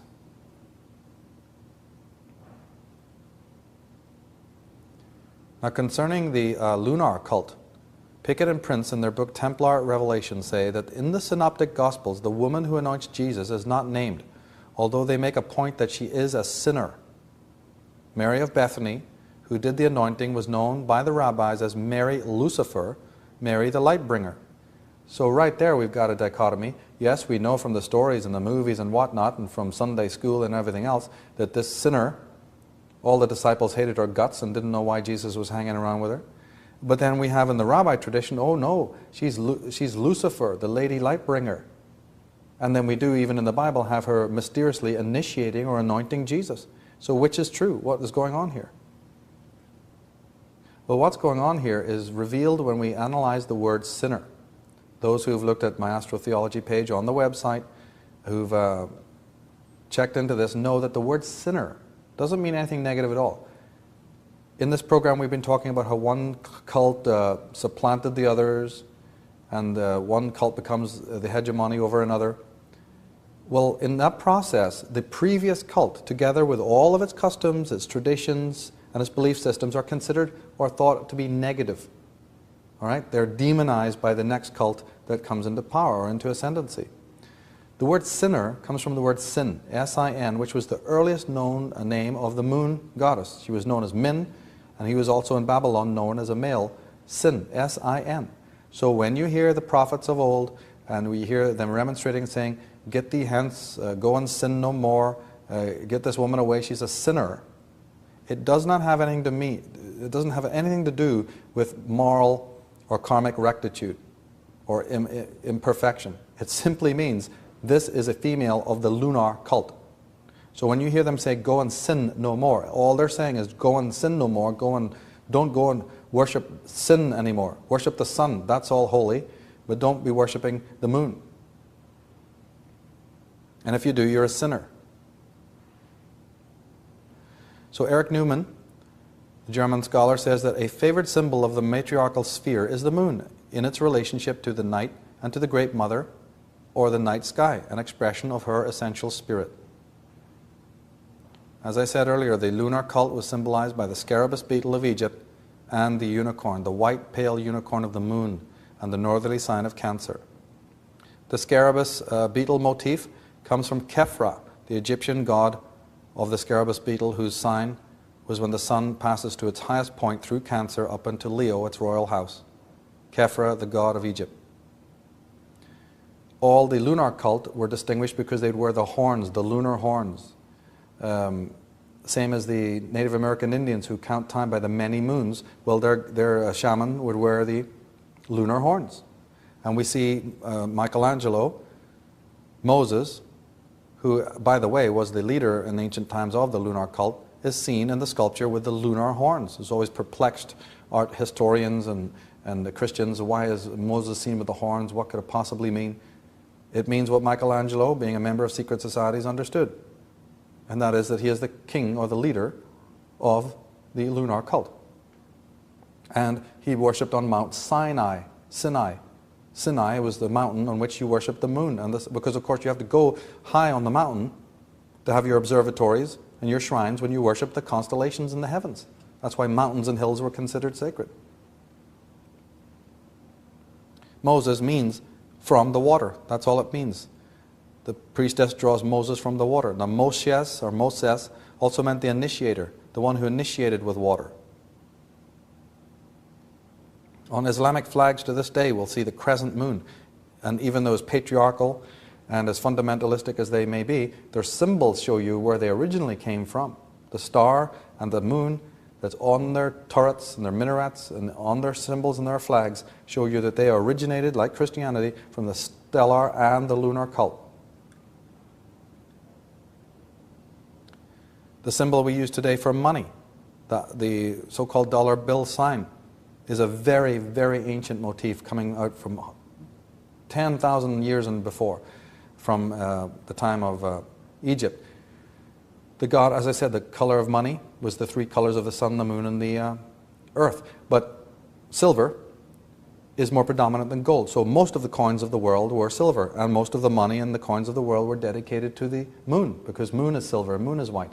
And if they're dedicated to the moon, they're obviously dedicated to the goddess of the moon. And the most famous goddess of the moon was Isis.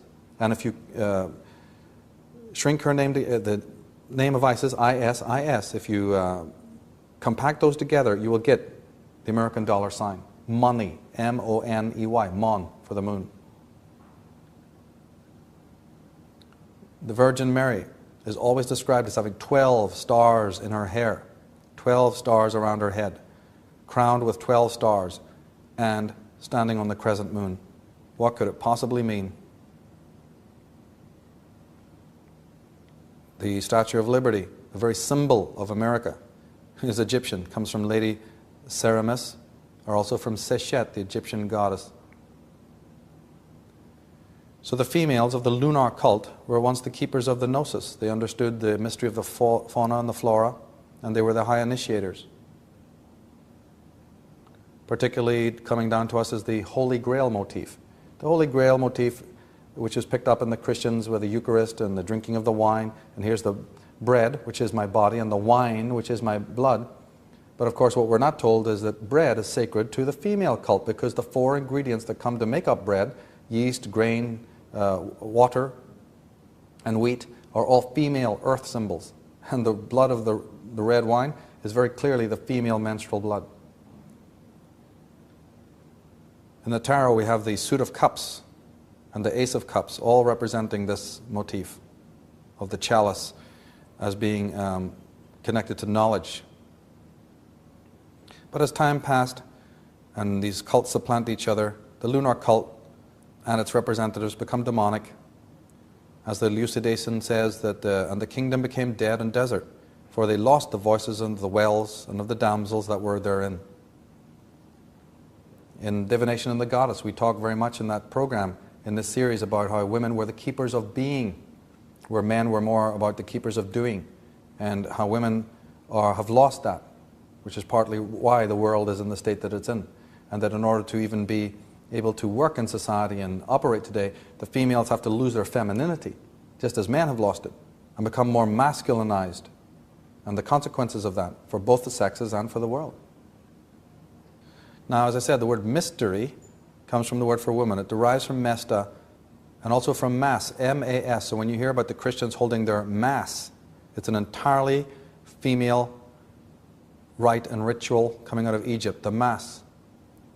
It also gives the mess, M-E-S-S, is an Egyptian word, as in the Catholic Mass. It originally was the circular wafer representing the ovum. So when you see the priest putting that little round white wafer into the believer's mouth, that represents the wafer which represents the female ovum. So that by you intaking it into your body, you will become feminized. He's already dressed in robes of a female, standing in Holy Mother Church with a chalice in one hand, offering you bread with the other. It's all a feminine matriarchal symbol coming from the lunar cult.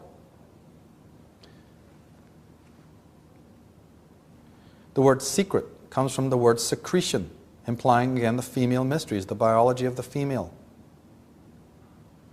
When we are given a blessing, what we're not told is that comes from blodsen, which means in Teutonic, in Germanic, bleeding. Female again, feminine. Now the tears are oblique references to the divine menstruum. Okay, so the falling of tears of the Jew, and if you look at tarot card number 18, you'll see that the moon goddess is weeping tears. Isis, of course, wept tears for Osiris. Well, the tears are oblique references to the divine menstruum, called the Khu, K-H-U, by the Egyptians.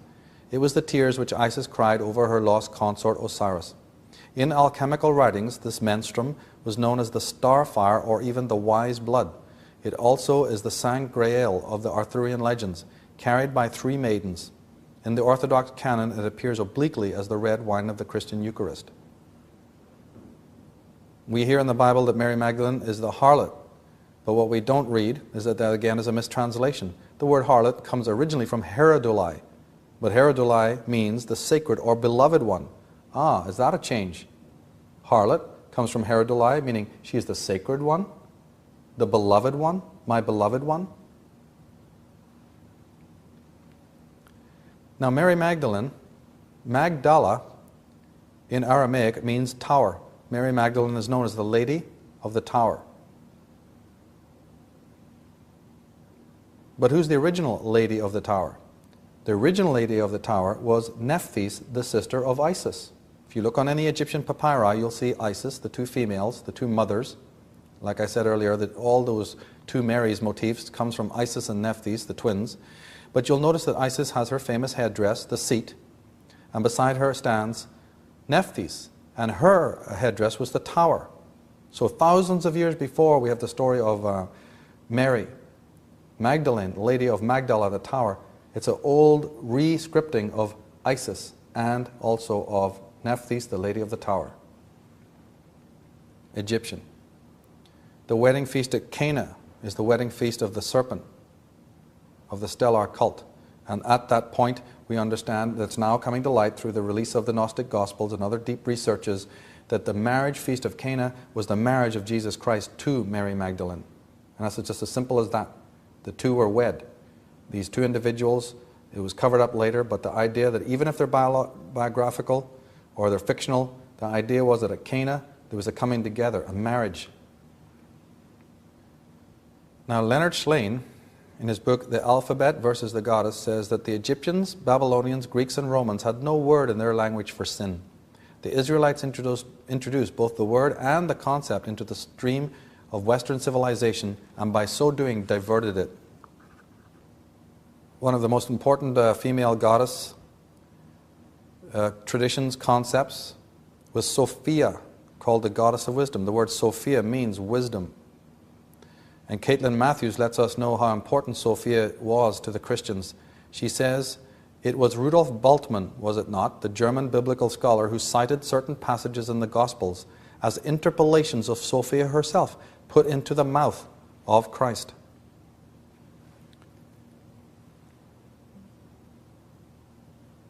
The most powerful cult that rules the world from the Grecian times onwards, and possibly even from the 18th dynasty of Egypt onwards, is the solar cult. This is the dominant power through all the ages of the modern, even though, of course, the solar cult has appropriated many of the symbols, as we've seen, of the lunar and the Saturnian and the stellar cult.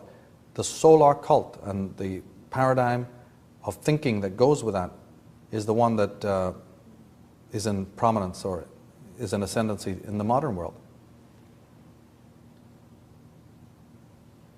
As Schwaller de Lubitsch wrote, the priesthood, and he means the priesthood of Saturn and the Sun, is always will be abusive.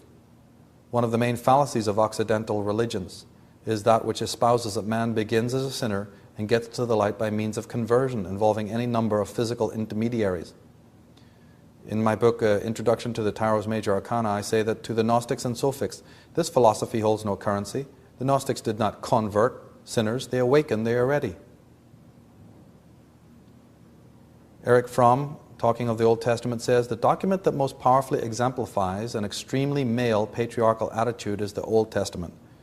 It is not surprising that the subject of productiveness, the creation itself, also finds an extreme male solution in its pages.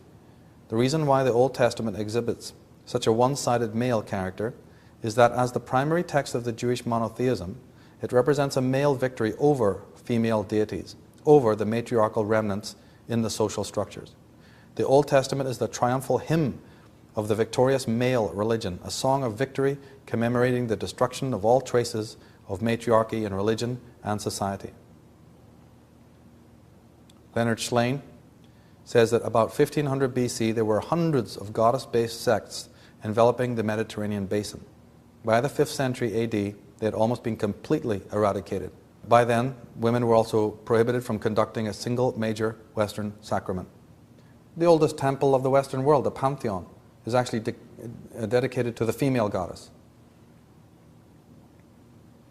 Lewis Mumford, historian and philosopher, and sociologist, says that out of the early Neolithic complex, a different kind of social organization arose, no longer democratic, that is based on neighborly intimacy, customary usage and consent, but authoritarian, centrally directed, under the control of a dominant minority, no longer confined to a limited territory, but deliberately going out of bounds to seize raw materials and enslave helpless men, to exercise control and exact tribute.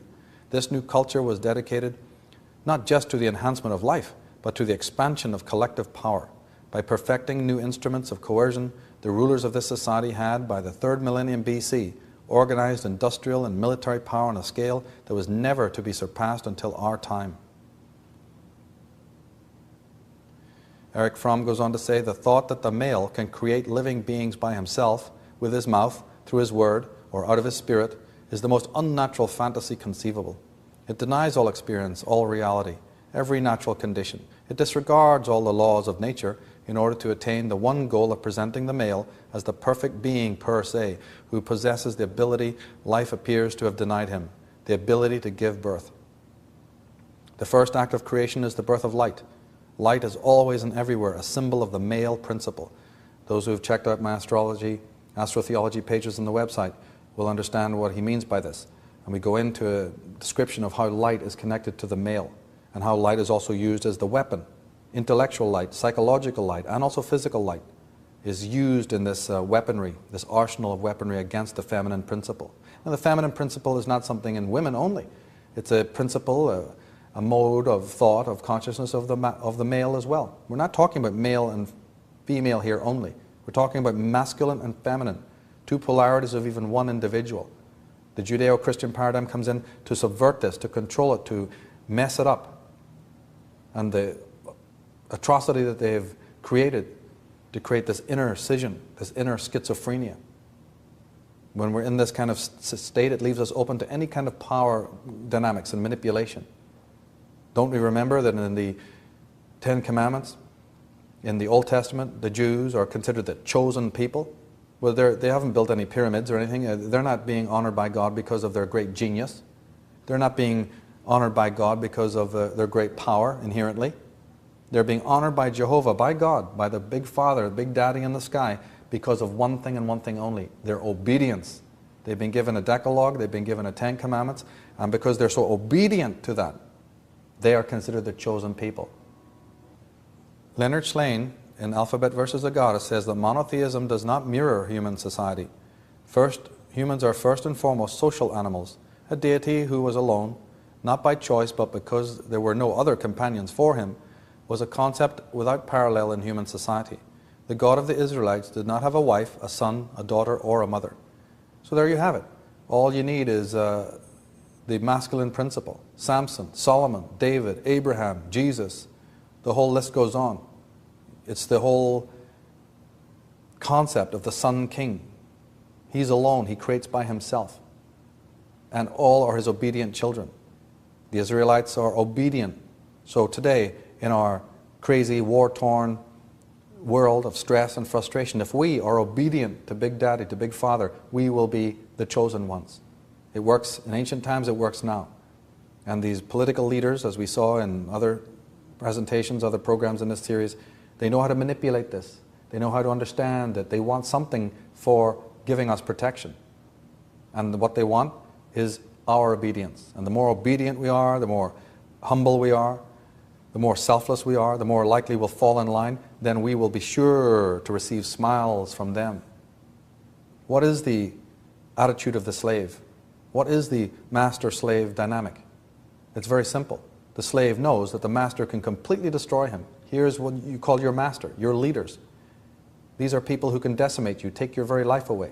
So just in the act of your destruction, we say, don't kill me, I'll be your slave. So the slave and master relationship is born. But you see, the master always sees in the eyes of the servant and the slave the deep hatred that's there. And so eventually the master comes to hate himself because he knows that the whole dynamic, the whole relationship is built on violence and sadism. So not immediately, but over time, even the masters, the leaders, these sadists of the world, by being worshipped, but by being adored in hatred, not out of love, come to despise and hate themselves. Well, what do you think is going to happen in society and culture when these leaders need to vicariously process that hatred? In Weapons of Mass Deception, Behind the New World Order, we talk about this and how the sadist, if he can make his ambiance filled with violence and terror and war and upheaval and filled with enemies, then his own sadism is less apparent. And also another adjunct to that is that they're going to need to process this. It's vital for this inner toxicity to become processed. So the slave is responsible for the horrors that his master does. There's a connection here, a relationship. This is what we're left with when we understand how these cults have worked and what religion is really doing. Now, M. Hester Harding, one of the greatest psychologists the world has ever known, in her book Women's Mysteries says, the rise of masculine power and of patriarchal society probably started when man began to accumulate personal as over against communal a property and found that his personal strength and prowess could increase his personal possessions. Okay, so the muscular strength, the muscular power is mentioned here. This change in secular power coincided with the rise of the sun worship under a male priesthood. Sun worship was usually introduced and established by an edict of the military dictator, as happened in Babylon and Egypt, and probably other countries as well. Eric Newman, in his masterpiece, The Origin and Evolution of Consciousness, says, the correlation of consciousness with masculinity culminates in the development of science, as an attempt by the masculine spirit to emancipate itself from the power of the unconscious. We call this path ascent, because we experience consciousness and the world of light as being above us, and the unconscious and darkness as below, still under the spell of the primitive symbolism which associates the upright posture of the human figure with the development of the head and the rest of the higher centers of consciousness. So Newman, like many scholars in this, have thoroughly researched this and understand how the endogenic part of this works, how the interior thinking process, the apparatus of mind, of cognition, also is affected by this, and how up is heaven and down is hell, and how shadow and femininity and nature and children and animals, they're all a waste of time, completely without reason. They don't operate from reason, therefore they're lesser on the ontological scale of things. But God and man and heroes and bloodshed, that's all fine, that's all dandy, that's wonderful. Lawrence van der Post, the sociologist, in his Jung and the Story of Our Times, says that the history of civilization appears to be a sorry, one-sided history of domination by man. Almost invariably, the basic cultural pattern has been the work of man. Whole areas of history are darkened by the ignorance of man of the truth that they can create only through the feminine in their own natures, just as they can procreate in the world without the woman alone. Those familiar with my writings, especially on the tarot and the meanings of the different tarot cards, understand that I've gone into this also. That technology, science, is nothing but man's Frankensteinian, warped nightmare to try and mimic that all-important power that he doesn't have. Women give birth to children. Well, God gives birth to the human race, but somehow he's favored women with the power to give birth. Man doesn't have it. So, not immediately, but over time, compounded by the ages, man wants to rival the power, the procreative power of the female. His methodology of doing that is technology and science and cybernetics. Alvin Boyd Kuhn, in his book The Ultimate Canon of Knowledge, he says, "It needs no dissertation to elaborate and certify what the record of history reveals as to this portent obsession with the dour religious consciousness over the centuries. It has left its lamentable record in the tale of corruption, banality, superstition, bigotry, and general moral and mental blight that overspread the area of Christian Europe over the Middle Period, which has come to be known as the Dark Ages." David Watson, in his Pathology of Civilization, says, "Its name is progress, and the dream of progress continues to fuel global civilization's expansion everywhere, converting human beings into mechanized, self-obliterating puppets, and nature into dead statuary." William A. Kotke says in his Final Empire, "The civilized people believe they have an obligation to bring primitive and underdeveloped people up to their level. Civilization, which is about to self-destruct, thinks of itself as the superior culture that has answers for all the world's peoples. The addict truly is a person who is emotionally dependent on things, television, substances, personality routines, other people, mental ideologies, total immersion in some cause or work. If the object of dependency is moved, addicts will experience insecurity, discomfort, distress, the symptoms of withdrawal." Well, as we've been pointing out in other programs like Weapons of Mass Deception, these symptoms are being withdrawn. There's a death happening, the death of the middle class, and there's going to be withdrawal symptoms taking place in the very near future. The Maya predicted it, and it's on its way. And unless we get back to what is real, culturally, biologically, psychologically, there's not going to be much left to work with. Erich Fromm, in his Anatomy of Human Destructiveness, says, "These social and political changes were accomplished by a profound change in the role of women in society and of the mother figure in religion. No longer was the fertility of the soul the source of all life and creativity, but the intellect which produced new inventions, techniques, abstract thinking, and the state with its laws. No longer the womb, but the mind became the creative power, and thus, simultaneously, not women, but men dominated society." He goes on to say, it was Johann Jacob Bachofen, professor of Roman law at Basel, who presented the first major challenge to the naive beliefs that patriarchal society was a natural state of affairs and that man's superiority to women was a self-evident matter. But Aristotle, he said the male is by nature superior and the female inferior, and the one rules and the other is ruled. This principle of necessity extends to all mankind. So here you have it, the greatest philosophers. Of course you're going to believe it. The greatest philosophers in the world are telling you it all, that the male is superior. We're in the 21st century now. Maybe we can, finally refute this nonsense. Mark Nathan Cohen, in his book, The Health and Rise of Civilization, civilization, he said, has not been as successful in guaranteeing human well-being as we would like to believe, at least for most of our history. There is no evidence either from ethnographic accounts or archaeological excavations to suggest that rates of accidental trauma or interpersonal violence declined substantially with the adoption of more civilized forms and political organization. In fact, some evidence from archaeological sites and from historical sources suggests the opposite.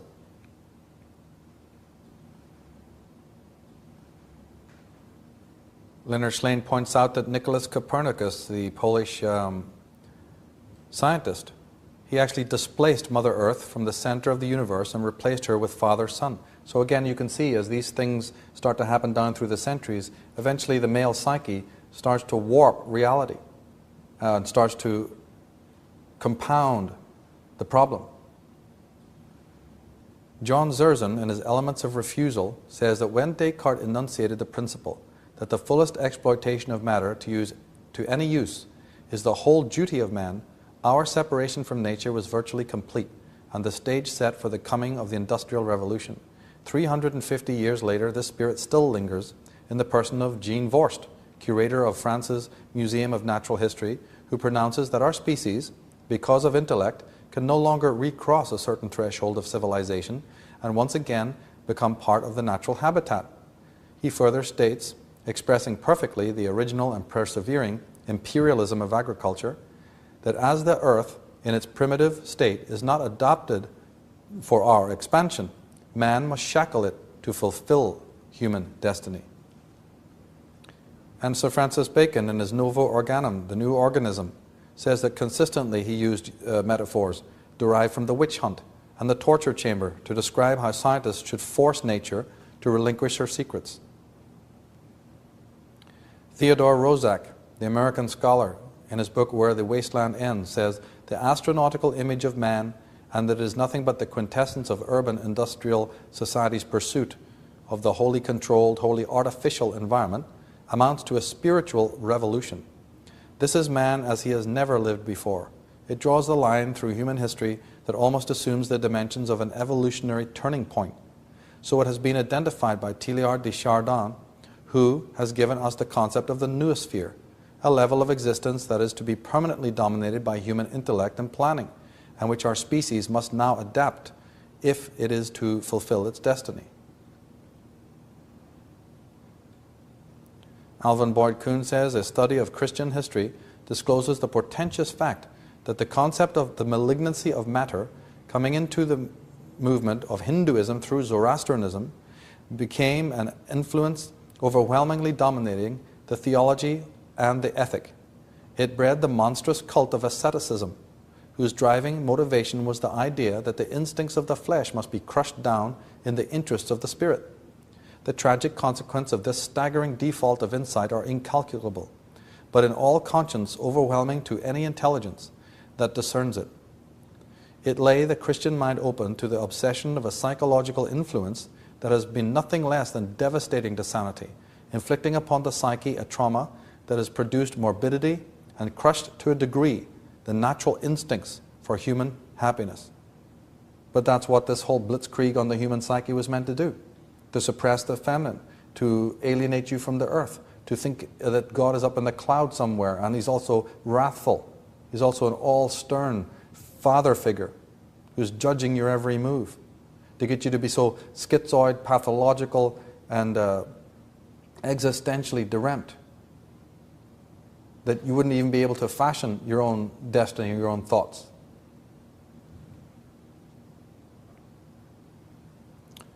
Erich Fromm, in his Anatomy of Human Destructiveness, says, the deep need of man not to feel lost and lonely in the world had, of course, been previously satisfied by the concept of a God who had created this world and was concerned with each and every creature. But for many of those for whom God was dethroned, the need for a godlike figure did not disappear. Some proclaimed a new God, evolution, and worshipped Darwin as his prophet. I added this because I want to make it stressed that just because you maybe have put aside one lie, like you don't believe in God, or say, for instance, you are not very religious, be aware that it's not just as simple as that. You may have other deities that you worship in exactly the same way, which also engender this pathogenic type of thinking pattern. Material thinking in general, the worship of money, of power, all does the same thing. Now, Mark Brownstein says, where religion brought hate and called it the search for divine love, science brings death and calls it the quest for eternal life.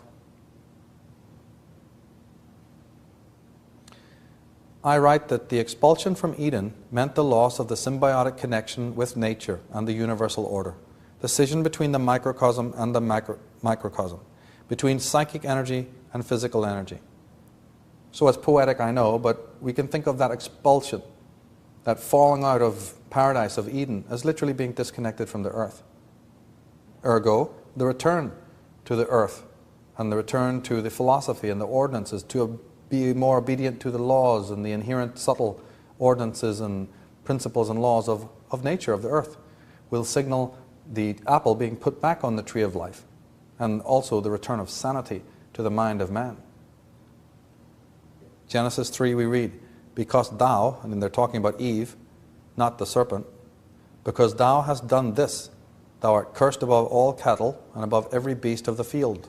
Upon thy belly thou wilt go, and dust shalt thou eat all the days of thy life.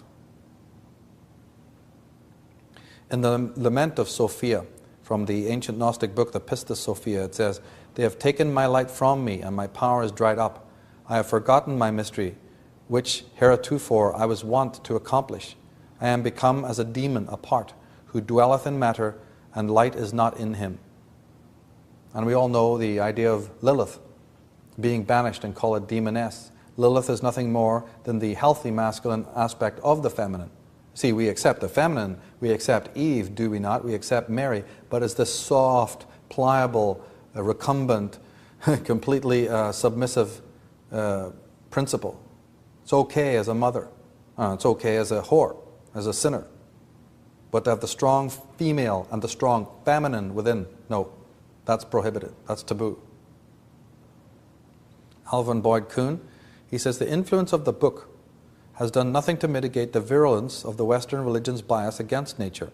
Its glorification of the person and function in the history of the Son of God has in effect diverted all interest in the religious field away from man's relationship to nature. And Erich Fromm points out the consequences to this. Man differs from the animal by the fact that he is a killer. He, the only primate that kills and tortures members of his own species without any reason, either biological or economic, and who feels satisfaction in doing so. It is this biological, non-adaptive and non-phylogenetically programmed malignant aggression that constitutes the real problem and the danger to man's existence as a species. He says the most ample and horrifying documentation of seemingly spontaneous forms of destructiveness are on record of civilized history. The history of war is a report of ruthless and indiscriminate killing and torture whose victims were men, women, and children. Many of these occurrences give the impression of orgies of destruction, in which neither conventional nor genuinely moral factors had any inhibitory effect. There is hardly a destructive act human imagination could think of that has not been acted out again and again. George P. Marsh, in his book The Earth as Modified by Human Action, says that but man is everywhere a disturbing agent. Wherever he plants his foot, the harmonies of nature are turned into discords. And Alvin Boyd Kuhn again, he says, thinking which does not start from and continue in close relation to its foundations in the physical universe must lead to falsity. Erich Fromm says, in addition to sadism, the passion to destroy life and the attraction to all that is dead, that's necrophilia, seems to develop in the new urban civilization. Michael Elner says that just look at us. Everything is backwards. Everything is upside down. Doctors destroy health. Lawyers destroy justice. Universities destroy knowledge. Governments destroy freedom. The major media destroys information. And religion destroys spirituality. Caitlin Matthews, the Celtic scholar, writes, our exile has not only been from the goddess, but also from nature.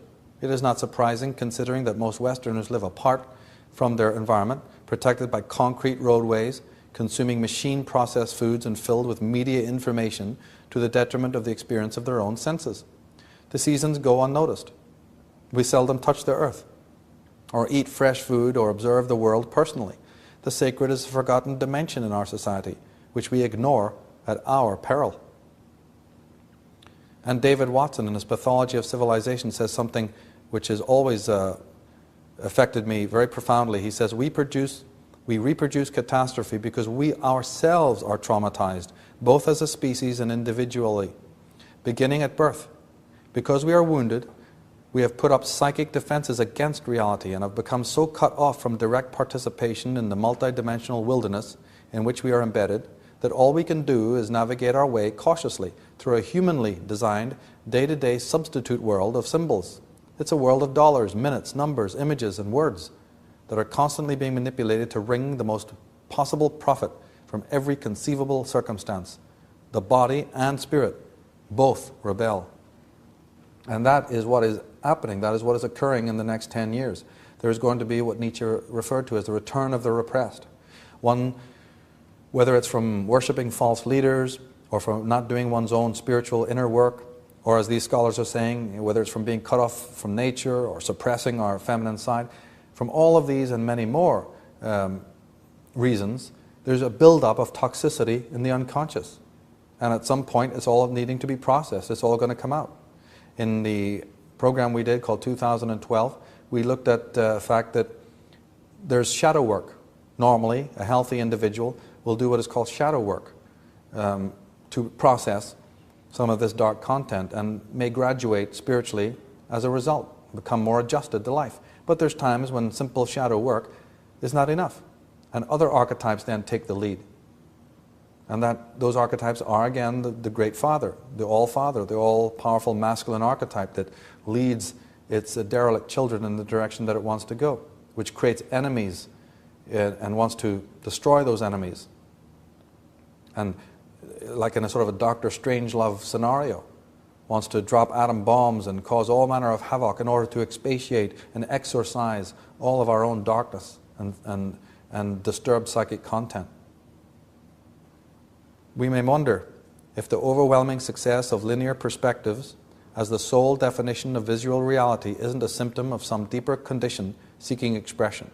And we might ask, why did some humans create and then rationalize with elaborate devices, ideologies and defenses, an unprecedented way of seeing the world based on distancing and detachment?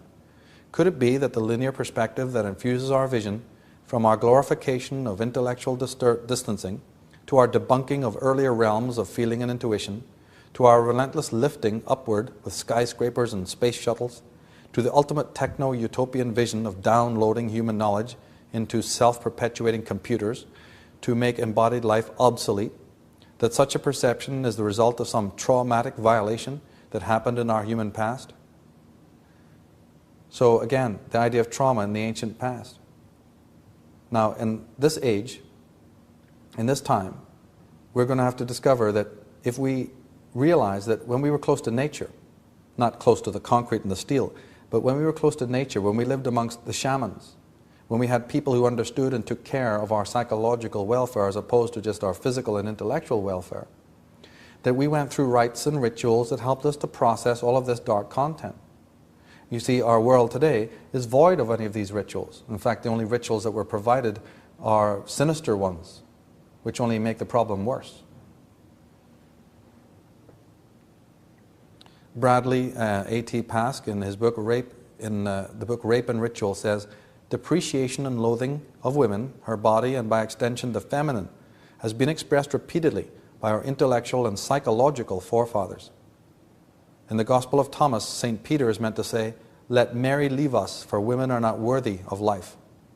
And Tertullian, the church father, patriarch, says, woman, you are the gateway of the devil, because of you the Son of God had to die. Well, that's very peculiar, isn't it? Because 5 minutes later, they're setting up in the Christian church the image of Virgin Mary, the sacred mother of Jesus. But then you turn to passages where Jesus is rebuking his mother, going, get thee behind me, I have no mother. Which is it? We've got so much contradiction here, we can't make up our minds. In Techniques of Persuasion, The scholar J.A.C. Brown writes that thus the tendency of religions to suppress the natural expressions of the sexual drive would seem to indicate a subconscious awareness of the fact that when normal outlets are allowed, sublimation into religious feeling is less likely to occur. One cannot help but notice the predominant role played by unmarried women in the Christian church, or the visible loss of enthusiasm for religious interests on the part of happily married women. Many have noticed the common use in devotional works of sexual symbolism and the tendency to express religious feeling in erotic imagery, even to the extent of describing what in another context would be taken as an account of sexual orgasm. Eric Newman says that for a while, the specific achievement of the male world lies in the development of the masculine consciousness and the rational mind. The female psyche is in far greater degree dependent on the productivity of the unconscious. So what is this scholar telling us? He's saying that the feminine, what we call the feminine principle, is aligned with or commensurate with the unconscious part of us, and that consciousness is the ego waking consciousness. But as scholars like and scientists like Bruce Lipton have pointed out, we are motivated entirely by the unconscious. Consciousness makes up only the smallest quotient of our psyche. So if we suppress the unconscious, not working with it, we're already in a schizoid state from that point on. Carl Jung, in Approaching the Unconscious, says that modern man does not understand how much his rationalism, quote unquote, has put him at the mercy of the psychic underworld. He has freed himself from superstition, or so he believes, but in the process he has lost his spiritual values to a positively dangerous degree. His moral and spiritual tradition has disintegrated, and he is now paying the price for his breakup in a worldwide disorientation and disassociation. But that's all right. The pharmaceutical industry is run by the cult of Dionysus. They'll help. They've got answers. All you need is medication, pharmaceuticals, designer drugs. They'll take care of it. Now, Chellis Glendenning, in his book My Name is Chellis and I'm Recovering from Western Civilization, says that Terry Kellogg emphasized the fact that abusive behaviors, whether we direct them towards ourselves or other people or other species, are not natural to human beings. People enact such behaviors because something unnatural has happened to them and they have become deranged. That's right, we are basically schizoid, we're deranged, and we are going to either project our sadism on others, or masochistically we introject the violence and the horror and the frustration and tensions that we feel. Loosely they say that women tend to introject their self-hate or their world hate, and men tend to project it. This of course is because men are allowed to box each other and play competitive sports down through the centuries, so they're more likely to do it in an external way. It's considered less taboo. Whereas women have been prevented from that, so their tendency is to overeat and beat on their children and whatnot, and get into all other manner of dysfunctions. But the same root exists. It's the same origin to all these dysfunctions, regardless of whether it's introjected or projected. The problem is the same. Now, J.A.C. Brown, in his Techniques of Persuasion, lets us understand something about the nature of religion. He says that at a Calvinist revival meeting around the year 1800, in the meeting which followed in 1801, 20,000 men, women and children assembled outdoors and listened to the doctrine of hellfire and eternal damnation for the unrepentant. Almost immediately, excitement broke out. Some ran about shrieking in agony, or rolled on the ground for hours at a time. Others rushed into the surrounding forest crying, "Lost, lost," at the full pitch of their voices. Convulsive jerking movements began amongst many and spread like a contagion throughout the congregation and elsewhere. Groups of men and women went through the process known as treeing the devil, where they crawled around on all fours, barking and snarling at each other for long periods of time. Another phenomenon was the so-called frog hopping, when both men and women occupied themselves by frenziedly leapfrogging over each other. As might be expected, many in the final phases of the meeting went into trance or had visual hallucination and ended up by taking part in sexual excesses. He says in 18th century France, in a convent, one nun began to mew like a cat until presently the whole community was mewing day after day, until stopped by the threats of the local militia, and the biting mania which spread through the convents of Germany, Holland, and Italy. In the latter case, powerful excitement manifested itself not only in biting, but in indecent exposure, tearing their hair out by the roots, and group howling and gnashing of teeth. He has a statement in his book from Martin Luther. Martin Luther writes, "When my heart is cold and I cannot pray as I should, I scourge myself with the thought of the impiety and ingratitude of my enemies, the Pope and his accomplices and vermin, so that my heart swells with righteousness and hatred, and I can say with warmth and vehemence, Holy be thy name, thy kingdom come, thy will be done. And the hotter I grow, the more ardent do my prayers become." St. Augustine wrote, "Meanwhile my sins were being multiplied, and my concubine being torn from my side as a hindrance to my marriage, my heart which clave unto her was torn and wounded and bleeding. To thee be praise, glory to thee, fountain of mercies. I was becoming more miserable, and thou nearer." Because Augustine was thinking of getting married, and his mother told him that can't be, and he, of course, had to abstain. And here we read that he's getting closer to God as he's getting sadder and more miserable at his sexual repression. Now, the New England preacher John Edwards said that the God that holds you over the pit of hell, much as we hold a spider or some loathsome insect over the fire, abhors you and is dreadfully provoked. His wrath towards you burns like fire. Edwards was saying, as innocent as children seem to us, if they are out of Christ, they are not so in God's sight, but are young vipers, and are infinitely more hateful than vipers, and are in the most miserable condition. And sure enough, this kind of mania and repression coming out in a projected form as sexual degeneracy, criminality, and utter sadism is a well-known motif when we look into the pages of history, whether it's the atrocities of kings or sadist maniacs like Vlad the Impaler and Countess Elizabeth Bathory, or Gilles de Rais or Stalin, or modern maniacs.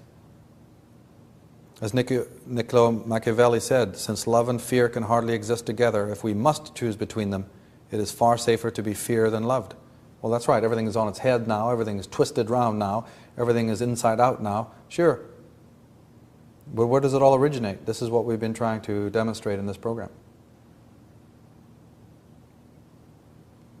Leonard Slane in Sex, Time and Power says, when asked, most men will gallantly express their admiration for women in general and profess a profuse love for their mates in particular.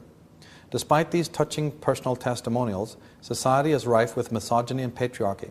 A cursory glance at the current newspapers or television news reveals a global society in which the majority of men disdain women. While some cultures are more egalitarian than others, men's actions suggest that they believe firmly in their superiority over women. Eric Newman, in his book On the Moon and Matriarchal Consciousness, says any development at any stage that strives towards patriarchal consciousness, towards the sun, looks on the moon spirit as the spirit of regression, as the terrible mother, as a witch. Leonard Slane, in his book The Alphabet versus the Goddess, the Babylonians elevated to the supreme position a god who had conquered and then mutilated a goddess. Patriarchy, he says, is the dominant theme in Hammurabi's code. Sons are commanded to obey their fathers, not their mothers. And sure enough, we have the Canaanite god Moloch, to whom the little children are sacrificed.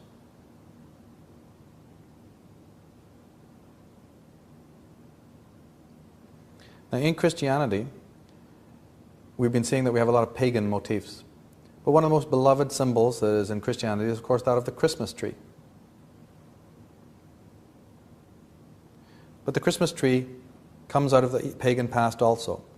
In those days, it was known as Yggdrasil, or the world tree, that had its roots in the earth and its branches in the heavens. It was the tree between heaven and earth, or the polar axis. And of course, in religion, we always hear that the mystic or the prophet is near a tree. Lord Buddha, of course, in the famous Bodhi tree. We have Jesus in the baptism, and the medieval artists are showing the proximity of the tree of life, the fig tree and the olives. Lord Krishna always used to play his flute with the cowgirls under the tree. And Christianity, the cross originally had a serpent around it. It was the great tree. Moses sets up his brazen serpent, the tree of life and the serpent, a primordial Christian symbol. And of course the crucifix upon which Jesus is crossed was known as the tree of Golgotha. And in the tarot cards and all through mythology we see the image of the tree, the sacred tree.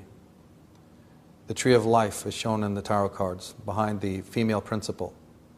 In Tolkien's Lord of the Rings we also see in that book a great deal of mention of the elven tree and the tree of Gondor, the tree that has lost all its leaves and is dark and ruined while evil is abroad, but then that comes to life again as light and truth comes back into the world.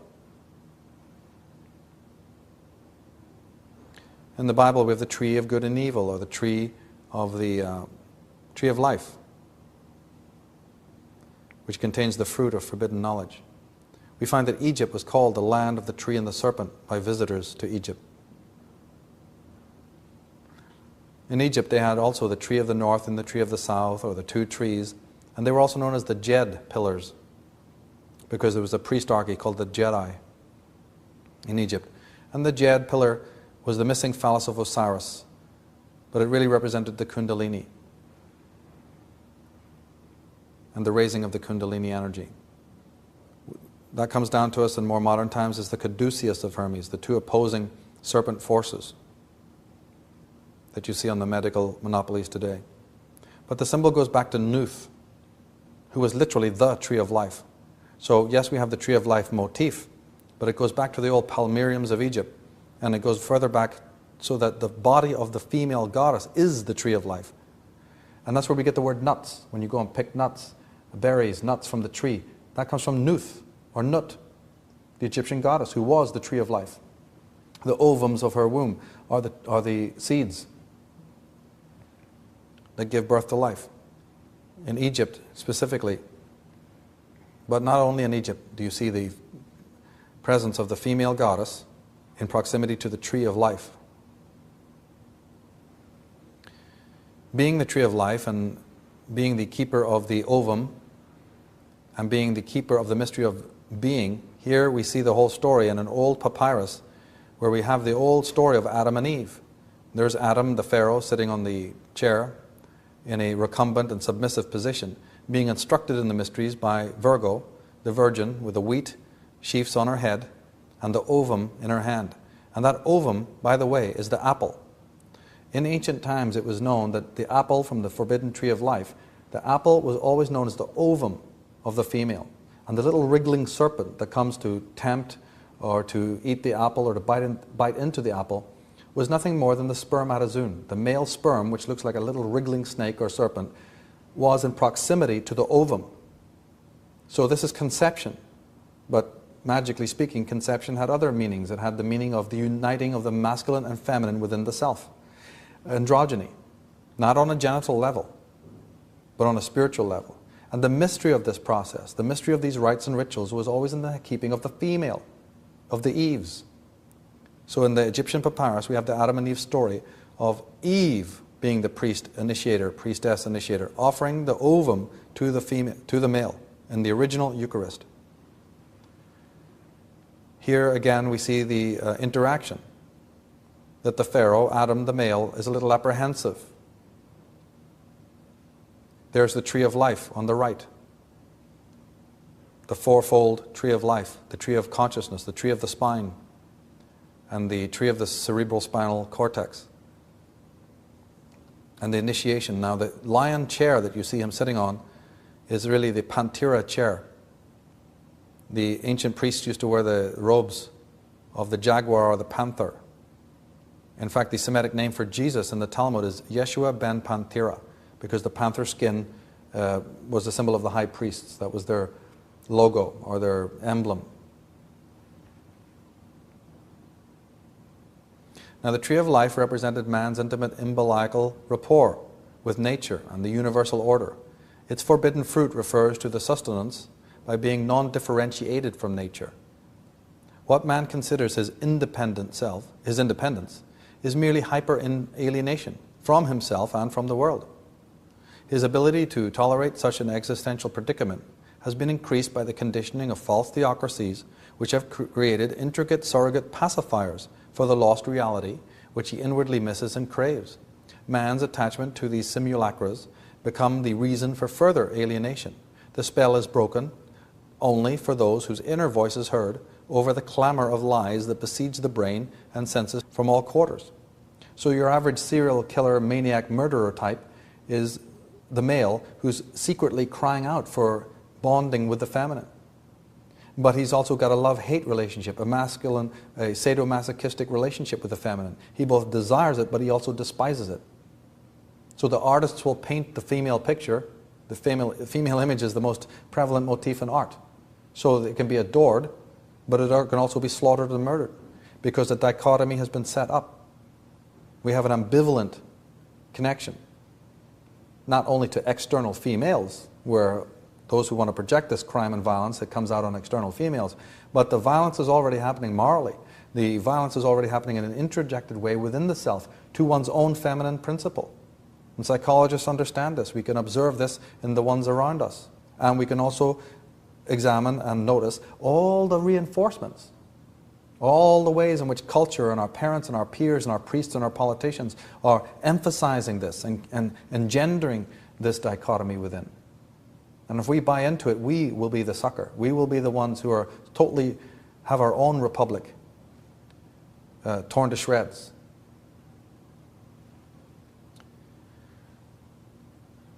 The Son of God, as the sun above us in the heavens. Jordan Maxwell, in Ancient Belief System, says, if one also replaces the word son, S-O-N, with the word sun, S-U-N, wherever the former is found in the Bible, it will be discovered that every single verse fits the literal son and not a man. In fact, the verses make better sense. That's right. Every time you see the word Son of God or the word Jesus, just in your mind, put there the word S-U-N and think of the Son. And suddenly the Bible will come alive. And every passage not only fits, but makes better sense than if it was a biography. And that is how the mythographers who've painted the image of Jesus are showing you. The rays of the sun, the red cross of the equinox, standing on the clouds, haloed with the sun and the cross of the zodiac, the light of the world. Behold, he cometh with clouds, says Revelation 1. Yes, the sun does come with clouds. The Christians to this day in the churches raise their arms, and the old symbol of the Ka. Open any book on Egyptian mythology and look, and you'll see the gods raising their arms, and that is known as the Ka, the K-A, when you raise your arms like that to symbolize the soul. But just on the most primitive level, just observe the artwork. Just look at the imagery that is being shown to you.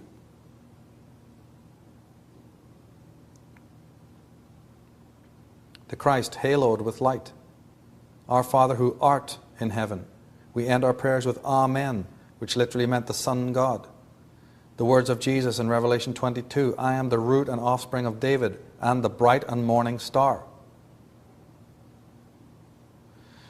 Jordan Maxwell has pointed out many times that many of the patriarchs also correspond to the sun. Solomon, the name of Solomon is actually made up of 3 phonemes, 3 syllables that mean the name of the sun in the 3 ancient languages of the world. Sol is the Anglo-Saxon for sun, Om is the Hindu, and On is the Egyptian. Now the Egyptians had a city of light in the north called Heliopolis, that the Greeks call Heliopolis, city of the sun. But before the Greeks got there and changed the name, that city was called in Egypt On, O-N, the city of light. So when we turn a light on, when we say get on with it, get a move on, we're saying get light on it. On literally means the light. So Solomon is nothing but the Son. There's no biographical character. You're not going to find him. You're not going to dig him up. He doesn't exist.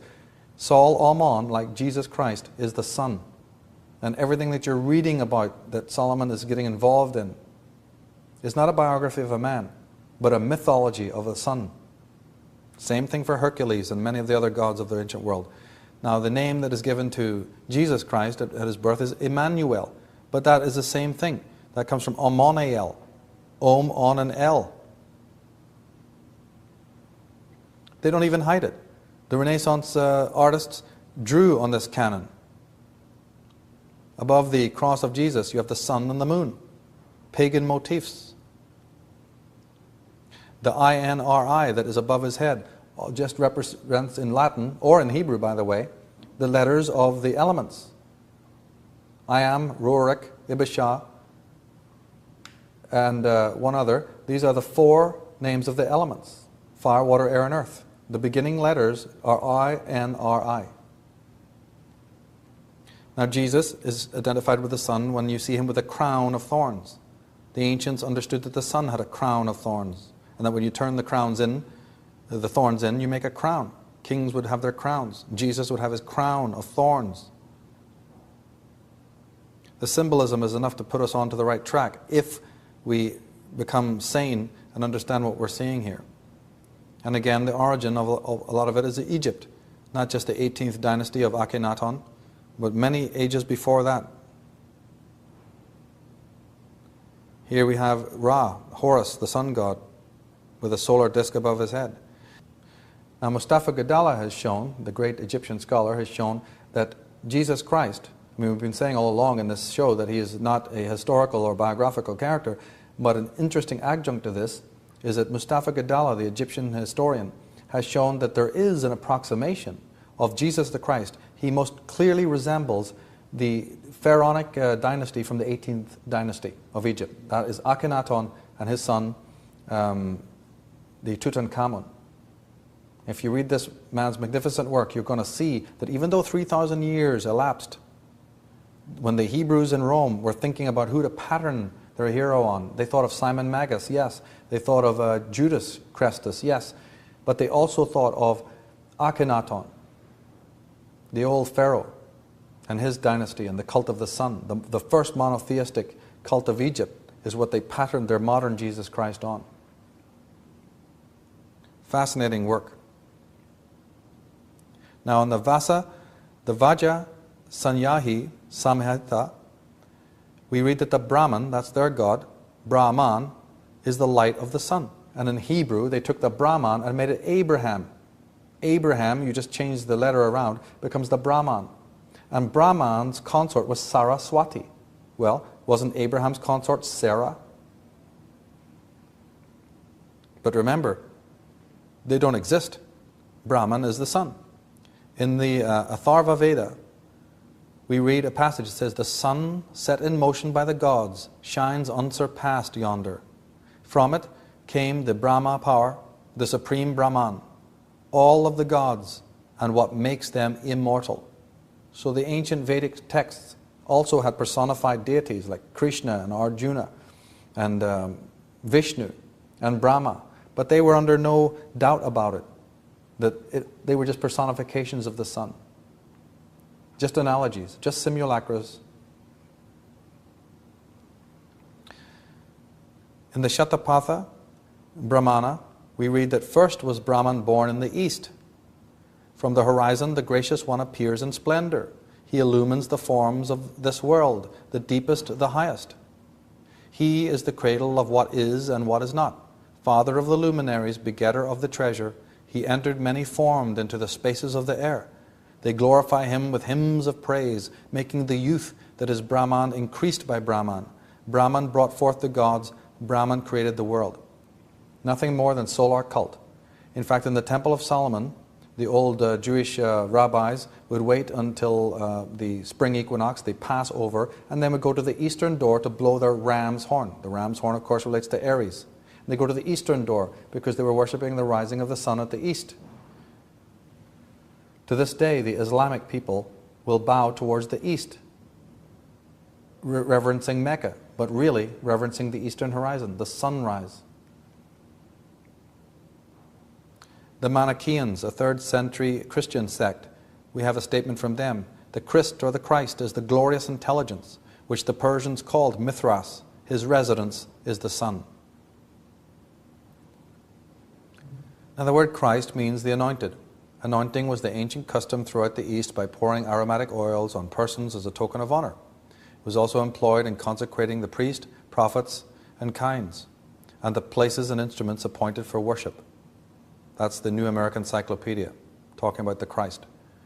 In ancient Palestine tradition, it would seem kings, political and military chiefs, village heads, and in fact any claimants to high office were anointed, and thence called the anointed ones. Some, after anointing, then became called the Lord. Very applicable to anyone who held office in the ancient world. The pharaohs were always anointed. Today you can go to the east and see the lingam of Shiva being anointed with holy oil by the women, and also anointed with milk. Tony Bushby says, Origen, Epiphanes, and Julius the emperor all clearly reveal that the John the Baptist, Judas, and Jesus' cousin was the Christ figure, but made no reference to Jesus himself attaining that status. Bishop Theodoret, writing in the 5th century, provided further confirmation that Jesus was not one of the Christ personalities, although many others of his time were. The son of Poseidon, the Medus, was called the Christ, and the priests of Apollo were known as the Christus. In fact, the word Christo and its derivations all appeared in every ancient religious system and showed the original Christo concept was believed to be the personal and invisible mediator and guide between God and everything spiritual in man. The Christ concept has been in ancient religious tradition continually suppressed by the Catholic Church through the centuries.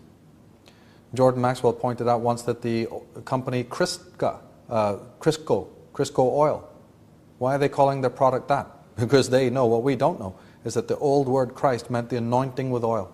It's just as simple as that. Now, according to Bishop Epiphanes, the Christ is the spiritual self within each person. There finally the truth. Bishop Epiphanes has it down. We understand that the whole thing is an external carnival facsimile simulacra of man's inner religion, his own inner God, the temple within, as Jesus Christ was saying. Man is his own God, man is his own initiator and salvation. But you want to take that away from man and make it external. Now, the personality of Jesus Christ, as known to modern Christians, is based on several messianic rebel figures of the Holy Land, but particularly on Simon Magus, Judas the Galilean, Yeshua ben Panthera, none of whom had anything to do with literally being from God. The Semitic sect, known as the Essenes, anointed their leaders, who were known henceforth as the Star. The older nephew of Jesus, John the Baptist, and his twin brother Judas were anointed rulers of the Essenes. Their particular order was at Bethlehem, where he and they were reported to have been born. And the astrological references in this are very clear. But let us turn now to something more sane. What is the message and the myth and the man? We have this incredible story. What can really be gleaned from it? We've understood all its distortions. We've understood something about its origins. But can anything be gleaned from this? Or must the whole thing be cast aside? Are we meant to be atheists and skeptics and just learn how to debunk and rebut? Or perhaps can any fool do that? Perhaps it's easy to take away, but the art is in that we have to replace something of equal beauty or greater beauty and more pristine for that which we take away. That is an act of construction. Deconstruction is very important. In fact, it's an essential part of spiritual growth, to be able to deconstruct and let go and have a catabolic action to our development. But then, once we've done that, the time comes to salvage and to develop and to plant new seeds and to gain new wisdom. We've understood that the Bible is the story of the Son, S-U-N, and the Son of God, who personified it. For good or for bad, or both, the archetype and stereotype have long since become intimately fused. The greatest story ever told has empowered but also disempowered the populace, has enraptured but also perplexed the human mind. The story's ending is not especially happy, but it is not conspicuously sad either. It banishes futility just as easily as it can evoke it. We may question the historicity of Jesus, but we cannot question the relevance of the sun and its mythic and symbolic significance. It is not that Christ is the light, but that the light is the Christ. Horus and Set, Christ and Satan, are but the phenomena we call light and dark, expressing themselves physically and psychologically. It is the light that will be with us until the end of the world, and not a man. As we have seen, the Bible is a story about light, and not a man. It therefore constitutes a scientific as well as a religious epic. Now, Christians, for a variety of reasons we do not need to explore here, are likely to remain adamant in their belief in the physical Christ.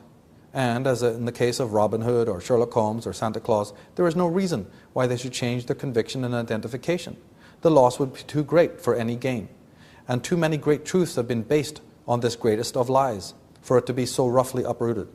Whether they realize it or not, the Christian is, even in his ignorance, closer to the ultimate truth than both the scientist, the cynic, or atheist, because man is light, and light is man. The universe and the human are expressions of the same mystery. Man and world, or man and universe, are one thing, being viewed from two perspectives by the ego. The conviction of the Christian believer needs only to be widened to embrace truths which are equally as valid and enlightening to the heart and mind. The story of the man Christ ends at Calvary. A great man betrayed by a friend, arrested and dragged through the streets. He's mocked, he's cursed by society and condemned by the state. He is totally alone. The man who is so maligned receives our empathy. He doesn't have to be a god, he's a man, and he receives our empathy because he is us. His story exemplifies the life we all live. It is divine because it is so human. For me, personally, the entire story centers not around all the miracles and thunders and lightnings and all the other paraphernalia. It's at Gethsemane, of the healer of the world, the Son of God, the embodiment of truth, mercy, harmony, and light and love, watching his beloved, his friend, come up the garden path with an army of betrayers and deceivers and betray him with a gentle kiss. For me, that is the center of the myth. That is the message. And it's something that can visit all the teachers of light. In that is the poignancy. In that is the true story. In that is the poignancy. And it seems that so many in their movies and in their analysis seem to bypass that and favor so much of the other metaphysical, supernatural aspects. Weep not for me, but weep for yourselves and your children, says Christ in Luke 23. Of course, because you are I. What I go through, you will go through.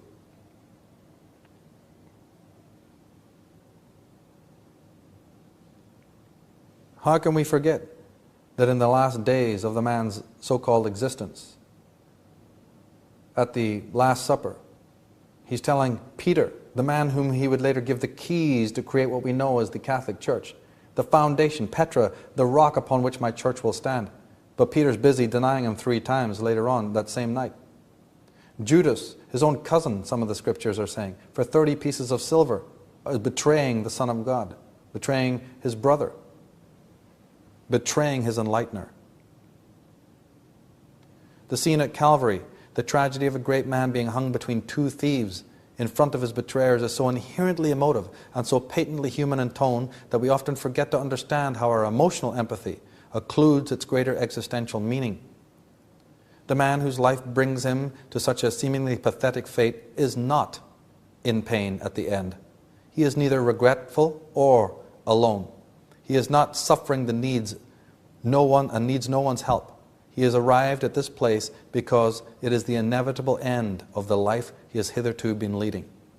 So the mystery of this Christ is that if you want to live as an authentic man, if you want to live a moral way, if you want to be a mediator for the divine to the earth, you better realize you're going to have to deal with aloneness, loneliness, betrayal, and the rest of it. But the difference is the authentic man knows that ahead of time.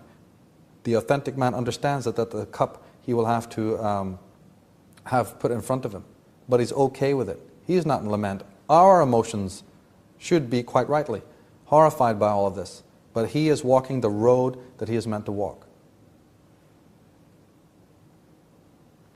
Now the ending is formidably tragic only for us, the witnesses, the spectators who, for a second, get to see an event which encapsulated the life and existential ardor of an authentic man. And I mean that in the full Germanic philosophical sense.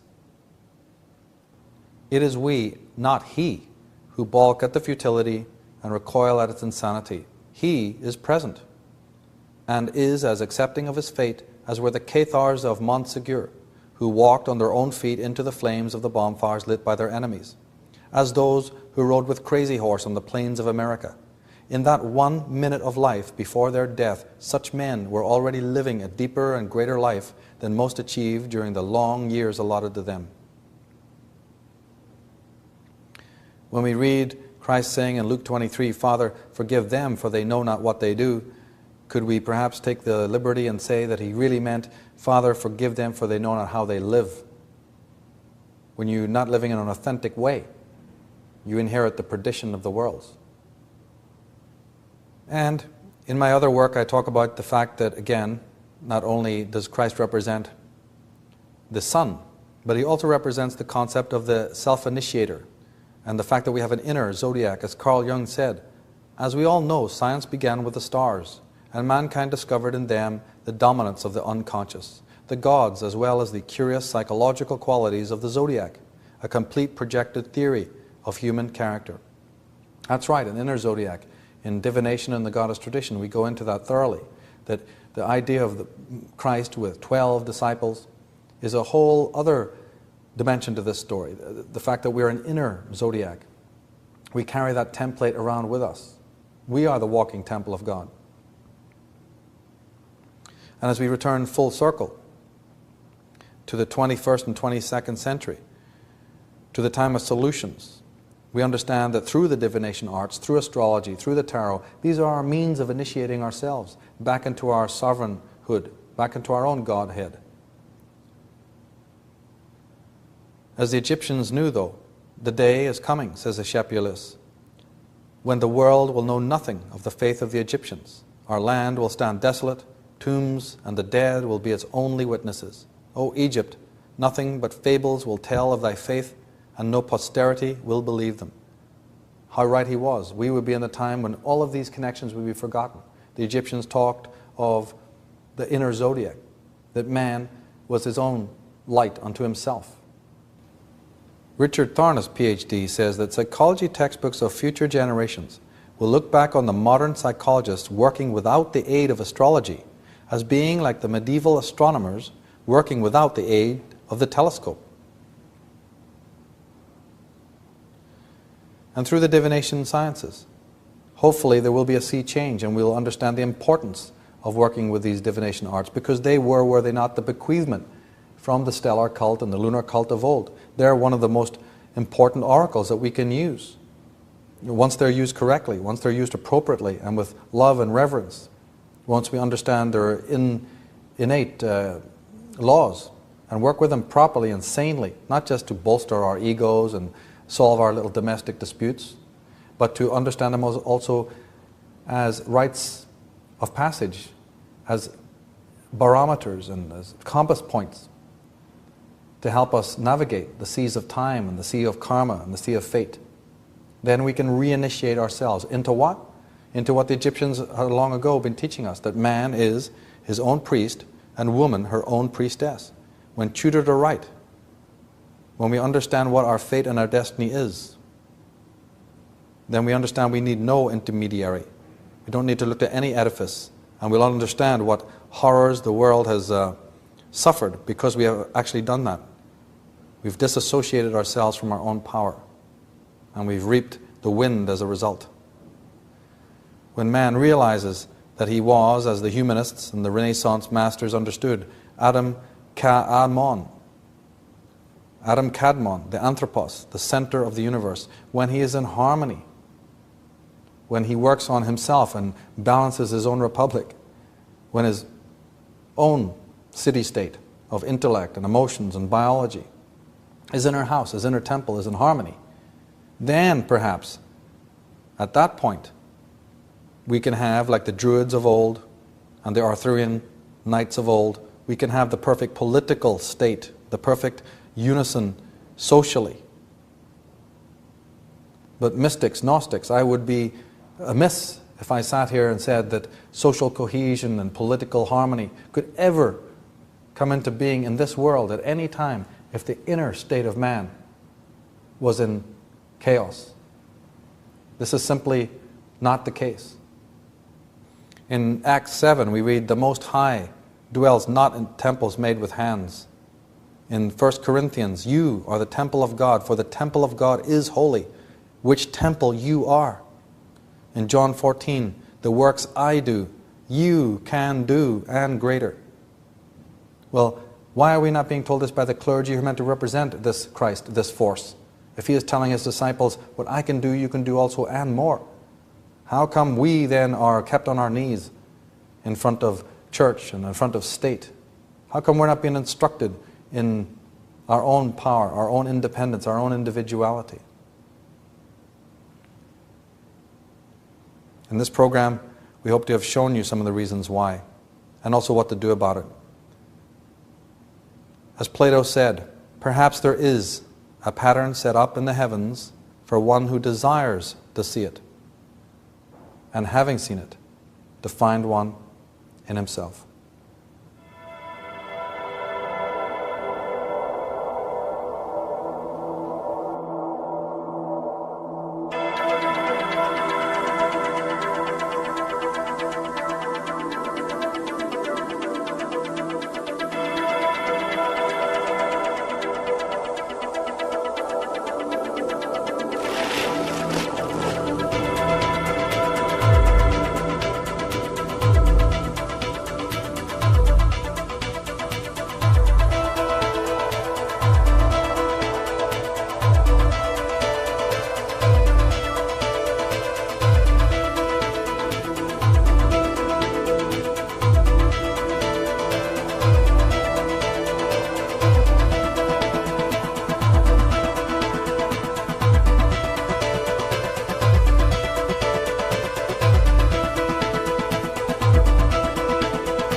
We have seen this new millennia open as so many before, with war and bloodshed, mass fear, confusion, and needless mortality.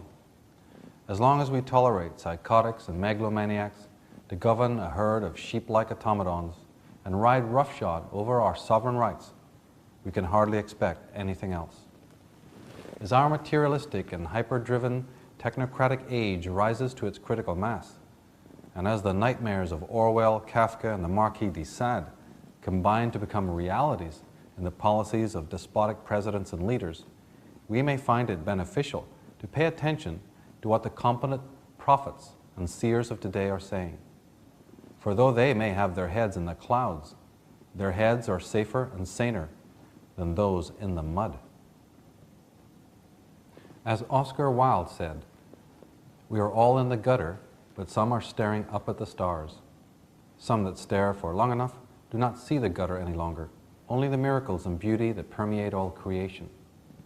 The fragrance of a rose is special, and so is the fragrance of truth. But the greatest fragrance exudes from the greatest of roses, that of freedom. This bouquet, like that of humanity, has been lost to us for quite some time now. The garden in which the roses of freedom once grew has long been overgrown with the rank weeds of oppression, injustice, impoverishment, and psychic incarceration. As the end date of 2012 approaches, our chances may look bleak for most, for those who only see the gutter that they inhabit. But the future is what one makes it. The future is in our hands, as too will be the deathless rose of freedom, once we understand that it is not going to be planted, grown, or given by anyone or anything other than ourselves.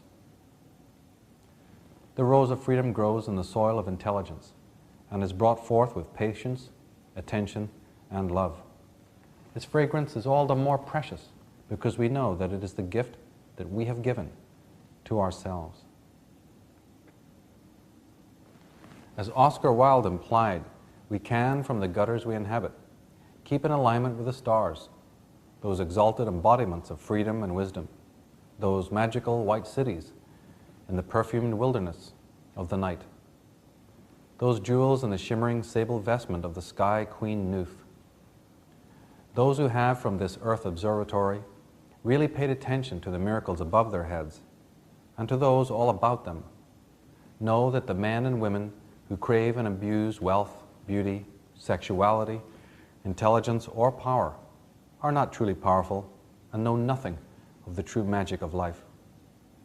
Such observers eventually realize that true magic is not even the action or operation of a hyperactive mind over inert matter, but quite the reverse.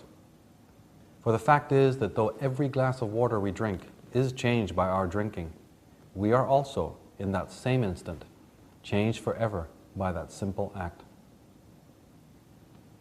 As I mentioned in the introduction of this program, it is presumptuous and wholly erroneous for us to imagine that the humanism that was the reality in the previous golden ages is in effect in our times. Though it certainly exists as a vivid reality within certain exceptional individuals, it is the most definitely not in evidence in the collective ambiance. However, the philosopher's cardinal purpose is to make the world ready for that rebirthing of the great and sublime humanism. Though it may not be now, the time will come for it to return, to come again from the dark place to which it was banished, back into the light of men's hearts and minds, back into the streets of the world. Despite all the resistance, manipulation, and malign artifice, and despite the cold vigilance of the all-seeing eye of the adversary, its countenance will, one day, shine amongst us again. The rebirth of humanity will be more resplendent than the rising of the sun itself on the equinox of the world. And when we finally gaze again upon its bright visage and bathe in its warmth, it will be time to remember those masters who labored like Hephaestus in the deep lightless places, seeking to free us from the dark satanic mills which now flourish. It will be time to wonder at the labors of such beings, those endowed with a humanism which would shame Prometheus himself. Though in their time, their endowments may sometimes seem more like a curse than a blessing to them, they will ultimately prove their own reward. Their work of sparking in us remembrance and curiosity will one day become the conflagration of joy in the eyes of each as they stand and witness the triumphant return of a mighty, majestic, and everlasting humanity. Though the life of today's everyman is defined by forgetfulness of being and obliviousness of the miracle of existence, the time will inevitably come again for the alternative kind of life, one in which man and nature are again blissfully wedded. The ancient Egyptians symbolized this by the figurative love embrace between their sky goddess Nuth and her consort, the earth god Jeb, and the Hindu sages with the image of Shiva and Shakti in ecstatic unification. The alchemists of later ages also pursued the state of final biunity that they named the Hieros Gamos, or chemical wedding. This strange, inexplicable state of nucleated consciousness is the ultimate goal of all religion, magic, yoga, and science. The great Gnostics, alchemists, and magicians knew, however, that such a state would remain elusive to any seeker until he or she had first experienced what might be described as a chemical divorce. That is, a separation from all that is fallacious and unsustainable, spiritually, mentally, emotionally, and physically. This divorce is commensurate with the death of ignorance, and if an entity should be fortunate enough to survive its vagaries, they may be deemed ready to move on to their final transcendence. Humanity is presently experiencing such a period of chemical divorce and going through what the Maya shamans described as the time of reckoning or of revealing, and which the Bible refers to as an apocalypse. If humanity survives the subsequent vagaries of this phase, it may go on forth to its own chemical wedding. The death of personal and collective ignorance may, indeed, lead to the creation of a new Eden, a new Jerusalem. Should such a day come, or should we each personally experience our own true chemical wedding, our guests will be none other than the sun, the moon, and the evening star. There, at our own marriage feast of Cana, will be the 12 disciples and the 72 apostles, the lion and the unicorn, the centaur with his bow, the lady with the scales, the hermit with his lantern, and the Blessed Virgin herself. Yes, there they will all be, in radiant procession, bestowing upon us their ancient music and ethereal blessing.